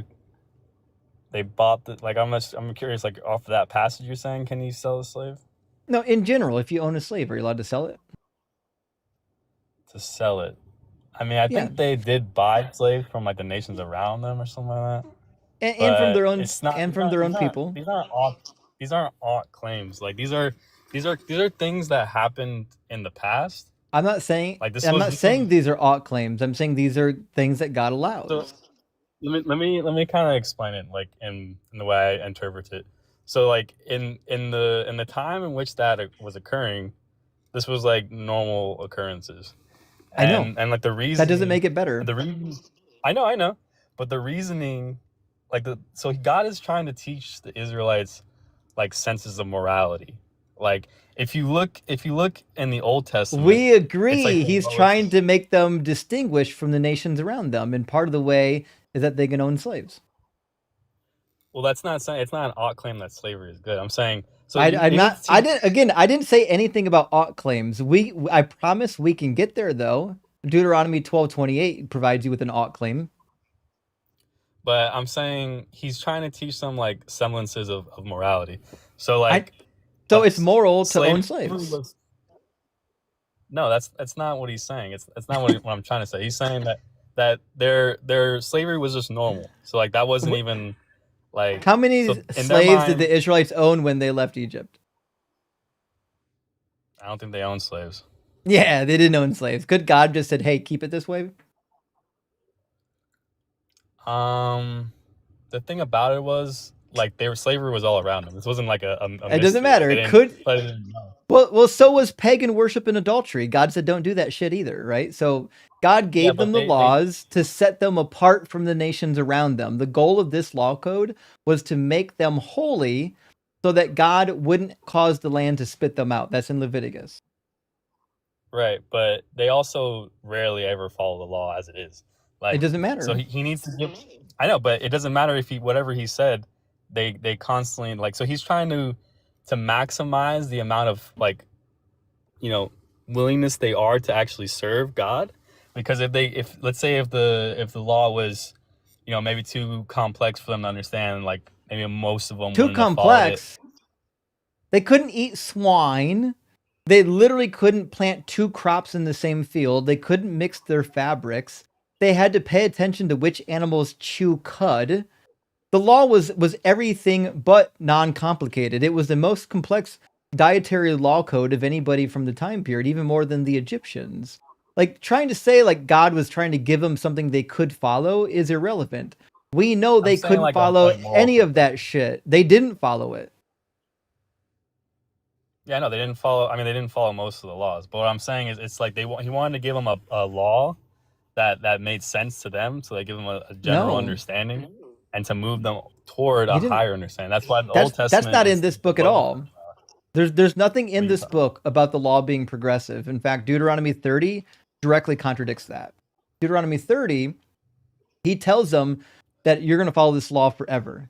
It says, "Moreover, the Lord your God will circumcise your heart and the heart of your descendants, so that you will love the Lord your God with all your heart, with all your soul, in order that you may live." We would rightly recognize this as like the Messianic age, when God circumcises the hearts of the people, and finally they behave correctly, right? Well, that they would serve God with all their heart and all their soul. That's right, and that's when the Messiah comes, right? That's why in the New Testament it talks about how the Christians are circumcised in the heart, right? I mean, you kind of lose me in there. I'm from what you highlighted right there. It's just saying. Don't worry about what I highlighted. I'm about to read you the rest of it. So the period in which peoples have their hearts circumcised is the Messianic age, correct? Like you're saying, like what's the Messianic age? Like I don't really know what you're talking about. When in the Hebrew Bible will people's hearts be circumcised? I mean, I'm assuming right then and there. No. Why do you say that? Because their hearts were not circumcised.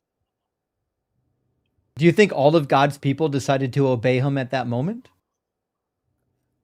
I'm saying, like, do you think like all of God's people progressive and all of the descendants of God's people obeyed him when Deuteronomy was given? Like this is a claim for progression. Like he's going to circumcise. It's not their a claim heart. for progression. Try to pay attention. I think that's okay. that's a claim. The circumcision of the heart is going to be in the eschatological end time, meaning when the Messiah Why comes. do you say that? Because it didn't happen.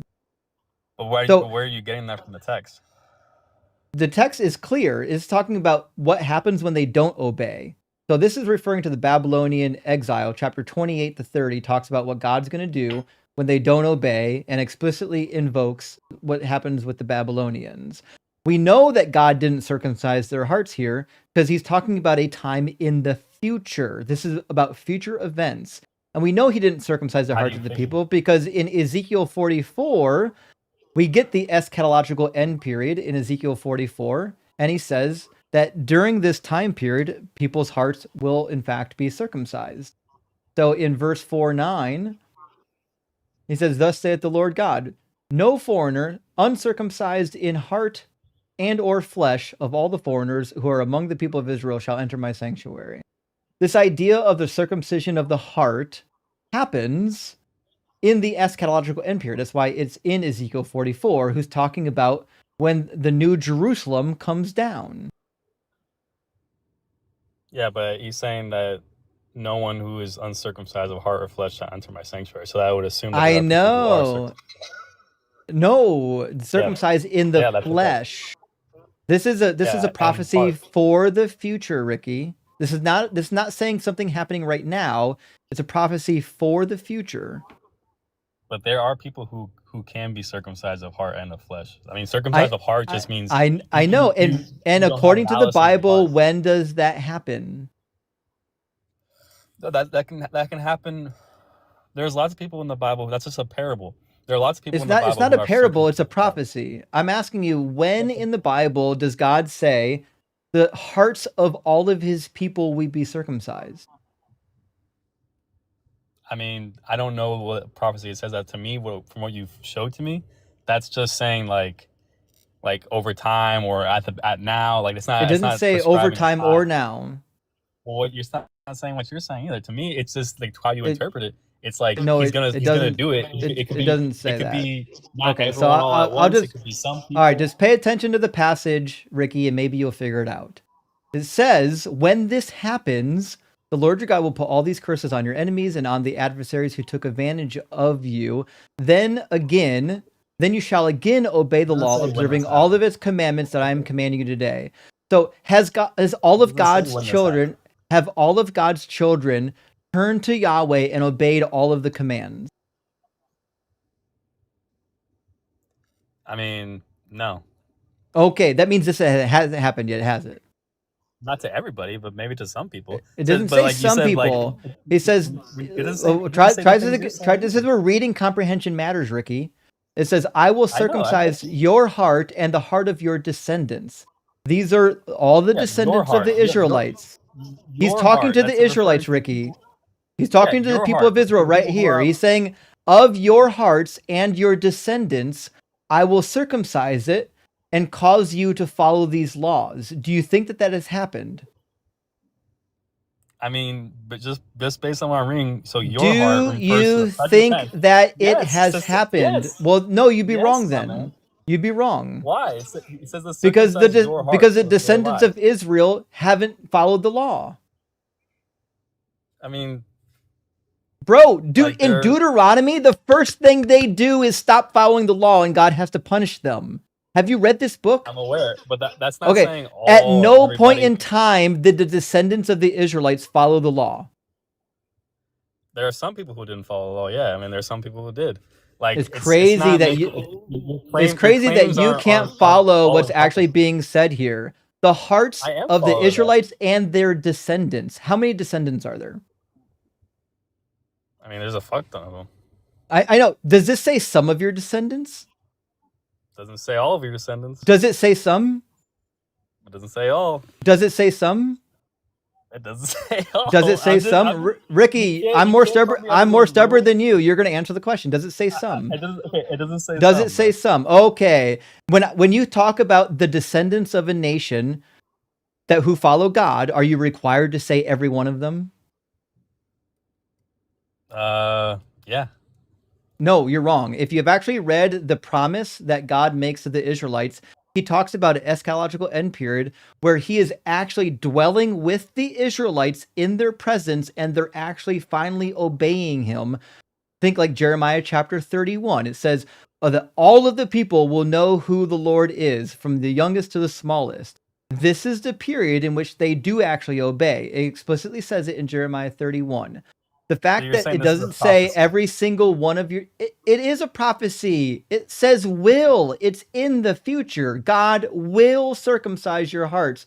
This entire prophecy from Deuteronomy 28 and onward is about the future, Ricky. Okay, I get you. I get you. I get you. It's not hard. God says to follow his law code for literally ever, and Jesus agrees. Deuteronomy 12:28 says, "Be careful to obey all these words that I command you today, so that it might go well with you and with your children after you forever, because you will be doing what is good and right in the sight of the Lord your God." Which means, according to God, the is ought problem isn't a problem. God says that this law code is forever. Psalm 19 says that the law of the Lord is perfect, reviving the soul. Things that are perfect don't have to go anywhere. I don't. Where you said what? You said the law of the God is perfect, reviving the soul. Yep, Psalm 19. Yeah, it says, the law of the Lord is perfect, reviving the soul. The decrees of the Lord are sure, making wise the simple. The precepts of the Lord are right, rejoicing the heart. The commandment of the Lord is clear, enlightening the eyes. The command of all these commands in the law of Moses that come from God, they're good. Which is why Jesus agrees. Matthew 5, Jesus says that you need to follow the law of Moses in order to be great in the kingdom of heaven. And he says, "Do not think that I've come to abolish the law or the prophets. I have come not to abolish, but to fulfill. For truly I tell you, until heaven and earth pass away, not one letter, not one stroke of letter will pass away from the law until all is accomplished. Therefore, whoever breaks one of the least of these commandments and teaches others to do the same will be called least in the kingdom of heaven. But whoever does them and teaches them would be called great in the kingdom of heaven." So if Jesus says that this law is in effect until heaven and earth pass away, and to be great in the kingdom of heaven, you have to follow it, I'm left with no other recourse than to assume that both Jesus and Yahweh agree that the law of Moses is good. So I want to pause right there, because I mean, there's a lot going on there. Because I mean, it's a very common theme in the New Testament that the law is not what perfects you. It's your only faith in God. No, only Well, after hold on. Jesus Before you bounce dies. around, Jesus doesn't say that once, Ricky. I get what you're saying, but before you bounce around, I want to stay on what you. I'm not bouncing around. I'm telling you right now, Jesus' own words contradicts just what left your mouth. Jesus agrees with Yahweh that you need to follow this law forever. So when you says until all is accomplished, how do you know that what he's trying to say is his crucifixion? All is accomplished includes the passing of heaven and earth. He just told you. Truly, I tell you, until heaven and earth pass away, not one letter, not one stroke of letter will pass away from the law until all is accomplished. All must include heaven and earth passing away.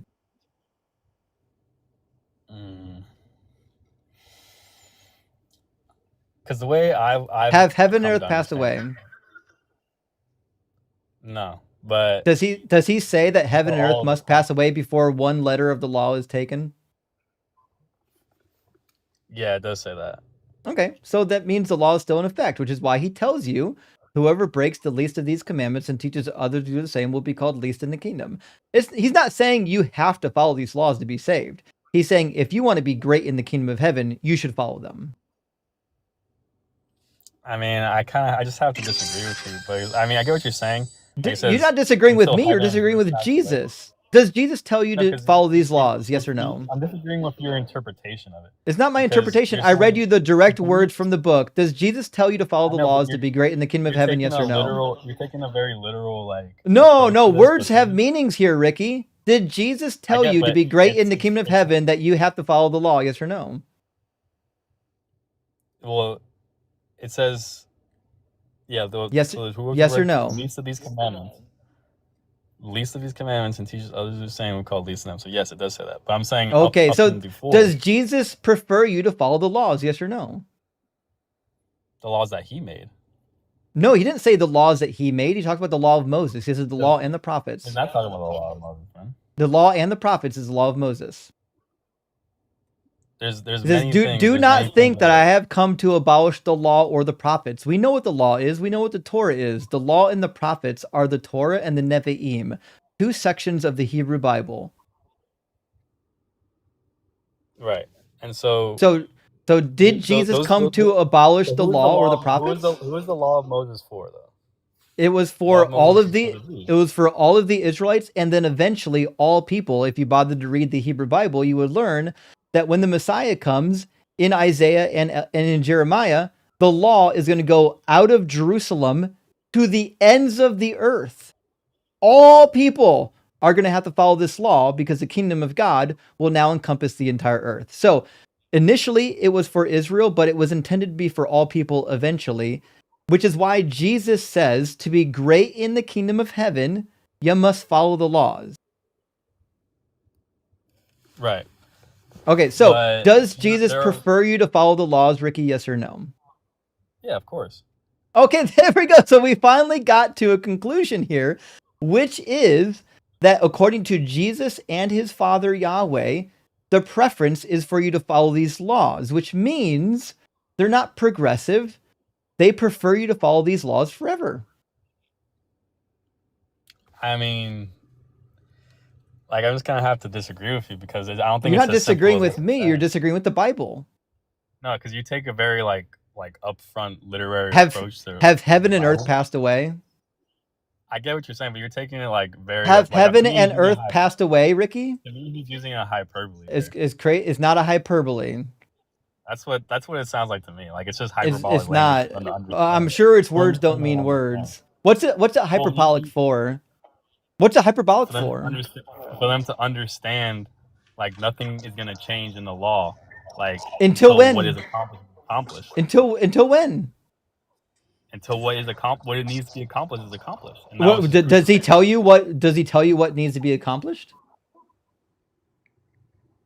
He does say what needs to be accomplished when he gets No, he crucified. doesn't. When he gets When he gets crucified, he says crucified, it he is says finished. it is accomplished. He It is didn't say finished. all is accomplished. It is finished. He said it is finished. finished. I He mean, didn't say all is finished. you What was can't finished backtrack and was his use your own dying. rules, man. What was finished was dying. Not the law. The That law was is what not he needed to finished. accomplish. That That's was what not he what he needed to needed to accomplish. accomplish. No, what That is he what he needed to needed to accomplish. accomplish His in order for the crucifixion. law to go away is for heaven and earth to pass away.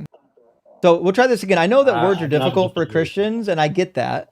But all you got to do is Well, read it, because words he are says difficult for you, man. until heaven and You're looking earth on very pass surface away, level. not one letter, not one stroke of letter will pass away from the law. Has heaven and earth passed away?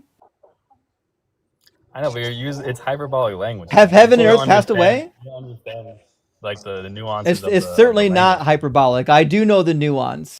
How do you figure? Well, how do you figure Because it's I not actually went to hyperbolic? school and I got formal training in the Bible. I went to college and seminary for biblical studies. So that's why I know that what you're saying is stupid.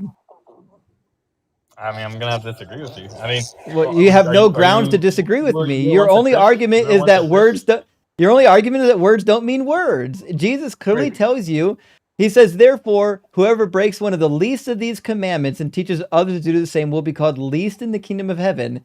He doesn't say for right now. He says forever. That's why in Matthew 28, when he sends, after he's already resurrected, he sends the disciples out, telling them to teach all of his commands to all the nations. Those commands include Matthew 5, where he says to follow the law. It includes Matthew chapter 20, when he tells you in order to get eternal life, you have to follow the commandments. Like when Justin read you the sentence, not like heaven and earth have to pass away, that sentence, what else could that possibly mean? It means anything other than what it says, Dougal. Right. Like there's like you can't, you're literally trying to tell me that the words that I'm reading don't mean what I'm reading. Because like it's more nuanced than that. But How is it it's more not nuanced? nuanced. It's a very simple sentence. It's because he's explaining to it like what It's he's funny trying how to say. nuanced it becomes when you don't like what it says. Right, because it's a very simple sentence. When Jesus says, "This is what I'm saying," then I have to assume this is what Jesus is saying. Not necessarily, because he also How says else could if you your hand, possibly he says do otherwise? if your hand causes you to sin, If cut it I off. say, If Ricky, your eye if causes I you to say, sin, gouge it Ricky, out. Does he mean to do Ricky, that? if I say tomorrow I am going to get up and go to work at 6 a.m., does that mean I'm going to get up and go to work at 6 a.m. or does that mean I'm going to save humanity and I'm going to roll over them all with a firm hand? Like, you're literally just making shit up to what the sentence says. I mean, when Jesus said that if your hand causes you to sin, cut it off, and your eye causes you to sin, gouge it out, is he saying to literally cut off your hand and to gouge out your eye? No. Actually, I think so, yeah. Actually, Wow, yeah, he that's does. crazy, man. He Because is if he wasn't That's crazy. hyperbolic. The That's completely hyperbole that hyperbolic, the dude. No, hyperbole it's that you not. all pretend he gives That that is, is bro. not. He's not telling you to No, gouge out your eye, He, man. you all he act like is. every word he says No, is dude. hyperbole, and it's You're not taking true. it. You're taking it They like they word for hate word. Jesus's words. I'm Jesus surprised you went wasn't to being seminary. hyperbolic. He wasn't So being hyperbolic do you think because the he Bible is gives meant you to be the taken reason, literally? Ricky. Ricky, what was the Hold on, do you reason he think said to Ricky, what was the reason he said to do it? do you think that the because it's better to Ricky, lose your flesh than to sacrifice your spirit? there But you do go. Okay, so if yeah, in you're fact giving the them. consequence of not gouging your eyes out is to go to hell, does that mean that it's better to gouge your eyes out? I mean, I don't think that's possible. But if your eyeball It was is causing you to go possible. to He hell, told you. I'm saying, but you don't need to do that. He It's not. says it's better to do that. We're not asking if you need to do it. He said it's better I to mean, do that. he's putting it into relation. He's putting it into relation. Like, yeah, I know, yeah, I'm yeah. saying, And it's a if gouging parable, out your bro. eyeballs It's a is what you need parable. to not go to hell, then you need to gouge out your eyeballs. I mean, he's not saying. I don't know, but you're losing the side of the parable, bro. It's saying No, I'm like not losing the sight of the parable.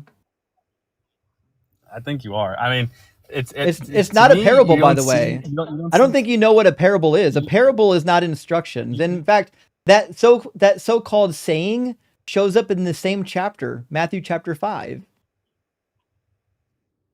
Yeah, but if you think that you should take the Bible literally at every single time, like I I think didn't that's say just literally unfair. every single time. This is clearly But literal. it can He be tells hyperbolic. you I don't think it's clear. it's not hyperbolic. He spends a whole chapter talking about how you need to follow the law to a T. And it says, if your right eye causes you to sin, tear it out and throw it away. It is better for you to lose one of your members than for your whole body to be thrown into hell. Jesus was serious about hell. If there is something causing you to sin, it's better for you to get rid of that so that your entire body doesn't go into hell. Not hard. That's why he Yeah, but messaged what is the body? What is the body like when it that. comes in relation to Christ? But what Justin just said is the whole reason he told you, well, you're supposed to hate your family because it could divide you from him and send you to hell. And that's That's hyperbolic as literally the well. whole We point of a lot of disagree. what. I mean, that's just unfair to the intention of the Bible. It's not unfair to the intention. The body. What is the? Do you know what the He body is commands in you. relation He to Christ? commands you to disrespect your parents. Do you know what the body is in relation to Christ? Yeah, it's nothing because we don't believe in transubstantiation like the Catholic clowns do. So No, in do you know reality, the Jesus body of tells Christ? you to disrespect your own father. What did he tell the No, he man? doesn't. What did No, he he tell the doesn't. man in Luke who wanted to go and follow him, but his father was dead? What did he tell the man in Luke when he wanted to go follow him, but his father Mhm. was dead? Yeah. His father was dead. I'm not recalling that. He says, "Let the dead bury their dead."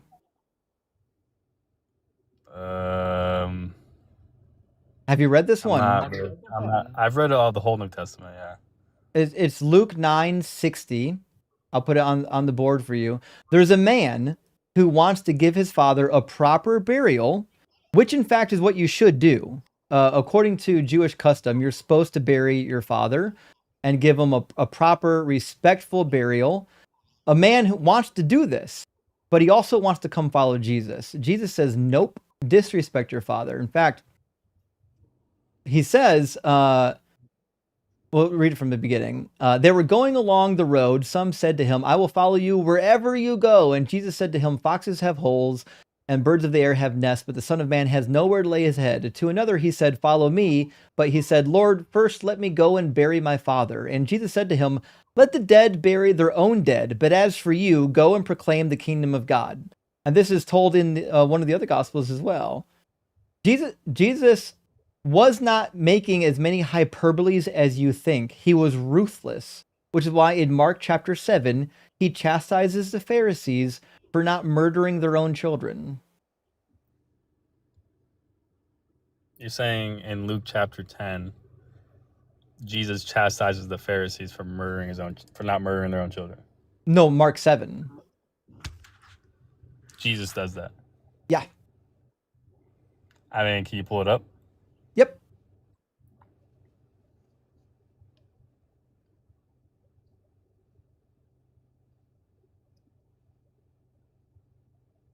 He said to them, you have a fine way of rejecting the commandment of God in order to keep your tradition. So he's like, listen, you motherfuckers are rejecting God's command through Moses.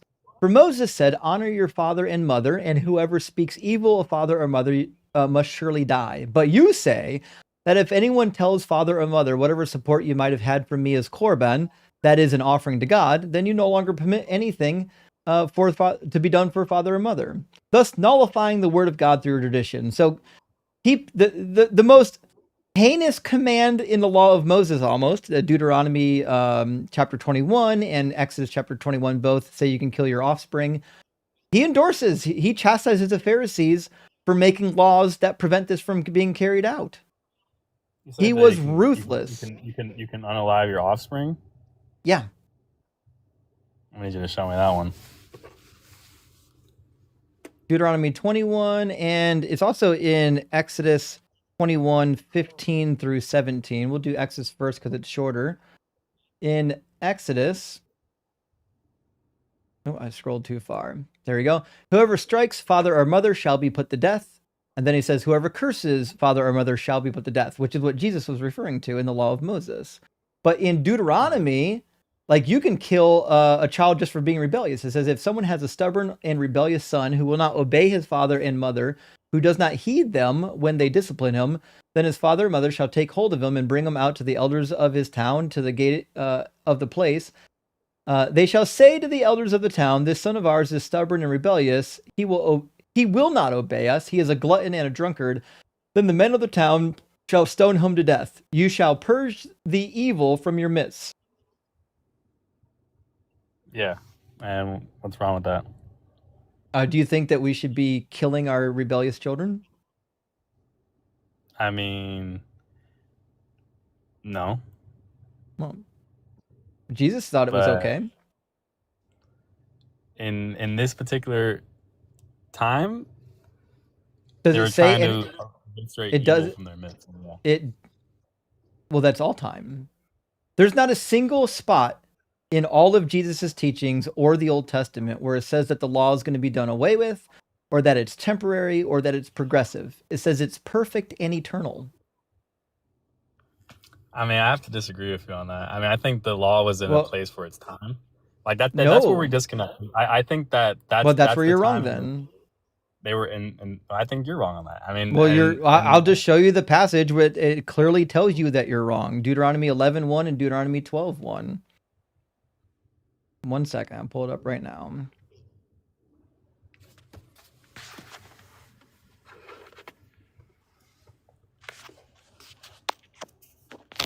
You shall love the Lord your God, therefore, keep his charge, his decrees, his ordinances, and his commandments always.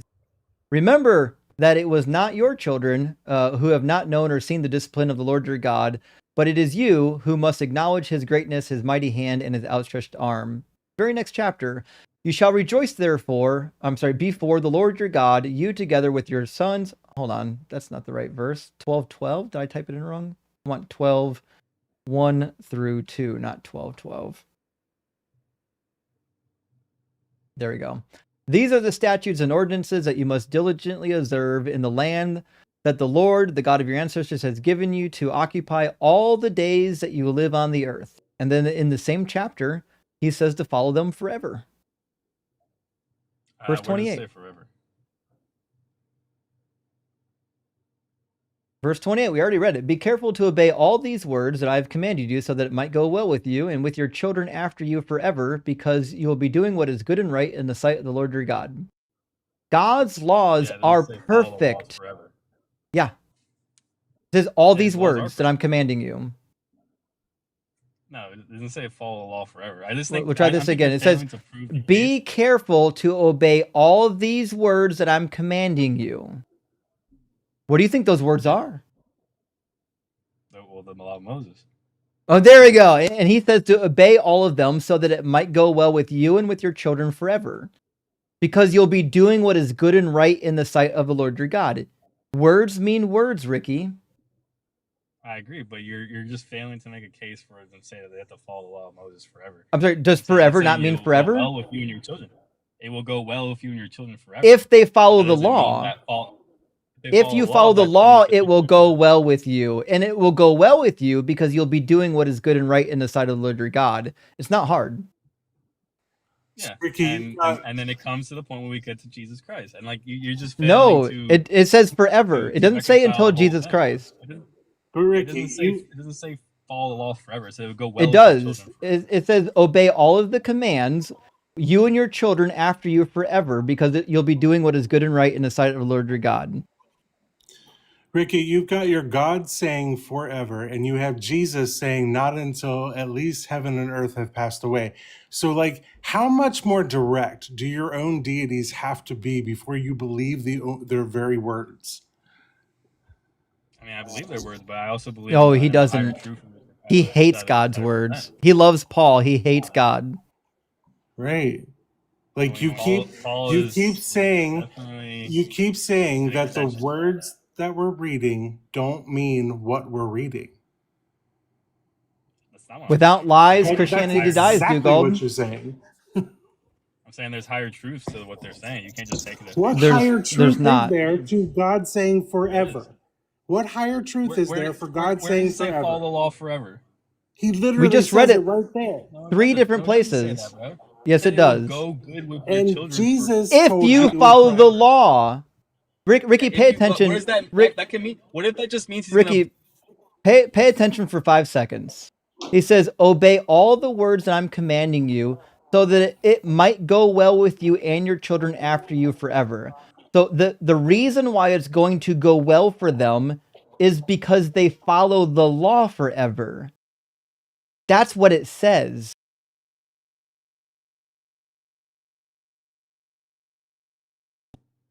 I mean, you can also interpret it to mean that if they follow the law, that God will bless him and their children forever. So, I mean, it doesn't mean. Yeah, I agree. If they follow the law, I mean, anytime they stop following the law, they won't get blessed.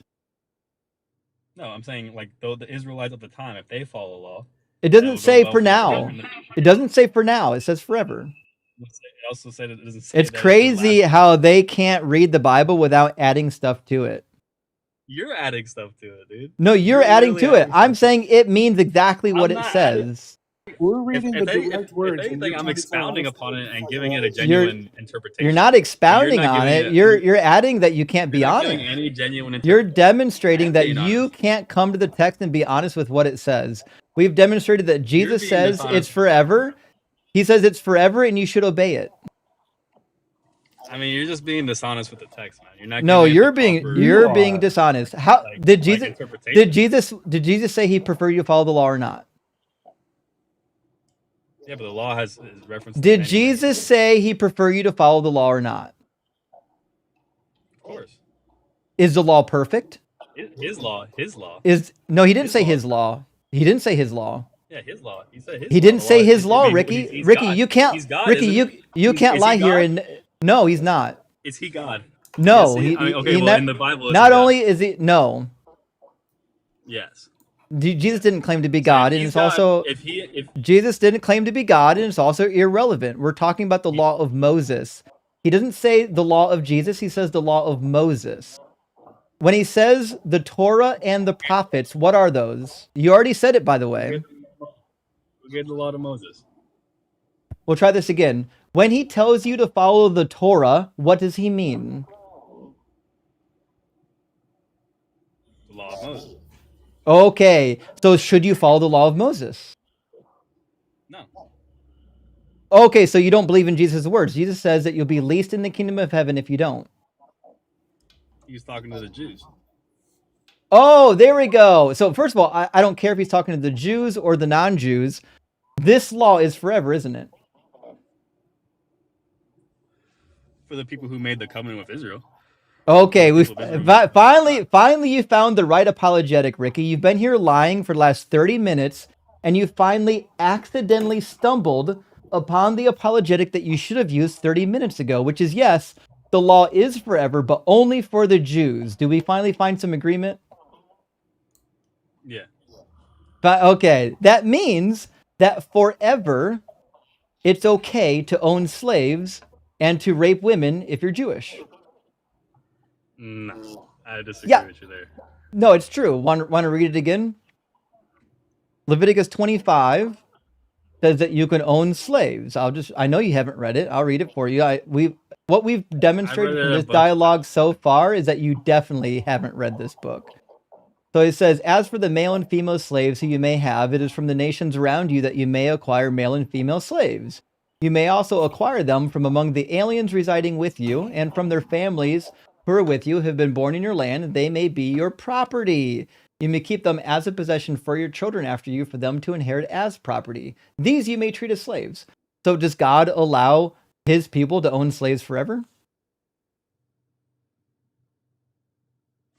I'm gonna say yeah. Yeah, the answer is yeah. Okay. So is slavery good or bad? I'm gonna say it's not. I'm not gonna say it's good. So here's the thing. Here's the double bind. You finally found it. Is slavery good?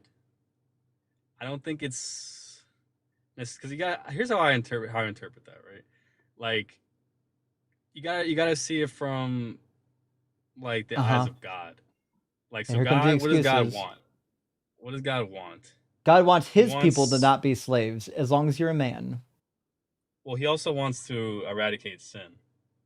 So if you're a sinful person living in a foreign land and now you're a slave of Israel, at least you can be, exposed to something that's better than what you were exposed to. Okay, so it's good to be owned as a slave by God's people then. But it's not like chattel slavery. It's painful. Like, it is chattel slavery. It says that your property meant a whole bunch of different things. All right, so we'll put the verse back on the board because it's clear you weren't listening the first time. It says, as for the male and female slaves who you may have, it is from the nations around you that you may acquire male and female slaves. You may also acquire them from among the aliens residing with you and from their families who are with you, who have been born in your land. They may be your property. What do you call when you own a human being as property, Ricky? That's a slave. That's a slave. Is it chattel slavery? I don't think so. What's the definition of chattel slavery? Like, to me, it's like more of an aggressive thing where they don't have. This is not aggressive. Any form of rights. No, and I'm sorry. What rights do they have? Since when is there passive? They have a lot of rights in the Bible. Like slaves like have a lot of rights. I mean, they're not. Like, can they go free? They can't go free. Okay, where in the Bible can I find slave rights? Find them for me. I mean, there's definitely conduct for how to treat slaves. So I mean, where? Show it to me. I've never seen it. I literally got 2 degrees in the Hebrew study of the Hebrew Bible specifically. I've never seen a single passage that talks about how you must treat your slaves kindly. There is a passage in Exodus 21 that states that you can beat your slaves. It doesn't say you can beat them. Yeah, it does. It says if you beat them. Ricky, we've been at this long enough by now that you should know that when I say the Bible says something, it says it. Exodus 21 explicitly allows you to beat them. It says, when a slave owner strikes a male or female slave with a rod and the slave dies immediately, the owner shall be punished. But if the slave survives a day or two, there's no punishment because the slave is the owner's property. So what's the punishment if you beat your slave? There is no punishment. Oh, shut up. So you can beat your slave then? No. Yep, that's what it says. You shouldn't be beating your slave. It says when. Find me that verse. Find me the verse that says you shouldn't beat your slave. Love your neighbor as you love yourself. That same verse allows you to beat your slave and own slaves. Leviticus 19 is talking about your kinsmen. Love your neighbor as you love yourself. Which is compatible with owning slaves. It could be if you don't beat your slaves. I mean, slavery, like you have this negative connotation of slavery. I'm not saying that. It says if you beat them within an inch of their life and they die a couple of days later, there's no punishment. Do you think that's mercy? No, you can't. If they die, then do you think? No, it doesn't say that. If the slave survives for a day or two, meaning they die after a day or two, there's no punishment because the slave is the owner's property. That's what it says. I don't think so. We'll try this Why are again. you What is it? disavowing I'll the words never. on the screen? It's been a long time since I met a Christian this dishonest, and it pains me Like, because I think he's a Catholic, and I usually have more respect for Catholics, but this one not so much. So, what does it mean to survive for a day or two? I mean, yeah, he lived for the first day or two. And then he died I mean, to me, that implies he has to live. He has to live. for a day or two, and then you do what? Nah, I don't think so. I don't think so. Well, I what think what that does it means he has mean to survive for a day or two? What does it mean? Ricky, what's your reading level? He lived a day. It's apparently not very high, Dugald. Okay, so if mean, I said you're not giving Dugald it- got you're not- into a car accident and he survived for a day or two, what does that mean? Dude, is English the same as their English back in the day? This is not English from back in the day. This is English from the modern time period, and as it turns out, it's same in the Hebrew text. I don't know if you know this, but when you go to seminary, you have to learn to read Hebrew, and the verb amad just means to stand or survive. That's what's in the text. It's exactly the same in Hebrew as it reads in my English translation. It implies that it only survived for a day or two.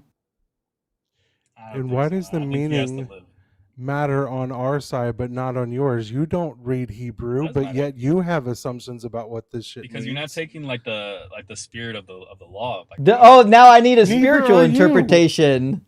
of course you need Okay, so interpretation, bro. How can you read it and take whatever you want from okay, so in verse 20 it says that he dies, right? it? If he dies, yeah. Okay. And then if he dies, there's a punishment, right? Yeah, so if he dies, there's a punishment. Okay. And if he survives for a day or two, what happens after the second day? I mean, there is no punishment. What's the point? Man. No. Because he no. lives. If he Ricky, survives a day or two, he's gonna be live. If he strikes Ricky, him with a rod and he lives, man. We'll try this again. Words have meanings. If it says he survives, there's no punishment. That means he's alive. If I said, if you beat your slave and he dies, there's a punishment, but if you beat your slave and he survives, there's no punishment, that implies that he lives. If I say, if he survives for a day or two, that implies that that thing is dead. It's dead. That's what it means to survive for a day or two. It means your survival is for 1 to 2 days. Ricky, now would be a good time for you to be honest. Low This is IQ painful right now. This hurts my whole entire being. This is Like, embarrassing. you are literally trying to tell us again this entire time. We've been at this for like what, 40 minutes now? Like, you have literally told us the entire time that words don't mean words. It Like, is sad. You can't understand hold on, stop. language You're and reading deeper- comprehension. It's not hyperbolic I language. understand It's you're not reading hyperbolic comprehension. language. When they give you, it's not hyperbolic unless do they're you know making. it's not what it It's is, not hyperbolic unless they're making some type of extreme comparison somewhere. If they're literally giving you a command that's plain as fucking the nose on your face, then it means what the fuck it means. Man, you just don't have a strong understanding of Yes, I No, do. we What I'm certainly telling you is do. that you are making shit up to fit what makes you feel good, you're making shit up because to you're fit trying what to you tell like, me that when it says slave survives a day or two, you somehow means that that slave lasts longer than 2 days when it does not say that. because that's what it implies. If he No, survives, It doesn't imply that. means You he are an lived. idiot That means who he needs lived, to go man. back to There you school go. No. Insult me. read. It means he Insult me, lived man. for a day or two. Insult me. Yeah, go throw the insults. Throw the insults. It Well, is an insult at it's- this point. it's because, quite like, 40 obvious. minutes in and you don't Cut know me how off to and throw the read. insults. You literally don't know how to read, and you're expecting us to go with it. And it's exhausting to have to explain to you what words mean, and you to say, explaining to you "Nuh-uh, what word. nuh-uh." I'm explaining to you because you don't No, understand. No, the because text, man. you It's as simple as have that. to rephrase it every time. We're saying it means exactly what it says. Because it's written 2,000 years ago, bro. You don't. I know, understand what which the is heck which is why between the two of us, one of us went to school to learn the context. And what kills Yeah, me you- is, you again, clearly you was don't. lost on You brought up Okay, the original so- language earlier, and you don't read the original language, but you know what you think Yeah. you know what you know about it. Also, and you don't know the original language either. I'm right and you're wrong. Also, you're wrong, Ricky. So here is Ricky Cognitive Dissonance King. This is the Jerome Bible commentary. This is a Catholic Bible commentary. You want to hear what it says? It's written by Catholics with PhDs. It says, verse 21. It says, when the slave dies sometime after the incident, there seems to be no issue made with the direct causal relation. So the slave dies in verse 21, according to me, according to Hebrew, according to Catholic scholars.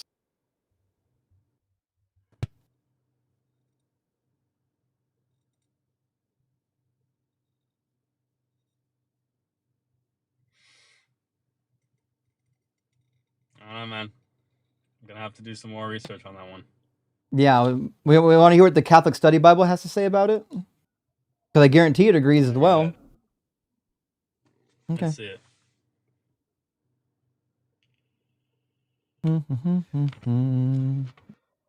It's just saying there seems to be. It doesn't mean there is, honestly. It says there's no causal, there seems to be no causal link. It says that he dies. Okay, let's see. I know you weren't listening the first time, so I'll read it again for you. Let's see. Verse 21 and 20 doesn't get a comment in this particular study Bible, which is unfortunate. I'll read you the Jerome commentary again, though, since you weren't listening the first time. I thought it was pretty clear. Audience, chat, did you think the Jerome Bible commentary was clear that the individual died? Because I thought it was clear. It was pretty clear to me. Yeah, I thought it was pretty clear. All right, here we go again. Verse 21 in the Jerome Bible commentary, I think this is the second edition, page 59. When the slave dies sometime after the incident.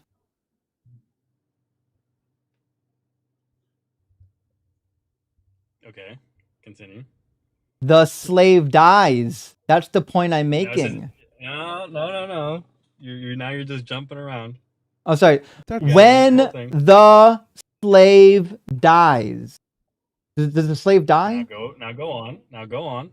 When the slave dies sometime after the incident, there seems to be no issue made of a direct causal relation between the beating and the death, which means the slave dies. Yeah, so there was no causal relationship between the beating and there the you death. go. You find okay. So we're finally getting somewhere. So we're finally getting somewhere, Ricky. In verse 21. Hold on, we'll get there. I promise we'll get there. I'm way ahead of you, Ricky. In verse 21, does the slave die? No. Slave doesn't die. Holy fuck. He does die. Wow. No, he doesn't, my man. We just read it. Wow. You didn't read nothing, dude. I've never heard somebody lie so much to my very face. It's wild, actually. So what it says is, it says, when the slave dies sometime after the incident, meaning this rule applies to when a slave dies after the incident, doesn't it? Yeah, if the slave dies sometime after. Oh, there you go. So you got it, Ricky. So if the slave dies sometime after the incident, then the slave is dead, yes or no?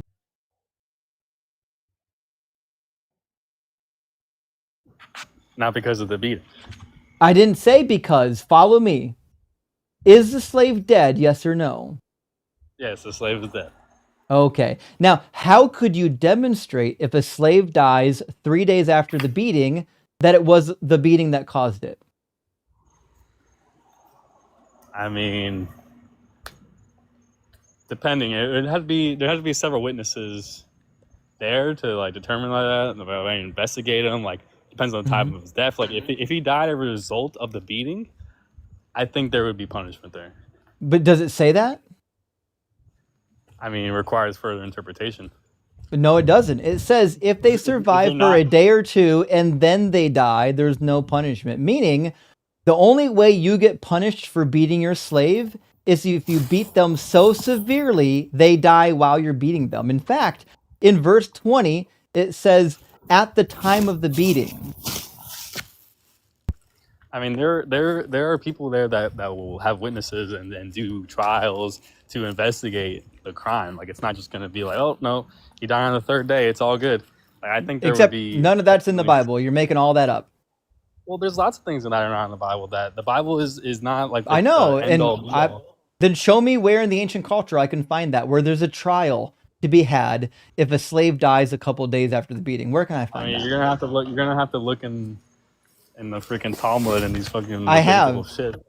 Yeah, I have. You read the Talmud. Not the entire Talmud, it's gigantic, but trust me, I know what it says about slaves. So please show me where there's a trial to be had. I mean, there are many instances like where it says you need to be convicted. So Even to be convicted, under the law of Moses, you need 2 or 3 witnesses. Deuteronomy 17, I'm aware. That implies a trial. There's going to be a trial. There's going to be a hearing. I'm aware. In order to get capital punishment, you need 2 to 3 witnesses. That doesn't answer my question. That implies a trial. We have no indication that this man would get capital punishment because he's beating his slave, which is his property. So whether he's dead or alive, he's certainly dead. There's no punishment for beating the slave, remember? There's no punishment for beating the slave. Okay, there we go. We finally got somewhere. So, according to the Bible, you can own slaves for life. You can beat your slave. There's no punishment for beating your slave. They don't get the option to go free. And if you so choose, you can have your slave women produce offspring with other slaves that become your slaves. Isn't that true? That is true, yeah. Okay, so the Bible does condone trafficking explicitly. It also slavery isn't trafficking? I mean, so you're saying, okay. Is slavery trafficking? Since the Israelites can sell their slaves. Is slavery trafficking, yes. Slavery, trafficking. Yeah, I guess it would be trafficking. Yeah, it would be trafficking. But anytime you have a person who's been kidnapped and sold, whether it's for sex or not, you're being trafficked. Do you think that women that are kidnapped actually have consent? Like for smacks and stuff like that. Yeah. Do they have consent? Yeah, they have consent, I guess. No, we'll try again. If women are kidnapped in war and taken to a foreign country, they cannot consent. I mean, or else they'd just be raped. They can be coerced, at best. I mean, coercion, like, okay, if you do this, yeah, coercion at best. Like, if you don't abide by this or do this, then you're either going to be unalived or something of that nature.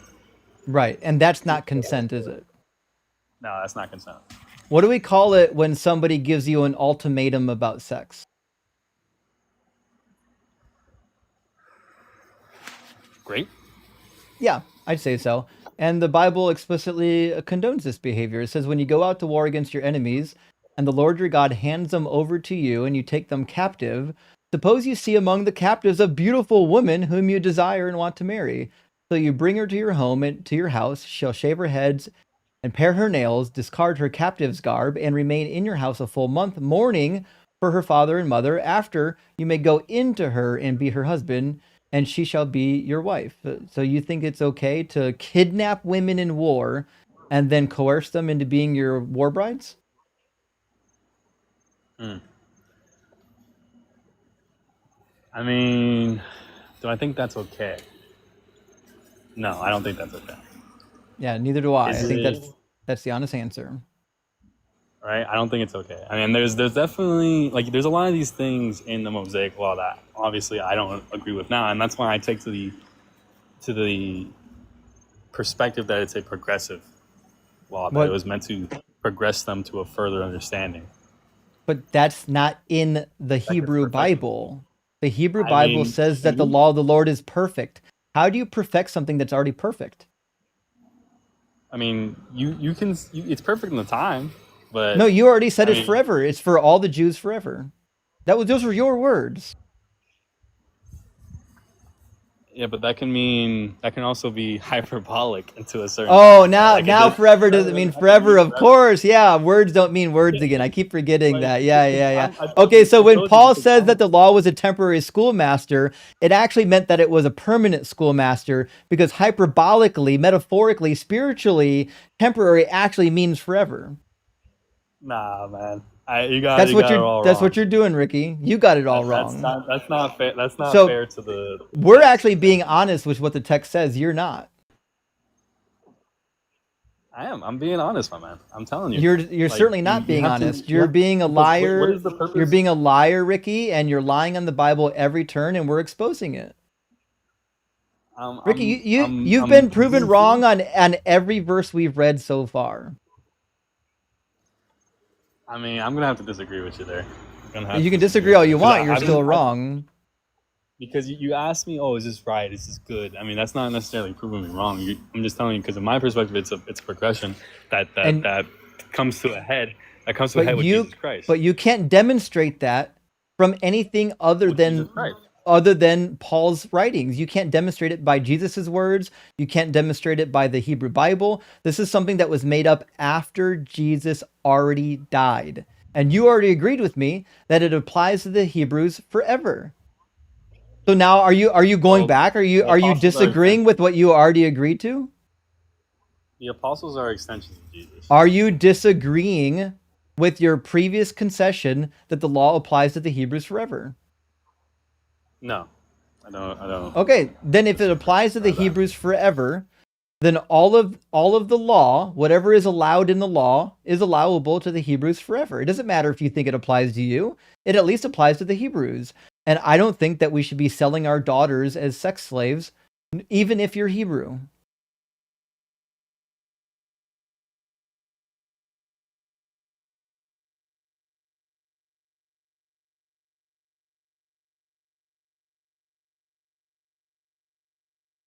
What was the most holy day on all of the calendar for Israel? Do you know what it was? Oh. Okay. Well, he finally ran, Dugald. It's about time. God dang. That was painful. We need like a dishonesty meter. That might have been one of the most dishonest guests we've had in a long time. Like, I understand they fall back on that parable stuff whenever they're talking about Jesus, but like he went so far to even say that the Yahweh himself was speaking in hyperbole and parables. Like, what are we doing? I mean, to be fair, Dugald, it's all they really have. All they have is words don't mean words. That's the only tool in their toolbox. That's it. At this point in 2025, it's beyond annoying to hit that cognitive dissonance wall. That's always where I lose my cool. I get it. But have you considered nuh-uh? Right. Exactly. Exactly right. Right there. That's exactly it. Well, friends, we've probably got time for one more guest. I'm going to read just a couple super chats. We're going to get our last guest in here. Vincent says, there's none so blind as he who refuses to see. It disgusts me to see what religion does to people. He couldn't say that slavery is bad. It should only take like 2 seconds to say it. I know. Like once they know the Bible condones it, for some reason, they can't condemn the most horrific shit ever. And Aaron says, damn, Chris, giving a bad name to the rest of us inbreds. Who would have thought the worst part about being inbred is having something in common with Chris? P.S. Doug bricks me up. Hell yeah. Get bricked for Doug. And Gretchen, thank you for this. There. There really is. Gretchen says the whores don't play the gift membership game. Well, that might be true. You're above it. It's fun to watch the verts try to buy influence, though. Nice cope, Verticux. Gretchen, listen, we are all kinsmen here, vertical and horizontal. Gretchen, I love you, even though you hate some of our own. And Sergeant Shitlord, interesting name, appreciate the super chat, says, how distinct was slavery from other strata? Only the elder men seem to have any autonomy. Their women and children all treated like property. The only difference I can see is inheritance rights and liability. I mean, you're basically right. at some point in the book of Numbers, we learn that if you die sonless and you only have daughters, your daughters may inherit some of your property. But that seems to be a concession against what is the standard practice. And Colin, thank you for the $20 super chat, says, praise Doug Men. Indeed, praise Doug Men. I don't know if that's a slogan, but it feels like it could be a slogan now. And Stars Infinity, also Cora, great to see you. Thank you for the $20 super chat. Says, hi, Jay. This whole subject tonight reminds me of the cringe conversation with Jack. It's chill. It's chill they were married, even if he admitted she couldn't consent while being captive. Tell Yahweh no means no. Couldn't agree more. And not just Jack, there's another person we clipped a couple months ago. What was his name? It was another white guy named like Jack, but there's another guy that we're going to clip and get it published who seemed like a nice guy, but then justified the most horrific atrocities in the Hebrew Bible ever. I got somebody on Crystal's Live to do that today. It's crazy. Yeah, it is what it is. Fuck. Guess who came back? Ricky's back. I guess he lost his reception. Let's take a vote. Should we bring Ricky back up and keep the conversation going, or should we move on to the next opposition? I mean, he was pretty well cooked, right? What else is there left to say? I mean, he's charbroiled at this point. He ain't even like. You've done more than cook him. You've turned him into ash. I think that might be the case. Yeah, the audience says no. Okay, fair enough. Well, we'll move on to our last guest, Joe. I hope this isn't the same Joe we talk to literally every week, but we'll find out. Welcome in, Joe. Are you at least 18, and do you believe in God? Yes to both of them. And cool. Dang, that last person was painful, man. What the heck? Yeah, that was painful, wasn't it? Joe, do you believe in the Bible God? Yeah. Oh, shit. Do you agree or disagree with the prompt? The Bible condones rape and trafficking. I don't agree with condoning, but there is definitely rape and trafficking in the Bible. Does God cause any of it? Definitely human behavior. I have a hard time imagining a galactic being doing those two words. Yeah, but does he cause it? Still a human thing, because that's a human construct. Both those pertain to humans. I mean, we know that human beings are doing the action. I'm asking, does he cause humans to do it? No. Okay, so if I read you a passage where he clearly is indicating that he is, we'll be interested to see what you think about it. Isaiah, sure thing. Isaiah 13:16 says, according to the Babylonians, actually, let me get verse 17 up here too. It says, their infants will be dashed to pieces before their eyes, their houses will be plundered, and their wives raped. See, I'm stirring up the Medes against them, who have no regard for silver and do not delight in gold. So, who's causing the Medes to come and rape the women? The Medes. Try this again. Who's stirring up the Medes? Oh, stirring up the Medes. Sorry. Did that start with "Thus saith the Lord"? Yeah. Okay. Because I believe you started with 16, right? Their infants will be dashed into pieces before their eyes. Well, who do you think stirring up the Medes? Just a second. Hold on. I don't want to say something without having full eyes on it, just out of respect, because man, that last person was so fucking patient. Yeah, he was pretty bad, wasn't he? Yeah, man. I at least want to do some justice here. Like, let me just get eyes on the whole thing. Hold on. Says Sometimes an oracle, the verse before reads. It says an oracle concerning Babylon that Isaiah, son of Amos, saw. So it's an oracle, must be coming from God.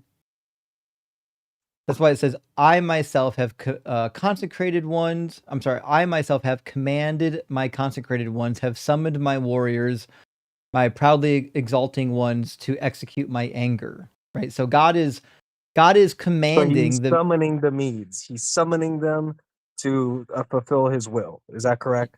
That's what's happening. Yep. Okay. Yeah, I see that saying that. Yes, sir. I agree. I see that's what's being said. Right. And part of this whole endeavor is that when the Medes come in and fuck up the Babylonians, they're going to rape the women. Yeah, I see that as a prediction of what the Medes will do when they conquer Babylon. It's a judgment warning and definitely not an endorsement. Well, let me ask you a question. Does God know that the women are going to be raped?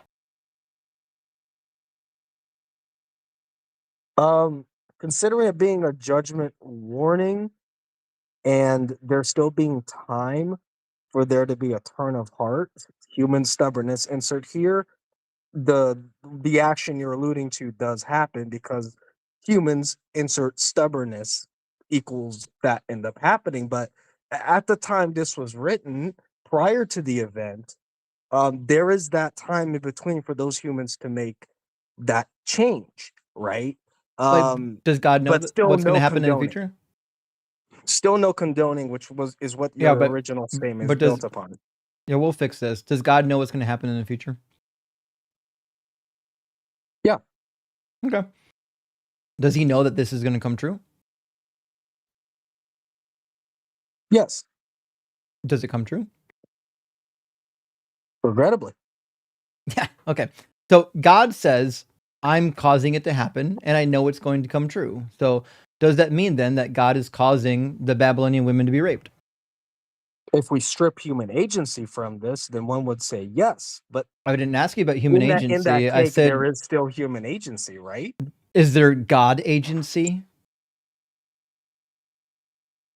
I see it. Okay, we're looking at the same text. Listen, God Joe, saying, I know hey, you're gonna twist into a pretzel trying to say that God didn't cause it, but I promise you, the harder you fight, the worse it's gonna get. Because I'm gonna show you a list of verses that get progressively worse. Like you're at the easy part right now. it can get worse than this. Yeah. Ugh, man, you find So it. don't All right. don't fight it. Just be honest with what it says. Is God causing the Medians to come up and fight against the Babylonians? I'm sorry, the line did cut out. Could you please repeat that? Sure. Is God causing the Medes to fight against the Babylonians? Yes. Okay. And does he know that when this occurs, women will be raped? Yes. Okay. Does God have to exact his justice this way, or does he have all kinds of other options?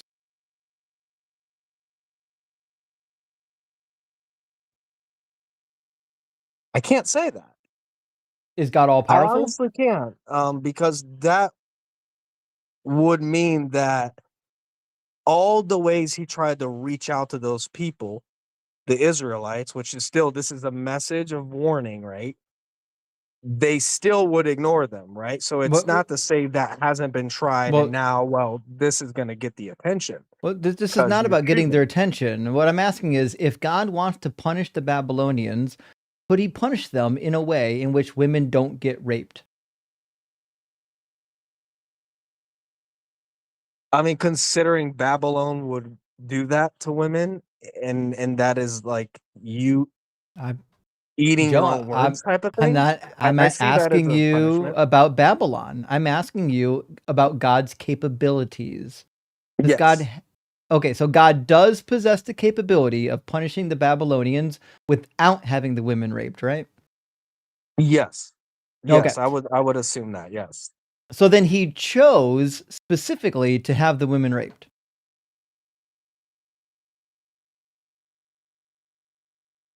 Yes. Oh, very good. Finally, we got somewhere. Okay, so that means, at least in one passage, God does condone and, in fact, cause the raping of some women, namely the Babylonian women. A similar passage is in Zechariah, except this time it's not the Babylonians, it's actually against the Israelites. Let's see. Which verse was it? It's got to be at the beginning of the passage. There we go. I will gather all the nations against Jerusalem to do battle, and the city shall be taken, and the houses plundered, and the women raped. And So that was God is Zechariah, what? Zechariah 14:2. Oh, thank you. 14:2. Thank you, bud.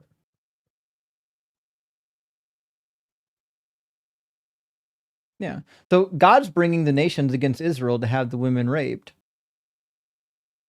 So that would be, again, God causing / condoning rape, right? Yeah, but doesn't the verse say that God stops that? It didn't That stop he it from judges the happening. attacker? After. It says, then the Lord will go forth and fight against those nations. So after the nations come and rape the women and pillage the houses, then God will show up and be like, don't you fucking dare. So the reality is, God could have showed up before the women get raped. He chooses to let the rape happen. Yeah, I see what you're saying there, right? You're assuming foreknowledge and lack of action leads to accountability.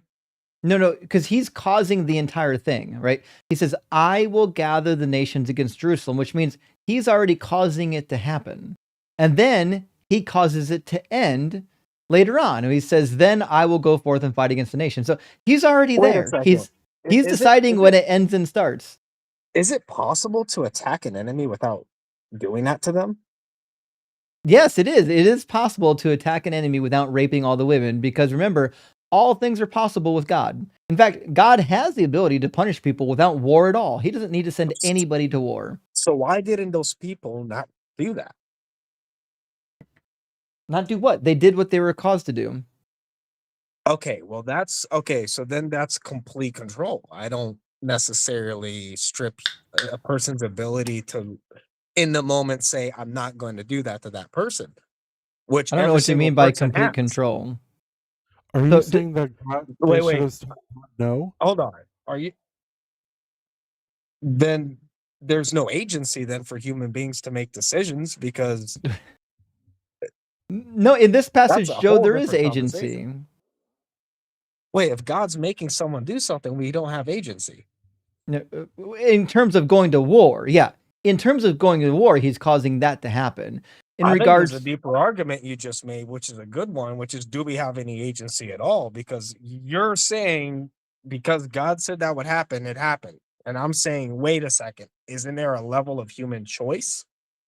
well, no, not according to the Bible. According to the Bible, everything happens according to the will of God. Even like when the Israelites went to war against the Canaanites, it explicitly says that God causes it to happen. In fact, let me grab the verse. I always forget where it is in there. Verse 20 it says, "It was the Lord's doing to harden their hearts so that they would come against Israel in battle."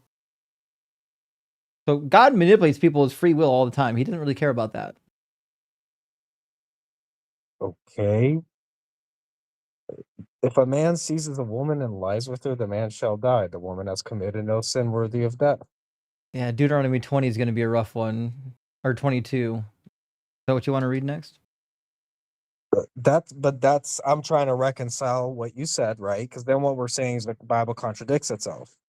Because on one hand, what's being said is, yes, God condones this, which is your original statement is, does God condone sexual, forcing of women and trafficking? But that right there is what that is. If a man seizes a woman and lies with her, that's what that is. So that's a no. Answers one question. Well, let And me fast forward the conversation, because you brought up a passage that I wasn't going to plan to bring up, and not with you at least. But it says, if a man meets a virgin who is not engaged and seizes her and lies with her, and they are discovered, the man who lay with her shall give 50 shekels of silver to the young woman's father, and he shall become she shall become his wife, because he has violated her. He shall not be permitted to divorce her as long as he lives. So, which one is that? Is that Deuteronomy what? 22:28. 22:28. Thank you, man. Yeah. It sounds like Deuteronomy. It has a certain wordage to it. Deuteronomy does have a particular ring to it. Yeah, doesn't it? Yeah, it's weird. All right. Thank you, buddy. All right. What were you saying? My apologies. I was trying to get it up in front of me. Well, my point is, this law given by God basically allows you to rape a woman as long as she's not already engaged to another man, and as long as you marry her after. In fact, once you rape her, you have to marry her literally forever.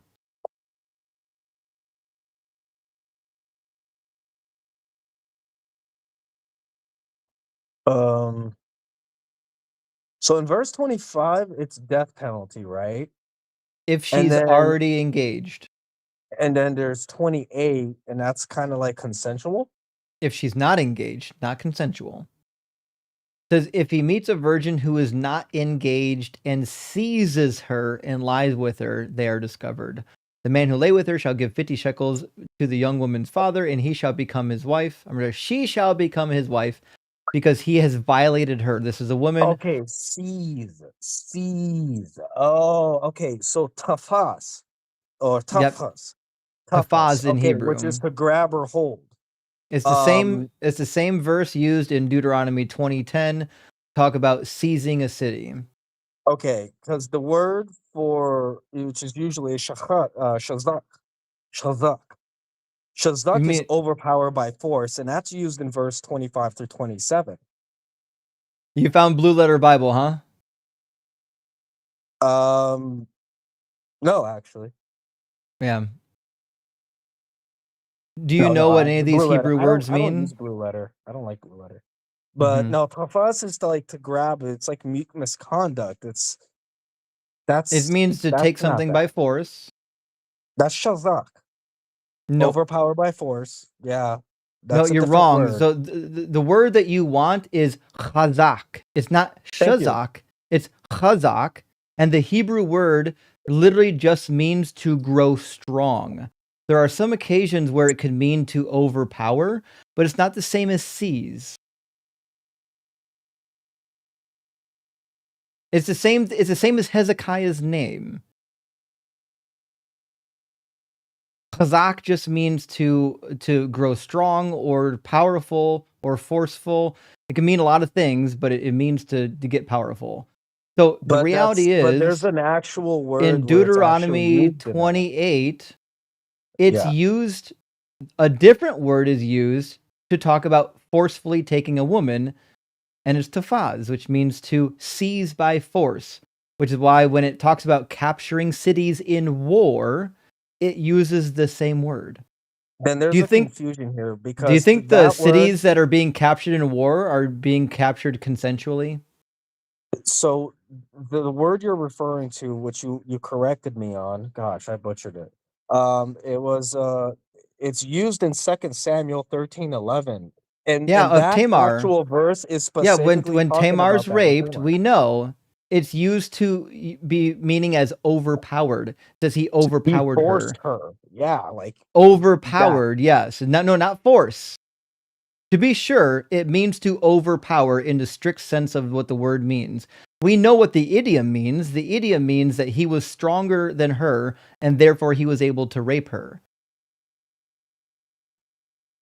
Just because a word shows up somewhere doesn't mean that's the only way to say something. Or at least the root, because Hebrew, they do a lot of connective roots and build upon it. Joe, I promise you don't know Hebrew. This is not where you want to get muddied up in. No, for sure. Like, definitely not a linguist. Okay. The West Huff has his own thing going on. West Huff doesn't know Hebrew either. He's a joke on Hebrew. I'll take it. Okay. So he might be great at Greek. I'm sure he is, but the man doesn't know Hebrew, and that's fine.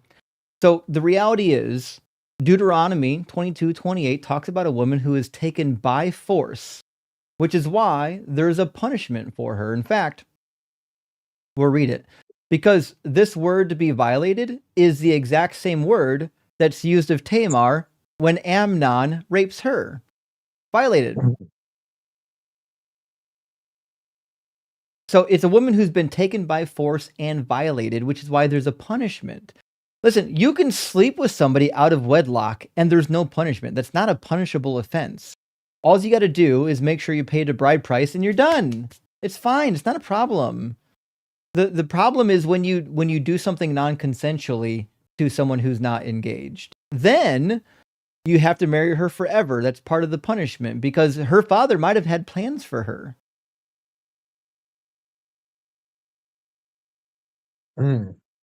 Okay. Right? So the man not only violated the woman, but he also committed a property crime against her father, which is why he pays the father. Okay, I see that happening.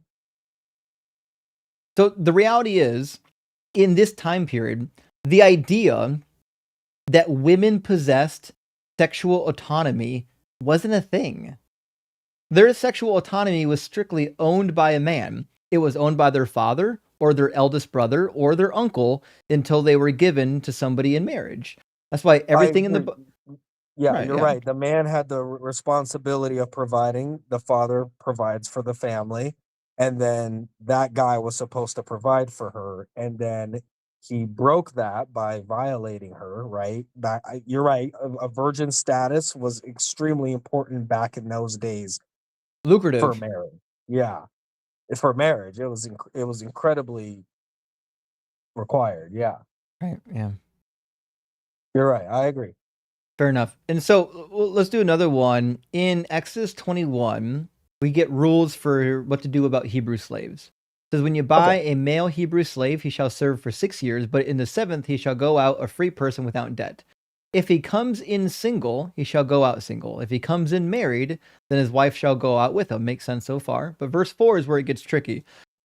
If his master gives him a wife, and she bears him sons or daughters, the wife and her children shall be her masters, and he shall go alone. So, if a man comes in to serve for 6 years, and his slave master is like, hey, here's a hottie, and she bears sons or daughters to this other slave, the reality is, when his time of service is up, he goes out. That slave and the offspring are still permanent property of the master.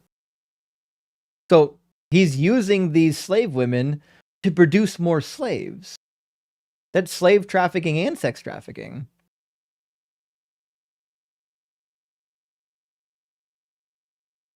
You don't see that as like someone being protected who was already in the long-term contract? No. And the husband's never forced to leave his family behind. Oh, no. Only if he wants to be a slave forever. Because if his master gives him a wife and she bears him sons or daughters, the wife and her children shall be her masters, and he shall go out alone. Which means any children born to this woman, they now become permanent slaves of the master. But yeah, but I don't think that means he owned her. He just held her contract at the time. Because Didn't say contracts anything were about a typically contract. done for like a period. Okay, hold on. When it comes to that, right? There were different levels of it because there were people that weren't able to provide for themselves. They would sell themselves to slavery. There were people I know. that were absolutely taken. So in this case here, it's an implication of contractual servanthood, And how which is long is the slavery. contract for female slaves? Wasn't it okay? I need your help here. Is It's that like forever. 6 years or more? The men are for 6 years, the women are forever. Verse 7 says, when a man sells his daughter as a slave, she shall not go out as the male slaves do. And trust me, I'll tell you, I read the ancient Near Eastern law codes. In the other ancient Near Eastern law codes, if a slave got married to a free person, their status changed to being no longer a slave. This is kind of unique in the ancient Near East. I see that. Okay. But is this the Hebrew? It seems to be that case, yeah. It seems to be a Hebrew woman because you weren't supposed to intermarry with the foreigners, remember? Okay, good because if it's a Hebrew, then the rule for men applies actually, and it translates. Yeah, but not to the women. It does. It's translatable. No, it's not. It's the Try this same as again. men. We'll read it again. Don't worry. It's not the same as Okay. men. Maybe I misheard, but 21:2, right? We Verse started 2 there? is when Yeah. you buy a male Hebrew slave, he shall serve you for 6 years.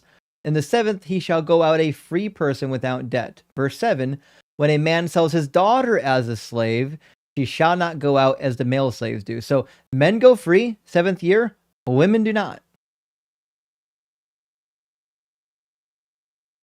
Yeah, but there's no gender exception in Jubilee or Sabbath servant laws. There is.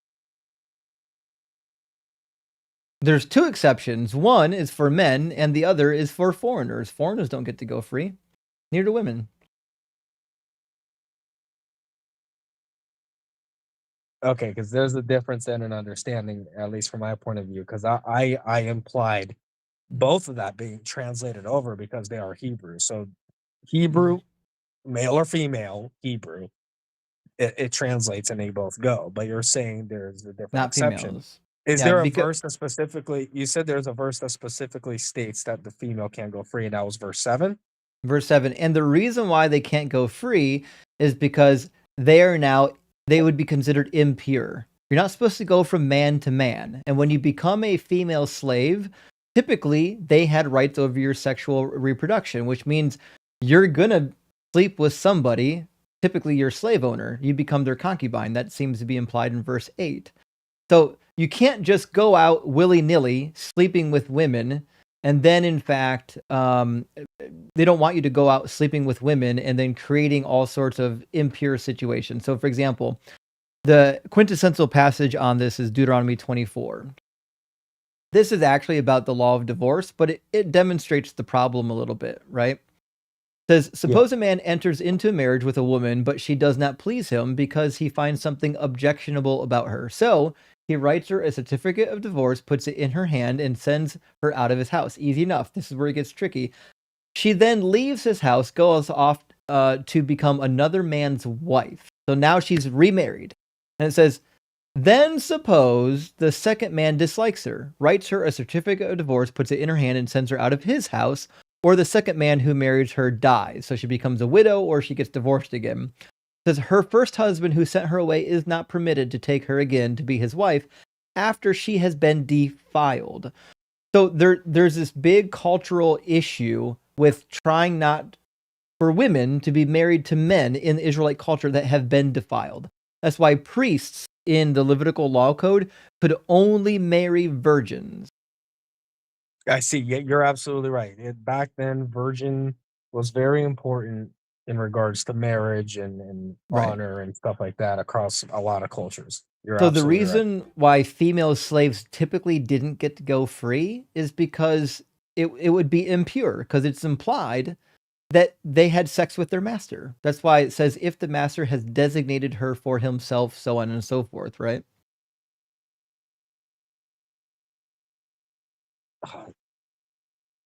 But if you're saying defiled, then there is a process, right? If we're talking about Hebrew, there is an actual cleansing process where even though that action happened, and according to the law, yes, that does make her unclean. There is a cleansing ritual provided in the Hebrew law that someone could be reconstituted, and typically, I From believe, sexual impurity?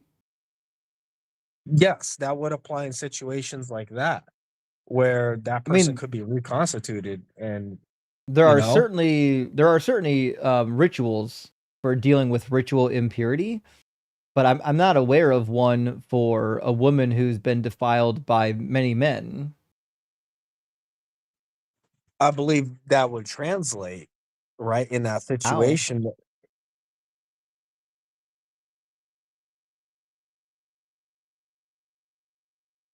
Non-consensual and forceful means that she is the victim, and according to the law, she wouldn't be judged as someone who's guilty. I think I missed So what you were. reconstitution is I think I important missed in what this you were case. saying there, Joe. I don't know if the audio lagged or what, but I can't make out what you just said a moment ago. Can you try it again? Oh no, sorry. Is the phone acting up? No, I don't think it is. I think it's on my end. Okay, hold on. All right, can you hear me better? Mm-hmm. Okay. All right, please repeat that. Yeah. So what I'm saying is, I don't know of any laws in the Hebrew Bible that would allow a woman to be passed around between multiple men. I don't think there is any, but I was just making a case for reconstitution, right? For the Sure. whole defile. I don't think that's a permanent status.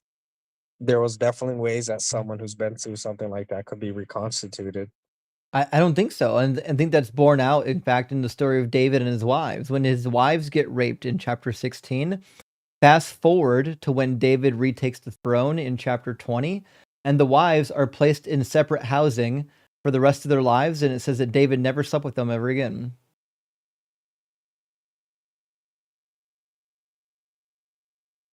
Hmm. because they're defiled. They weren't killed because they were raped. They didn't do anything wrong, but they were defiled.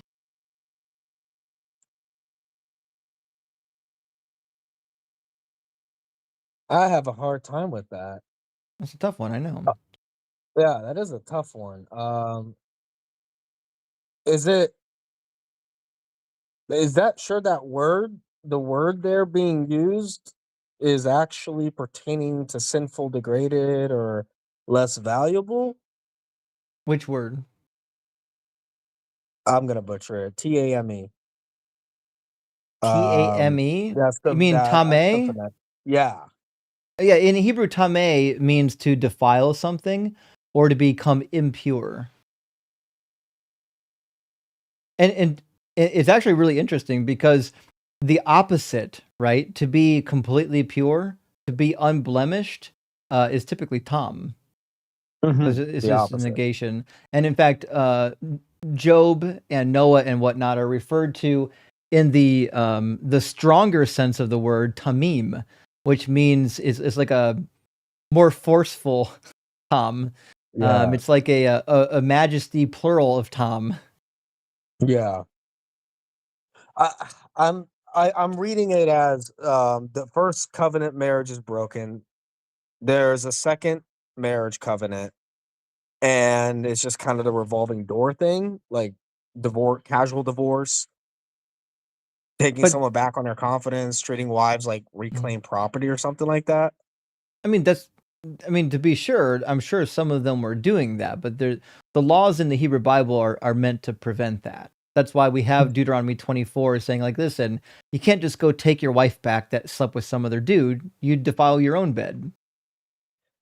I believe the emphasis is more on wife swapping, like divorce, reusable possessions, like that. Yeah, like I would say that's more the direction of it and not like a guilt shame, you're defiled, never again. Oh, I don't think so at all. Because in Deuteronomy 22, the same chapter, if a woman so much as gets caught not bleeding on her wedding night, you get to kill her. What? Yeah, it's a crazy one. This is one of my favorite passages. In fact, I like to think that I was the one that popularized this talking point in the deconstruction community. I could be wrong. Pretty sure I am, though. So suppose a man marries a woman, but after going into her dislikes her and makes up charges against her, slandering her by saying, I married this woman, but when I lay with her, I did not find evidence of her virginity. The father of the young woman and her mother shall then submit the evidence of the young woman's virginity to the elders of the city at the gate. The father of the young woman shall say to the elders, I gave my daughter in marriage to this man, but he dislikes her. Now he's made up charges against her, saying, I did not find evidence of your daughter's virginity. But here is the evidence of my daughter's virginity. Then they shall spread out the cloth before the elders of the town, and the elders of the town shall take the man and punish him. But it turns out if it's true, then if, however, this charge is true, that evidence of the young woman's virginity was not found, then they shall bring out the young woman to the entrance of her father's house, and the men of her town shall stone her to death because she committed a disgraceful act in Israel. Sexual purity was really important in this culture, which is why Leviticus 18 and Leviticus 20 focus almost exclusively on sexual purity. Okay, because that would be absolutely right. Because then that would be betrothal. Being betrothed is equal to marriage in Hebrew law, and that would be considered adultery. And man and woman in that situation would be taken out and slaughtered. So it's not just the woman; it would be the man involved as well. There's no man involved. There's not we don't know if a man's getting killed here. This is what to do. Because that would be if it was Hebrew law, non-consensual is the R word. No. I'm not That's saying this is capital rape. crime. I'm not saying this is rape. What I'm Oh, saying okay. is if a woman is pledged to be married to another person and she does not bleed on that sheet on their wedding night, he can have her stoned.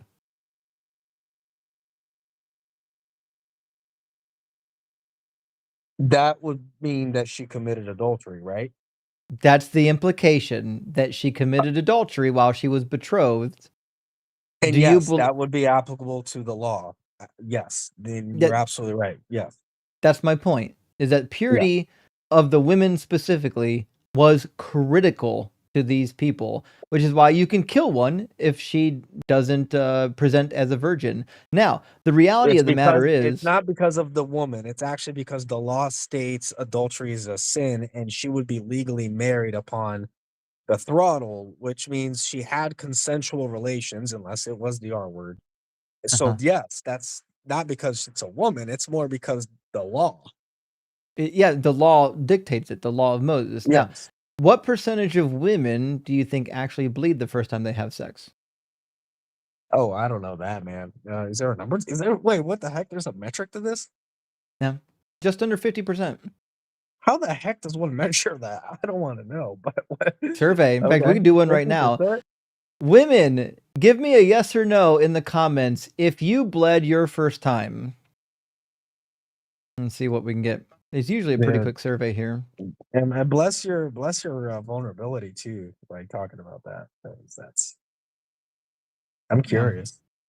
A lot of no's, a couple yeses. I personally knew people who didn't bleed their first time. And No, they, mine yeah. one of I know someone who didn't.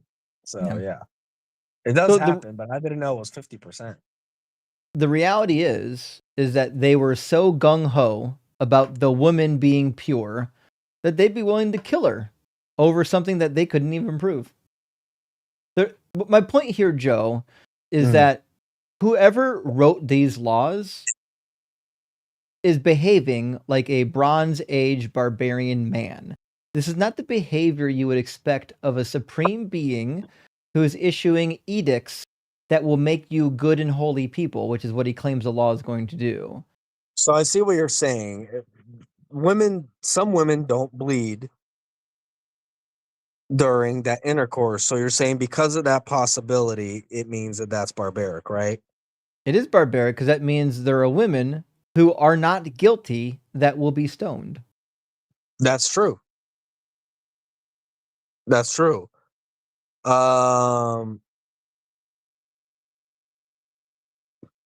That is true. I agree with that. Okay. Well, listen, Joe, it's way past. I've got a bunch of stuff to do before I end the live stream. Is way past when I wanted to end the live stream. But you were actually enjoyable to talk to. I'm not trying to kick you off the stage. You were a nice individual. You were nothing like the people that came before you. So we appreciate that. That's a compliment. I look forward to talking to you again, man. You have a good night. Rest easy and good Sure work thing. you do out here. All right. Peace. Cheers, buddy. Take care. It's amazing how all you have to do to not get yelled at is have a little bit of back and forth without talking over me. Joe figured out how to do it. It's crazy that the two before Joe couldn't figure out how to do it. That being said, I gotta add some notes. Let's see.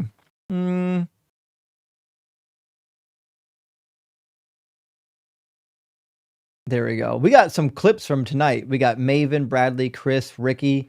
I thought we had such a slow start to the live stream. I didn't think we were going to get any clips. That being said, got a lot of good clips. I'm going to read the super chats, friends, and then I've got to get in bed. I got to be honest, we had some long conversations. Dugald, I think I got like an hour of super chats to read. I was supposed to be in bed a while ago too, but it is what it is. What a fucking trooper you are. Guys, send some gifts to Dugald up here, staying up late at night, talking to these people on the internet with me. It's crazy. It's crazy. What are we going to do? Which, by the way, I hate that I feel this way, but part of me has a little bit of like misery loves company that the Cincinnati Bengals are almost as bad as the Browns this year. Am I wrong for feeling that way? No, because here's the thing. We have occasionally every 5 to 10 years or so a really good 4 seasons, and then we go back to not being good. It's just kind of how it always seems to go. That certainly is the case. We don't get that good season though. But Deanna, thank you so much for sending $40 over Venmo. Deanna says, love the channel. Thanks for fighting the good fight. Well, Deanna, that's what I'm here for. And that's one of the reasons, in fact, why I was thinking of this topic. I've done topics before that touch on like women's issues, you might call them. But I feel like there's never enough good talking points to demonstrate how horrific this book is towards women. It was one of the things that aided the initial part of my deconstruction journey, was not just the slavery, but that women over and over again were just fucking property. And I was like, that's some bullshit right there. I cannot believe that there is a God who wanted to treat women like property. It doesn't make sense to me. And then we get to the New Testament, and Paul is got this very egalitarian viewpoint, at least the authentic Paul, not the letters made up about Paul. And I'm like, how did God go from women are property to women are now prophets and priestesses and leading the church? This is a weird change. The Bible's crazy. Duke says we. Then What's that, buddy? I said, but God doesn't change, Justin. He's eternal. I know. God. This is my favorite thing. We don't get to talk about this enough, but people will say that, well, the laws that God gives are objective because they come from God's nature, which means they're unchanging because God's nature is unchanging. Well, if God's nature is unchanging, the laws come from his nature, then what that means is that the law is unchanging, which is just not a good argument then, you know? Duke says, we need more Xmas sweater variety. Well, Duke, I don't know if I've worn this one this year. I do have probably 2 or 3 more I haven't worn this year. We'll see. I've worn a couple this year already. Fuck, maybe I'll get more. Maybe I'll get some more Christmas sweaters. Listen, I aim to please. If you want more Christmas sweaters, I'm with you. I love Christmas sweaters. I know people, not everybody's into the ugly sweater thing. But I mean, I am. I'm going to keep doing it. I'm going to be me. Londro says Deconstruction Zone Pelagia crossover. When? Well, I don't know when. We've talked about doing a crossover on the Resurrection, and I've been meaning to put together some more notes on it to really ramp up my viewpoint and do a full-throated defense of it. Do me a So favor. When you do that, please, please, please, please find a way to find out what happened to the other zombies that came back that day. From Matthew 27, yeah, it's crazy. Nobody can ever tell me, and I've been dying to know, where'd they go? I mean, it's the funniest thing. If you think that after Jesus resurrected, a bunch of people in Jerusalem resurrected from the grave, you have to conclude one of two things. Either one, they all died again, or number two, they all resurrected with Jesus. Because you have to explain why they're not here. Right, because to me, there's a bunch of zombies still just wandering about. Just right out and about. Like, if that's a real vampires thing or that some shit. happened, people would know about it. Right. So anyways, Londro, in the future, we are going to make it happen. This is one of those things we haven't got around to it yet, but we're working on it. Evan, good to see you. Says smash patriarchy, tax oligarchy, re-deify cats. Evan, I could not agree more. Fuck the patriarchy. And Side says, Justin, your streaming is working. I know. We heard from a couple people tonight that said that our streams started their deconstruction and now they're no longer believers. And Nate says, would the Abrahamic God's spirit animal be a cat? Something that's moody, and naps a lot and misses like 3/4 of the day of what's happening. Yeah, that motherfucker's out to lunch all the time. Jennifer, good to see you. Thank you for the super chat. Says, dude has someone captured, consent guy. I know. I will never not understand. I'll never understand, why people can say that people captured in war have consent. They don't. They don't have consent. If you're coerced into doing anything because you're a captive, you don't have consent. And Asian says the government is basically ending online gaming. Oh, fuck, are you for real? Is that what we were talking about earlier with the new bill? I'll have to look into it. I mean, I personally don't care. I don't game online, but what they do? What happened? I will stand up for the gamers if I have to. I certainly don't play any games, but listen, we should all be able to play games. And Ken says, bro hasn't even been in office a year. Oh, I know, right? It's scary how much they're pushing through in the first year because they know it's going to end. There's going to be pushback. There's going to be a blue wave, and they're going to have to get all their shit rigged fast, or else they risk having it fall apart on them. So they're doing it. They're trying to do everything at once. McDubbin says, Trump, right? Well, that's why if you do Project 25, it tells you that the goal is to get this shit done right away, and then there's permanently gerrymandered and locked in. You're done. No more voting. McDubbin says Trump's less than 1 year feels like a multitude. It does. It really does. And Cameron says, please be nice to your cats. Come on, man. I am nice to my cats, but I also don't let them fuck around on the Christmas tree and knock everything over. I put them back down on the stool behind me, or the cat tree behind me where they belong, or on me. It's fine, but they can't play on the shelf. And one of them fell off the shelf, by the way. They didn't understand that this white stuff isn't like tacked down, and it tried to jump like from here over to the shelf and just wiped out. Trust me, I'm trying to keep them off the shelf to keep them safe, not to hurt them. Let's see. Evan says, Xmas trees are kitties' toys. No. Evan. I love cats, but they shouldn't touch trees. I've seen Christmas Vacation. That's how they get electrocuted. Yeah. Chambermaid said, sorry to be the bearer of bad news, but Trump's been in office less than 1 year. I know. It is painful every time. And Lockfree says, I don't know, but I don't care. So I'm with you, Locke. I mean, I guess I do care. Maybe I'm not with you. I love you, though. And he says, the Christians are too cowardly to debate today. It's crazy that it took as long as it did to get them in the box. Like, we really had to coerce them into the box, and then we got some good content. But Locke says, slavery isn't a good look. What the fuck is wrong with these people? How about it's fucked up? I know, Locke. If somebody said to me, here's something horrific, and I'm like, oh, that's not a good look. Yeah, no fucking kidding. That's the understatement of the century. Owning another human being as property and beating them within an inch of their life. Not good in any way possible. Sonic Shroom says, pretty sure that Australian native people didn't have slavery until Christ people came along. Is that true? I've never heard that. I know the Aboriginals there have like serious problems with white people. They're being very extremely racist, but I don't know if they actually had slavery there. But I don't know enough about Australian history to say.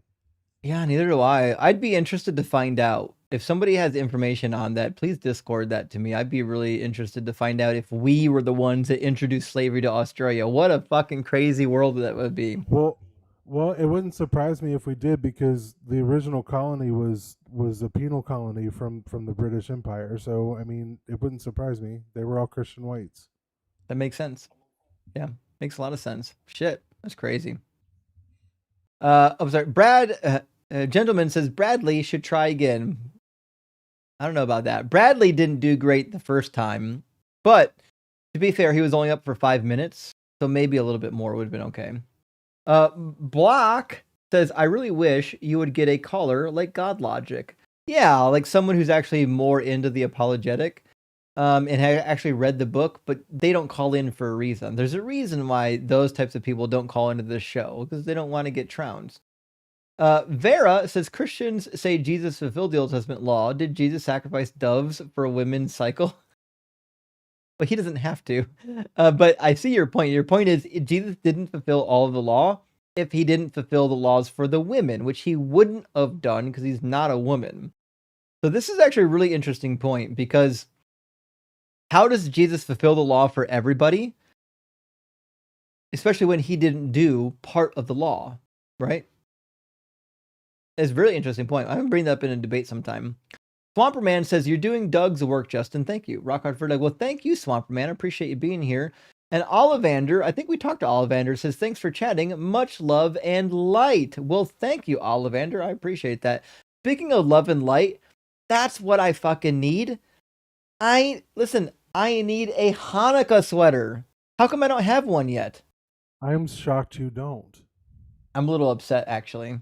I'm mad at myself. Make that happen. We know enough Jewish people and rabbis in this community that I'm sure we can make this happen. I think we can make this happen. All right, I'll be on Amazon after this looking for a Hanukkah sweater. We're gonna get it popping. Serial Dude says, I do whatever my cats say. Feline command theory. I mean, to be fair, don't we all? For the most part, we all do what our cats want us to. And Noah's Lion says, what happens if the war brides don't bleed on their wedding night? Is it excused because it's not a Hebrew hymen? Oh, fuck. I never thought about this. I didn't think about that either. Okay, so imagine it's number 31. They divided all the little virgin girls. You go into your new little virgin girl child wife, and she doesn't bleed. What do you do with her? Well, wait, how did they know they were virgin girls when they collected them? I mean, it either has to be word of mouth or they have to be like doing a visual check. Or they had already graped them.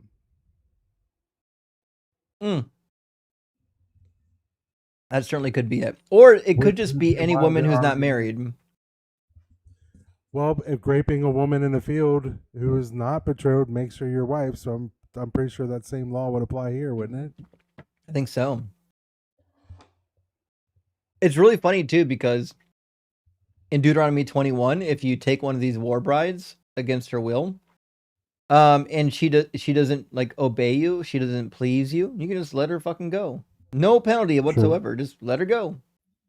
Crazy. True. It's so Lock for it's wild to think about because like if you read the ancient Near Eastern law codes, I mean some of them are worse than the law of Moses and some of them are much better. Like the laws of divorce in the ancient Near East are way better than what we find in the law of Moses. You actually have to care for your divorced wife typically. But Lockfree says he looks like he knows a thing or two about ashtray change. Oh God. To pay for meth so says the criminal AI defense attorney. Oof. That I think is a reference to Chris. Was it Chris or Bradley? I think it was Chris. What? Yeah. It was that inbred hillbilly you had up. That's who it was. He definitely looked methed up. And Herbie says, just for reference, Cafe is the caller who in the past claimed claimed taking heroic amounts of hallucinogens shows evidence of God. Oh, yep. We've talked to him. I forgot that was the same guy. You're right. And Pat says, it's magic, Justin. Get it through your god-dug damned head. When you gonna learn, Justin? Oh, and words don't mean words, homie. Pat, you've been here long enough that you know for a fact that words have no meaning to Christians. And Evan says the man versus bear theory showed that most women would rather face a bear than a man in a wilderness scenario. They must have known it was POS Chris. Indeed. Indeed, that is the case. I got to be honest. I think a lot of people missed the point of man versus bear. A lot of people they absolutely did. A lot of people took it the wrong way, and they're like, "Well, statistically speaking, you're more likely to get killed by a bear than a man in the." That's not the point. The point was that women don't fucking feel safe around men, and there's a reason for that. Game Guy says, where does Chris think babies come from? I can guarantee he doesn't know. And Tim says, right now, my liver is hating me for deciding to play. Take a shot every time someone prattles aimlessly while muted tonight. I know, it's the craziest thing. In fact, I'm going to call in on my phone. But, like, there is a warning on the screen when you're muted. So it's like I don't understand what they keep going on about. Easy guess. All right. So you're telling me they know they're muted and they're still rambling on regardless? Yeah. Unless Video Ninja changed like their whole system, then it should say that you're muted. Let's see. It says I'm on air. Oh. Interesting. They did change it. There used to be a brown bar where it said on air. There used to be a brown bar that changed when I muted and unmuted the guest. Now it's not a brown bar. It's just like text on the background. The text is right there. And it says when I mute and unmute, it changes the text. So like right now, when I have them muted, it says director has muted you. But it used to show up on a brown bar and it was more clear when you were muted. Now it seems like it's a little bit obfuscated Like it's still there. It's just not as clear anymore. Oh But well. they should still take the cue from the fact that you are still talking. I know. With or without the text on the screen, they should know when I'm talking. Once I've started muting them, that they're going to keep getting muted. It's wild to me that they have no impulse control. Oh well. Just so you guys know, I wasn't lying to you. It tells you when you're muted. I didn't make that up. Lance says, I had my first South African braai. Oh, good to hear it the other day. 2-inch thick. Hell yeah. 600-gram steak. And it still wasn't as big a cooking as Chris got. Rock hard for Doug. Great to hear it. We definitely, listen, I was concerned at the beginning of this we wouldn't get any braai, but we did. Or is it? Yeah, it's braai. It sounds like guy with an I on the end of it, right? Braai. It just means barbecue. FPN says, what a POS. This Andrew Wilson wannabe. Who cares how old they are? As usual, another person that doesn't know what they're talking about. Rock hard for Doug. Indeed. And as we learned tonight, none of these people know what they're talking about. That's why every conversation we have, I tell them ahead of time what's coming, and then I demonstrate the validity of my case, and they can't do anything about it other than no, my ears are closed, words don't mean words. Bino says, Chris, nuh-uh. Chris, open your ears and close your mouth. Could you imagine how much further he would go in life if he did such a thing? And Jeff says, come on, man, that's the Old Testament. I know. And that's the point, is God is the God of the Old Testament. Jeremy says, crystal meth. His full name is Chris Halmeth. I shouldn't be making fun of him. Some people have legit addiction problems, and my heart goes out for them. I'm related to most of them. But sometimes, I'm sorry, He that didn't was help funny. himself with the shit he was saying. Not the If he wasn't an conspiracy, all that asshole. shit. Yeah. Right. If you behave like that, you kind of open yourself up to criticism. Aaron says, Chris is a prime example of when people are too stupid to be aware of how stupid they are. Also, he's just a scumbag, just the worst type of man. I know. This wasn't a good person, but remember, you will know them by their fruits. And Nakasius says, rapine is from the Middle English to take property by force. So, if your wives are property. Well, I don't know much about rapine, but I hope not. I assume that it might be similar to the word rape in the Bible, is what the case they're trying to make. Sounds like. P Swim says Matthew 23:3, do everything they tell you. Yeah. In regards to following the law, right? Oh no, Matthew 20 in regards to following the Pharisees. It says the Pharisees sit in the seat of Moses, right? Isn't that Matthew 23? I'll double check. I think that's Matthew 23:3 when he says that the Pharisees sit in the seat of Moses, so do everything they tell you. It says, then Jesus said to the crowd and to his disciples, the scribes and Pharisees sit in Moses' seat. Therefore, do whatever they teach you and follow it. Indeed. That's actually a really good reference. I need to remember that one more often. That's a fantastic reference. But yeah, Jesus was a Judaizer. And Lockfree says, I thought Chris had read the Bible more than Justin. I know. He read it way more than me. It just happens to be that he forgot everything he read.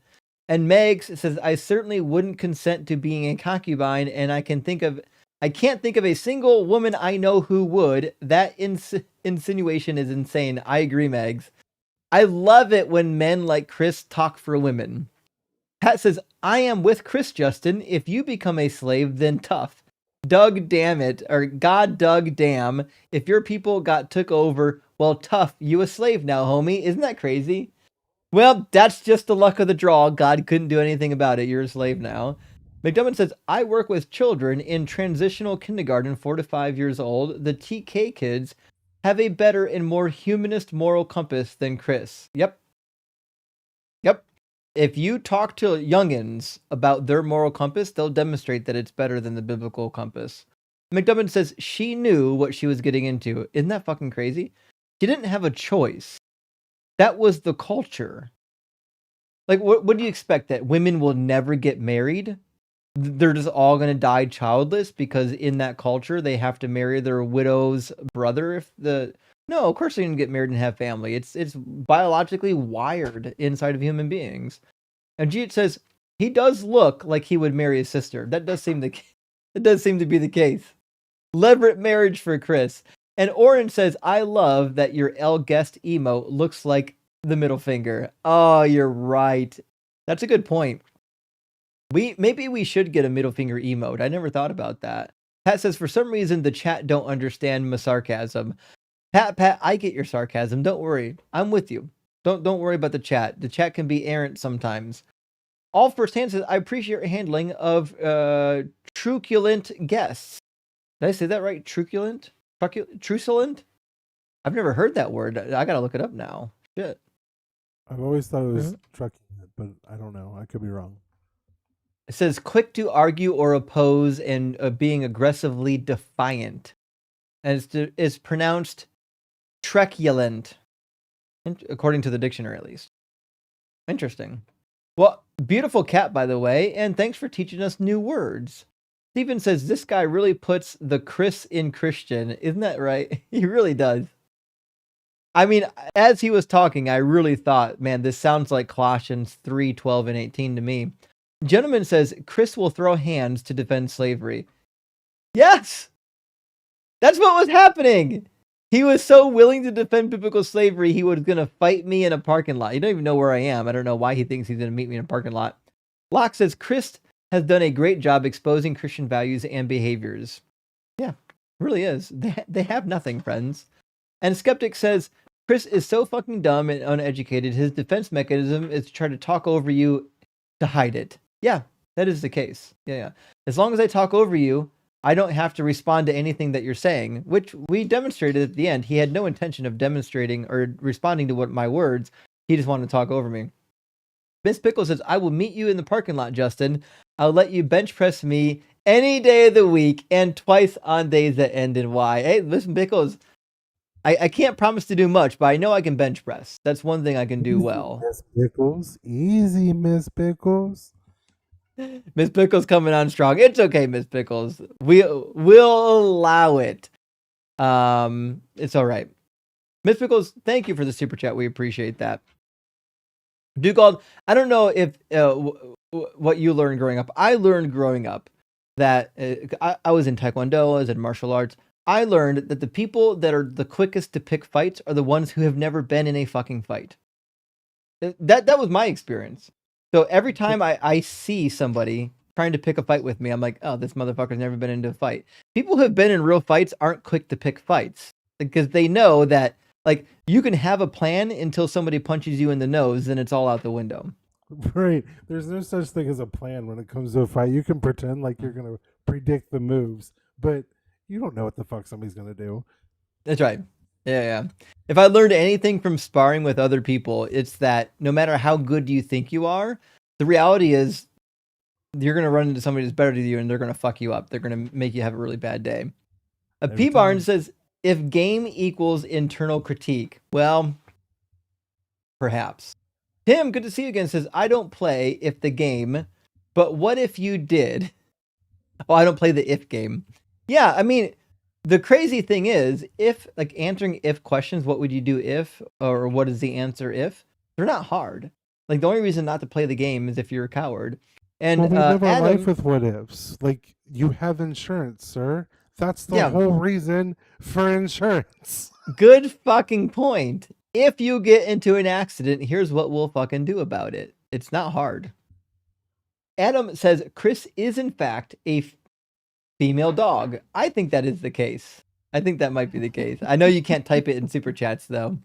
Ash, thank you for the super chat, says, what are your thoughts on the Skeptics Annotated Bible? Legit or crap? If crap, is there a better option? Love your channel. Okay, so Ash, I'm a little bit divided because I love what the Skeptics Annotated Bible did, but it's clear, right?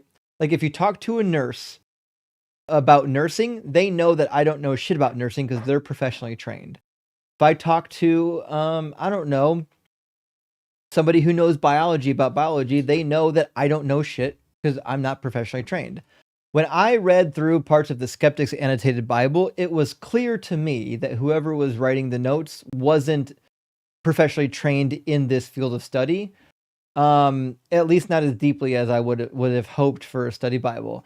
That's not to say that they brought up bad points. Sometimes the points are quite valid, but it was one of the motivations for why when I finish my current book, I'm going to do an atheist study Bible, because I'm going to get some actual scholars involved and make sure that it's done right, because the Skeptics Annotated Bible, I think, is weak for what it could be. It could be a million times better than what it is and have completely unassailable points in it from actual academics who know the actual academic literature and the consensus.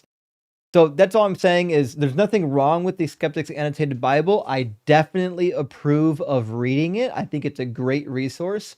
Could it be better? Yeah, it could be way, way, way better. And I hope to be able to participate in that in the future. Oren says, I'm straight, but arsenicoitai for Justin. Rock hard for Duggan for sharing. Well, thank you. Big W. For those who know Greek, you know what I'm talking about. I appreciate that, Oren.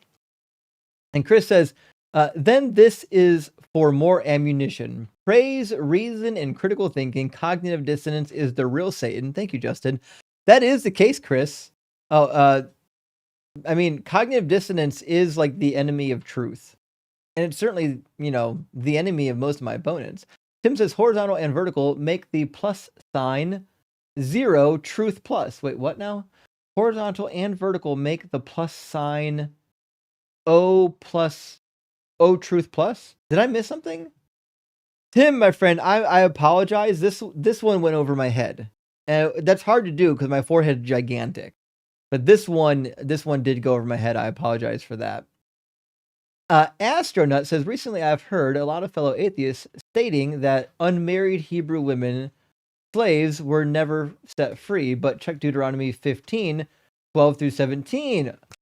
Very good. You found the contradiction. Okay, so in Deuteronomy 15, there's a retelling of the slave laws. And the thing that they change about Exodus 21:7 is that the women sold in slavery are allowed to go free. Now, the caveat is that Deuteronomy was written like many hundreds of years after Exodus.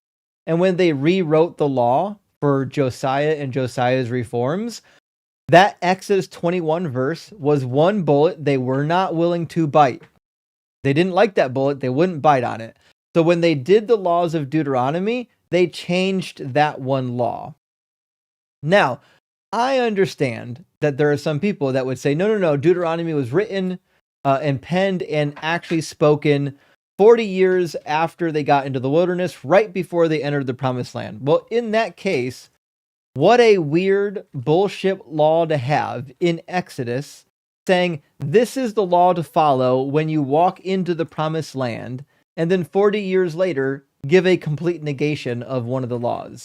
The reality is, it only works if you assume and you know the academic consensus, which is that the laws of Deuteronomy were written during the reign of Josiah and discovered during the reign of Josiah to institute Josiah's reforms. That was it. That's why they contradict the laws in Exodus. But you are right, Astro. For the astute Bible reader, they will find that there's a contradiction to Exodus 21:7, and it is in fact in Deuteronomy 15. Auntie says, once again, shocked hearing excuses for slavery. Isn't it weird, Auntie, that it never stops to shock me how much of this Bible they'll bite. McDubbin says the 10 Commandments and all of the stories I believe in are real. Otherwise, it's all up for interpretation and hyperbole, Justin. I know. If I read him a law that he liked, he would have said it was word for word true. When he doesn't like it, well, now words don't mean words. And Tim says huge grace is a BMF. Oh no. Oh no. Do we have to get a BMF emoji? Is that what's going to happen? Is that the thing? Which reminds me, TikTok. I tried to fix the TikTok emojis. Are they working yet? I literally went into every emoji on TikTok and then edited it and re-uploaded it for submission. And I'm hoping that fixed it. Did that fix it, guys, on TikTok? I hope it did. I hate that I might have not fixed the emojis. That didn't fix it. No, it did not. Well, fuck me. Okay. I'm gonna have to delete all the emojis off TikTok and re-upload them from scratch. I guess that's just what we're gonna have to do now. Sorry about that, guys. I thought it was fixed. They've been broken for a little while. I'll get them fixed this week. Johannes says, can you imagine denying your own holy book? What the fuck? Isn't that wild that you have to do that? You have to read this book and deny that it's true in order to still believe the religion. And Axe says, I just want to point out the guy cite regarding the parable concerning gouging out eyeballs. LOL. Oh, wait. I want to point out the guy cite regarding the parable concerning. I guess I don't. I apologize, Axe. I may not understand what you're saying. Am I missing something here, chat? What's being said in this super? It might have been a typo. Maybe Guy's site was supposed to be something else, but I couldn't tell you what. Yeah, neither. Sight reading, maybe? I don't know. Maybe. Sorry about that, friends. Collapsalism says, to be fair, we should have smishmortion up till the age of 80. Oh, I see what you're saying. And I don't agree with that, collapsalism, in regards to Deuteronomy 21, killing your own children. Mr. Yogi Bell, thank you for the $10 super chat, says, for all those who say they don't answer what if questions or say God would never say that, ask them, if God asked you to cook him breakfast, would you? And see if they would ever do that. Actually, this is a really good point. When people refuse to play the what if game, we should just ask them a really easy question that we know they'll agree to. If God showed up right now and wanted breakfast, would you cook him breakfast? I mean, they kind of have to say yes. Yeah, a softball tactic. Yeah, man. Collapsible. This is such a hard word. Collapse. I have a lisp. I'm never going to say your name correctly. I apologize. I'm going to call you Collapse from now on. So this prompt has brought the dumbest people out because you have to have ball-bearing smoothness in your brain to defend this. I know. That was my hope, that I would get the craziest people among us to come out for this topic and try to justify this nonsense. Biscuit Cookie, interesting. This is a long-running debate for me. I don't think biscuits are cookies, but thank you for the super chat. It says, waiting for a video titled, Lift Intelligent Guest Gets a Ride to Hell. I feel like this is a reference. Do you know what this is referencing? Actual, like Uber. It's similar to Uber. Yeah. Right. But I don't know what lift intelligent guest means. Yeah. Y'all gotta get better at phrasing these things. I'm sorry, Biscuit. I'm really sorry. Thank you for the super chat, but gotta remember, sometimes I'm reading these at the end of like a 6 or 7 hour live stream, and if you're like hiding something in code, my brain's only at like half cap. You got to make it explicit for me. Declan says Volta has the same fur pattern as my cat Misha. She is also a menace, a sweet, beautiful menace. You nailed it. You nailed it, Declan. Volta is a sweet, sweet menace. He'll cuddle with me and purr as well, but he also wants to destroy everything in the house. This is what it is. You take them as you can. Deuce says, he said you have a negative connotation of slavery, like it's a bad thing. I know! It's crazy that they say that words will leave their mouth. This is what Christianity does to you. Had because he won't put up with that. What's H for D? Oh, hard for Doug, because he won't put up with that. Of course he won't. Doug would never put up with slavery. And Flux says, why would you need to distinguish between surviving and surviving for a day or two if they both mean the same thing? Isn't it crazy? I will never understand. I don't see it as often, but I will never understand Christians who will read Exodus 21, verses 20 and 21, and think surviving for a day or two means that they survived forever. It literally gives you the qualifier, a day or two. That's a definition of a day or two, meaning they don't survive after a day or two. Aaron, thank you for the super chat, says Ricky literally said, you have this negative connotation of slavery. Isn't that wild? That I personally have a negative connotation of slavery. Shame on me. Yeah, no shit, Ricky. Slavery is largely considered a negative thing, you goof. Couldn't agree more. Harry, thank you for the $10 super chat. Says, why do you stigmatize slavery, Justin? Inflexible and churlish. Good use of words. Churlish is a good one. We don't get that too often. Simeon, thank you for the $10 super chat. Says the average reading comprehension level in the US is a 5th grade level, and Ricky is an exemplary example. Kind of just takes things at face value with not much complex thought put into it. Sadly, the norm. I mean, that is the case. The only time they put complex thought into it is when they want to run the words don't mean words argument. You know what I mean? JTSP says, why even bother arguing the day or two? It condones both slavery and abuse. Even if they do live, it's all bad whether or not they pass. I agree. We could have gone that route. But I always want to emphasize how harsh it is. Because you can beat your slave so fucking harshly that after a day or two, they could die and you wouldn't be blamed for it. Nate, good to see you. Did you change your full name? I just see Nate Alpern now. It says, I was looking up out of curiosity, Matthew 5:17 is literal, but cutting an eye out for salvation or abandoning one's parents for Jesus is hyperbolic. I don't think either of them are, to be clear. When Jesus says these crazy phrases, like you have to like abandon your parents, neglect your parents, or gouge out your eyeballs for the sake of the gospel, I think he means it. Remember, friends, if you fail to follow Jesus' gospel, you get lit on fire and tortured for all of eternity.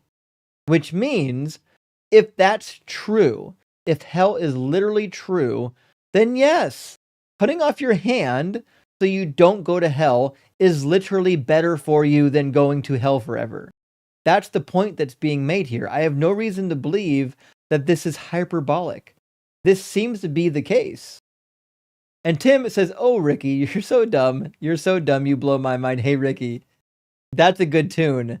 I wish I had thought about that during the chat. Now I can't think of anything but that. Dr. Fudge says, grant that they live. Beating is still okay. I should have, Dr. Fudge. We belabored the point too long. I could have granted that they lived, and it's still horrific. I love to emphasize the point of how horrific it is. Keith, thank you for the $10 super chat. Says, Ricky made me lose brain cells. Or maybe I'm just being hyperbolic. That's right, Keith. I don't think you're being hyperbolic. I think I lost brain cells. And Helping Mega Deconstruct says, Ricky is either a liar, a troll, or an example of 20% of American adults who are functionally illiterate. Rock hard for Doug, simply wait for Sharon, horse for life. Indeed, that is the case. That really is the case. There's no reason to believe that that these people can read. And people are asking how it was that I got the reference to Ricky, you're so fine, you blow my mind. It's because all of my pop culture references are ancient. I used to know pop culture references before I got old. So the ones that I do know are like from your parents' time zone. Have your mother super chat me and I'll understand her pop references. I promise you. Have your children do it. I have no idea what's happening. Jeff, thank you for the additional $10 super chat. Says, Doug, please forgive Justin for the concussions Ricky is receiving, for Justin is merely throwing Nerf balls. He will not be throwing stones, though he will Dino Kraken from the rocks, glass Bible Belt atheist. Well, I don't know what Dino means, but I'll tell you one thing. I could use some Kraken right now. I should have brought some Kraken up with me. Shit. Next live stream, I'll have Kraken ready to go. Oh, shit. I must be getting tired. The yawns are coming on me. Holly says, as I joke with all my lawyer friends, words don't have meaning. Ricky needs to learn a few things about the English language. I know. I would say, though, that if you're a lawyer, one of the tactics that you can definitely employ is, do those words really mean that?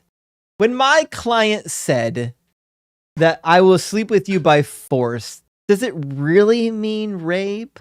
I do believe, as a lawyer, one of the primary tactics is, do these words really mean what they sound like they mean, or could they be joking, right? That's one of the defenses that like InfoWars used when InfoWars was getting sued was, it's a joke. I don't really mean it. It's a character that I am playing. And so as we've learned, all of the Christian biblical apologists are basically just being lawyers for the worst, absolute worst legal cases ever. Rape, slavery, etc. They're defense lawyers, and they're not good at it. Weezer says DZ is like a drug, and I have a problem. Rock hard for Doug. Well, thank you, Weezer. We appreciate you being here. Here's what I think. I think the thing that I enjoy doing the most, that I don't know if others in the atheist community are doing as much, is I'm not just asking you to prove your God is real. I mean, I am doing that. I'm also giving you lots of fucking arguments for why your God is made up bullshit. And I think that's the exciting thing, is you can watch people's faces grow pale in real time as they're realizing in real time that the thing that they believe in is horrific and stupid. Faithless Devotion says, what if BMF was prophesying a savior from Doug to heal the schism between vertical and horizontal streams, and we had him muted the whole time? Fair point. I kind of wish I hadn't muted BMF the entire time, because I thought he'd stay up, and he didn't. He ran, and we didn't get to hear the rest of his wise words. Germs says, every time a Christian starts by criticizing the previous guest, you know it's going to be bad. Tonight's prompt brought out the most dishonest apologists. I think that was the case, was it not? I cannot think that any of these apologists were being honest, or they don't know what honest means. Johannes, thank you for the additional super chat. It says, some Christians have no red lines for the actions of their God, just like maggots. Virtually all of them whom are Christian have no red lines for Trump. I couldn't agree more. This isn't like, the way they're defending the Bible isn't new. They're going to do this for any cult leader they have, even if that cult leader is political in nature. That's one of the reasons why I want to highlight and demonstrate these religious fanatics doing this special pleading cognitive dissonance, because it just highlights that it's ubiquitous among these people. And, the case. McDubbin says, this topic wound up being a winner in the most inconceivably depraved ways as possible. I need a shower. McDubbin, here's the thing. An hour into the live stream, if you have told me this was going to be one of the spiciest barbecues we've roasted in months, I would have been like, bullshit. It turns out that this was one of the spiciest, most fun barbecues we've had in months, at least for me. I had a fucking blast tonight. It was wild. There's going to be a lot of good clips.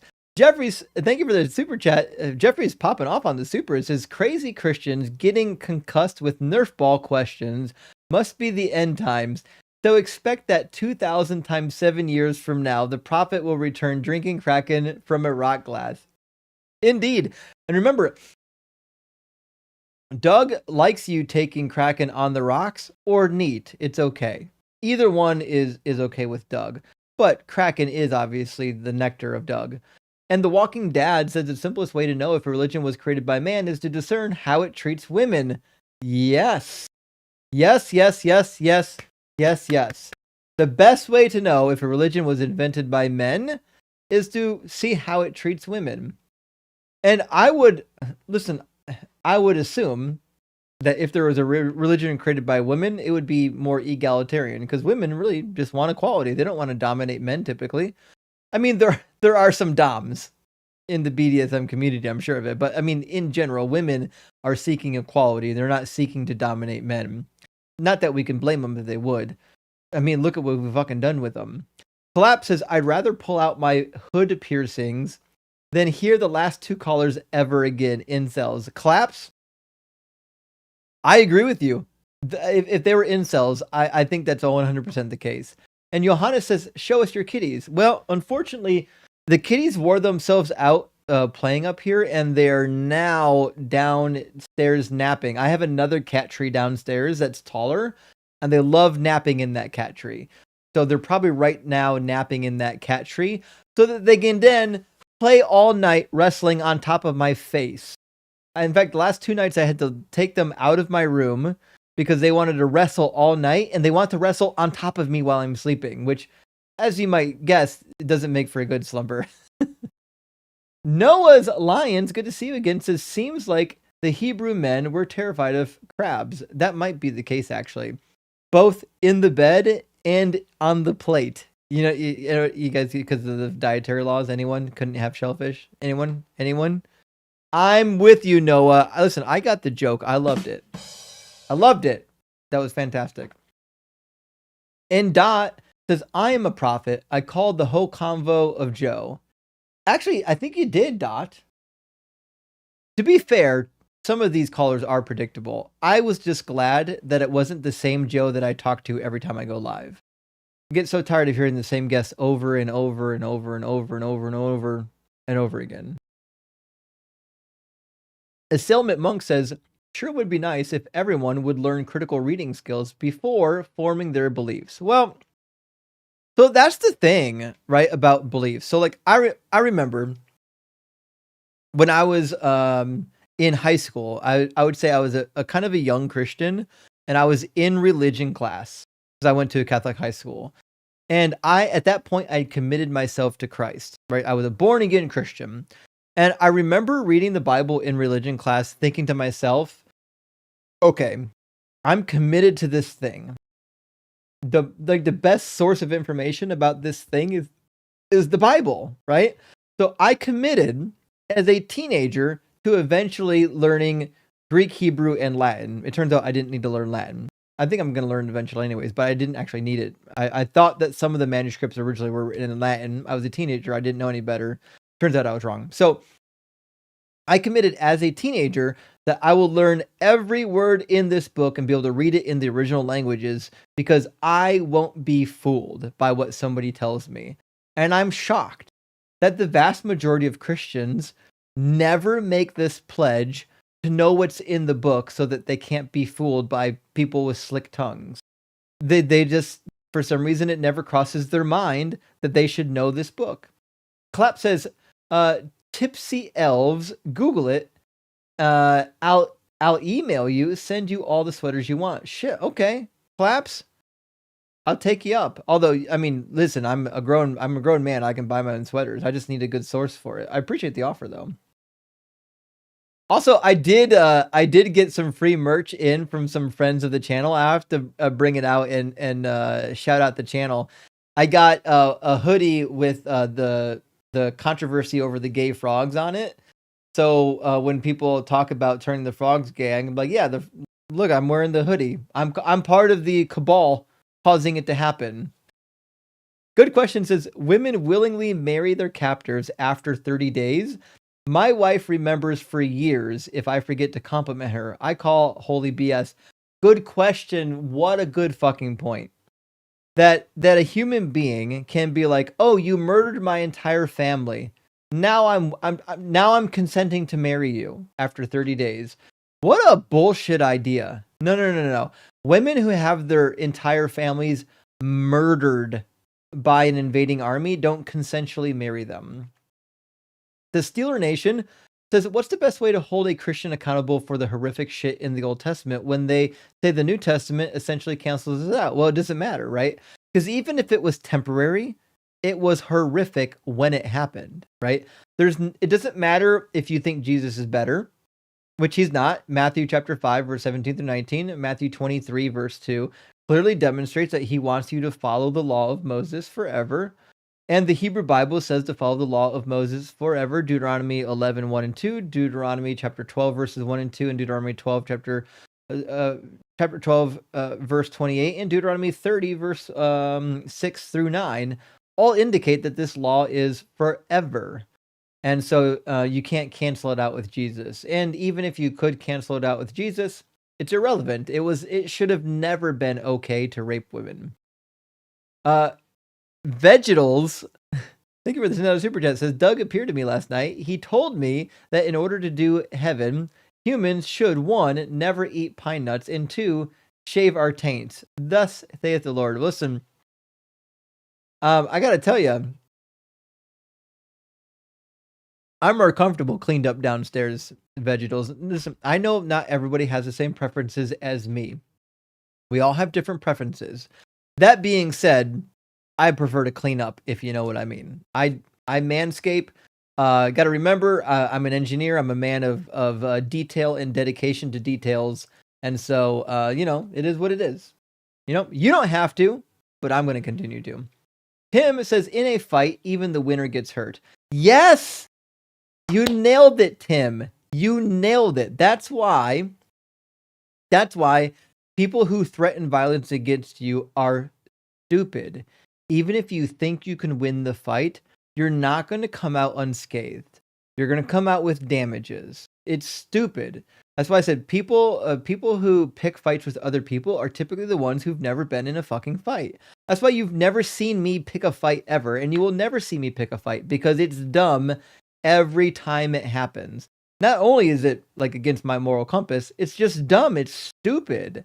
Picking fights with adult human beings is the dumbest thing you can do. It means that you're so dumb that you can't use your words to get through life.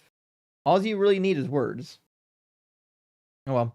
Rock hard for Doug. Great to see you tonight. Thank you so much for the $10 super chat. Says, did I hear you say Atheist Study Bible? Consider this the first of many funds for the project. I did, Rock hard. I really did, and I'm excited for it. I've actually started laying it out. So I emailed the NRSVUE team to see if I can get rights to do a study Bible. Unfortunately, my first email didn't get answered. It's going to take a couple to get answered.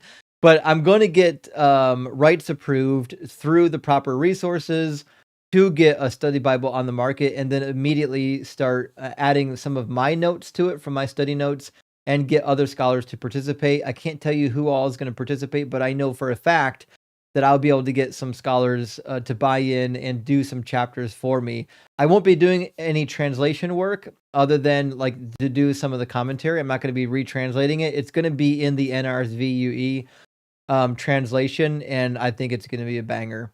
JM says, thumbs up. Well, thank you, JM. I appreciate that. And Walkin' Bones, thank you for the super chat. Says, how about a Sins of Jesus cheat sheet tab telling people to break the Mosaic law about dead dads, property damage, and stealing donkeys? What a burn. What a bum. What a bummer. Oh, you mean what a bum because he's stealing. So this is the thing, is there are occasions where you can point out that Jesus changed Mosaic law. So like Matthew 5, when he says, you have heard it said of old, but I say to you. Well, he's tweaking the law of Moses, which shouldn't be allowed. Deuteronomy 4, verse 1 and 2 says, do not add to or take anything away from this law, which means the minute Jesus changed the law or added to the law, he broke that shit. He broke it. So I do agree with you. There seem to be occasions, but I don't know if it's enough to fill up a whole tab on the cheat sheet. You know what I mean? Like I can make it and maybe put it into the appendix. I got the appendix is full of random stuff that's not large enough for its own tab. I certainly could do that for you, Walking Bones. I certainly could. And Tim says BMF is a person. I thought it stood for bad motherfucker. No, TMF is a person, Tim. He was on the stream a couple nights ago, had a wild crash out, and then crashed out on silent for like the next hour. It was pretty interesting. And Collapse says, Justin, I get them for free. I can send them anywhere. Well, fuck Collapse. If you get free Hanukkah sweaters, I'm in. I'm in. Let's talk. I'll check my email. All right, friends, that's the last of our super chats. Thank you so much for being here. It was a hell of a night. I had a blast. Who's live right now that we can go raid? Dougal, do you know who's live tonight? Not offhand, but if you give me a second, I can probably find out. Yeah, let me find. I'm sure there are some people. Let me see if I find somebody that we haven't raided in a long time. 1 second. I'm sure there's somebody that we can go raid. Oh fuck, Thinker's live. Yeah, Thinker's live. Yeah, Thinker's probably your best bet. Yeah, we're gonna. Sorry about that, Dougal. Let's raid Thinker's live. Thinker's gonna be live on TikTok and on YouTube. If you're watching me right now on TikTok and you don't know who Thinker is, type in N Growth, the letter N Growth, and you'll find Thinker's account. She's amazing, as are all the people who participate in her panel. That being said, she should be live on YouTube as well. I believe she's still dual streaming. She is. So she's also streaming the live stream to YouTube. I'm going to show it on the screen. Her handle on YouTube is, I think it's Arch Thinker, right? Let me It see. is. I put her TikTok in the chat, by the way. Thank you. Look up at Think Beyond Dogma. She also goes by Arch Thinker. And she's live right now. We should go raid her live. Let's get her. She's got 45 people watching or so. Let's get this up. Let's bump it up. Let's get this over to at least 100 followers in this live stream so that we can show some support for Thinker. She's doing the same deconstruction work that I'm doing. And she's an amazing, smart, unique voice in the community. She's currently actually taking Hebrew lessons, I think, with either Kip or Dr. Josh. I think Dr. Josh. And so, Dr. like, Josh Bowen, yeah. She's really digging in deep, friends. She knows the book. She knows a lot about the culture. She's for sure learning the language. And I love watching her channel. I spend a lot of time watching her channel. So go tell Thinker that Dugald and Justin sent you and that we love her and that we say hi. And Dugald, hey, thanks for hanging out with me, buddy. I appreciate you letting me hang out with you. It was fun. Absolutely. Well, listen, friends. We'll see you again on Wednesday. I won't be live on Friday. I'm going to be hanging out with family, Thanksgiving and Thanksgiving weekend, but I'll be live at the usual times the next week after the holidays. So thank you so much for being here, friends. We love you, and we'll talk to you soon. Bye, everyone.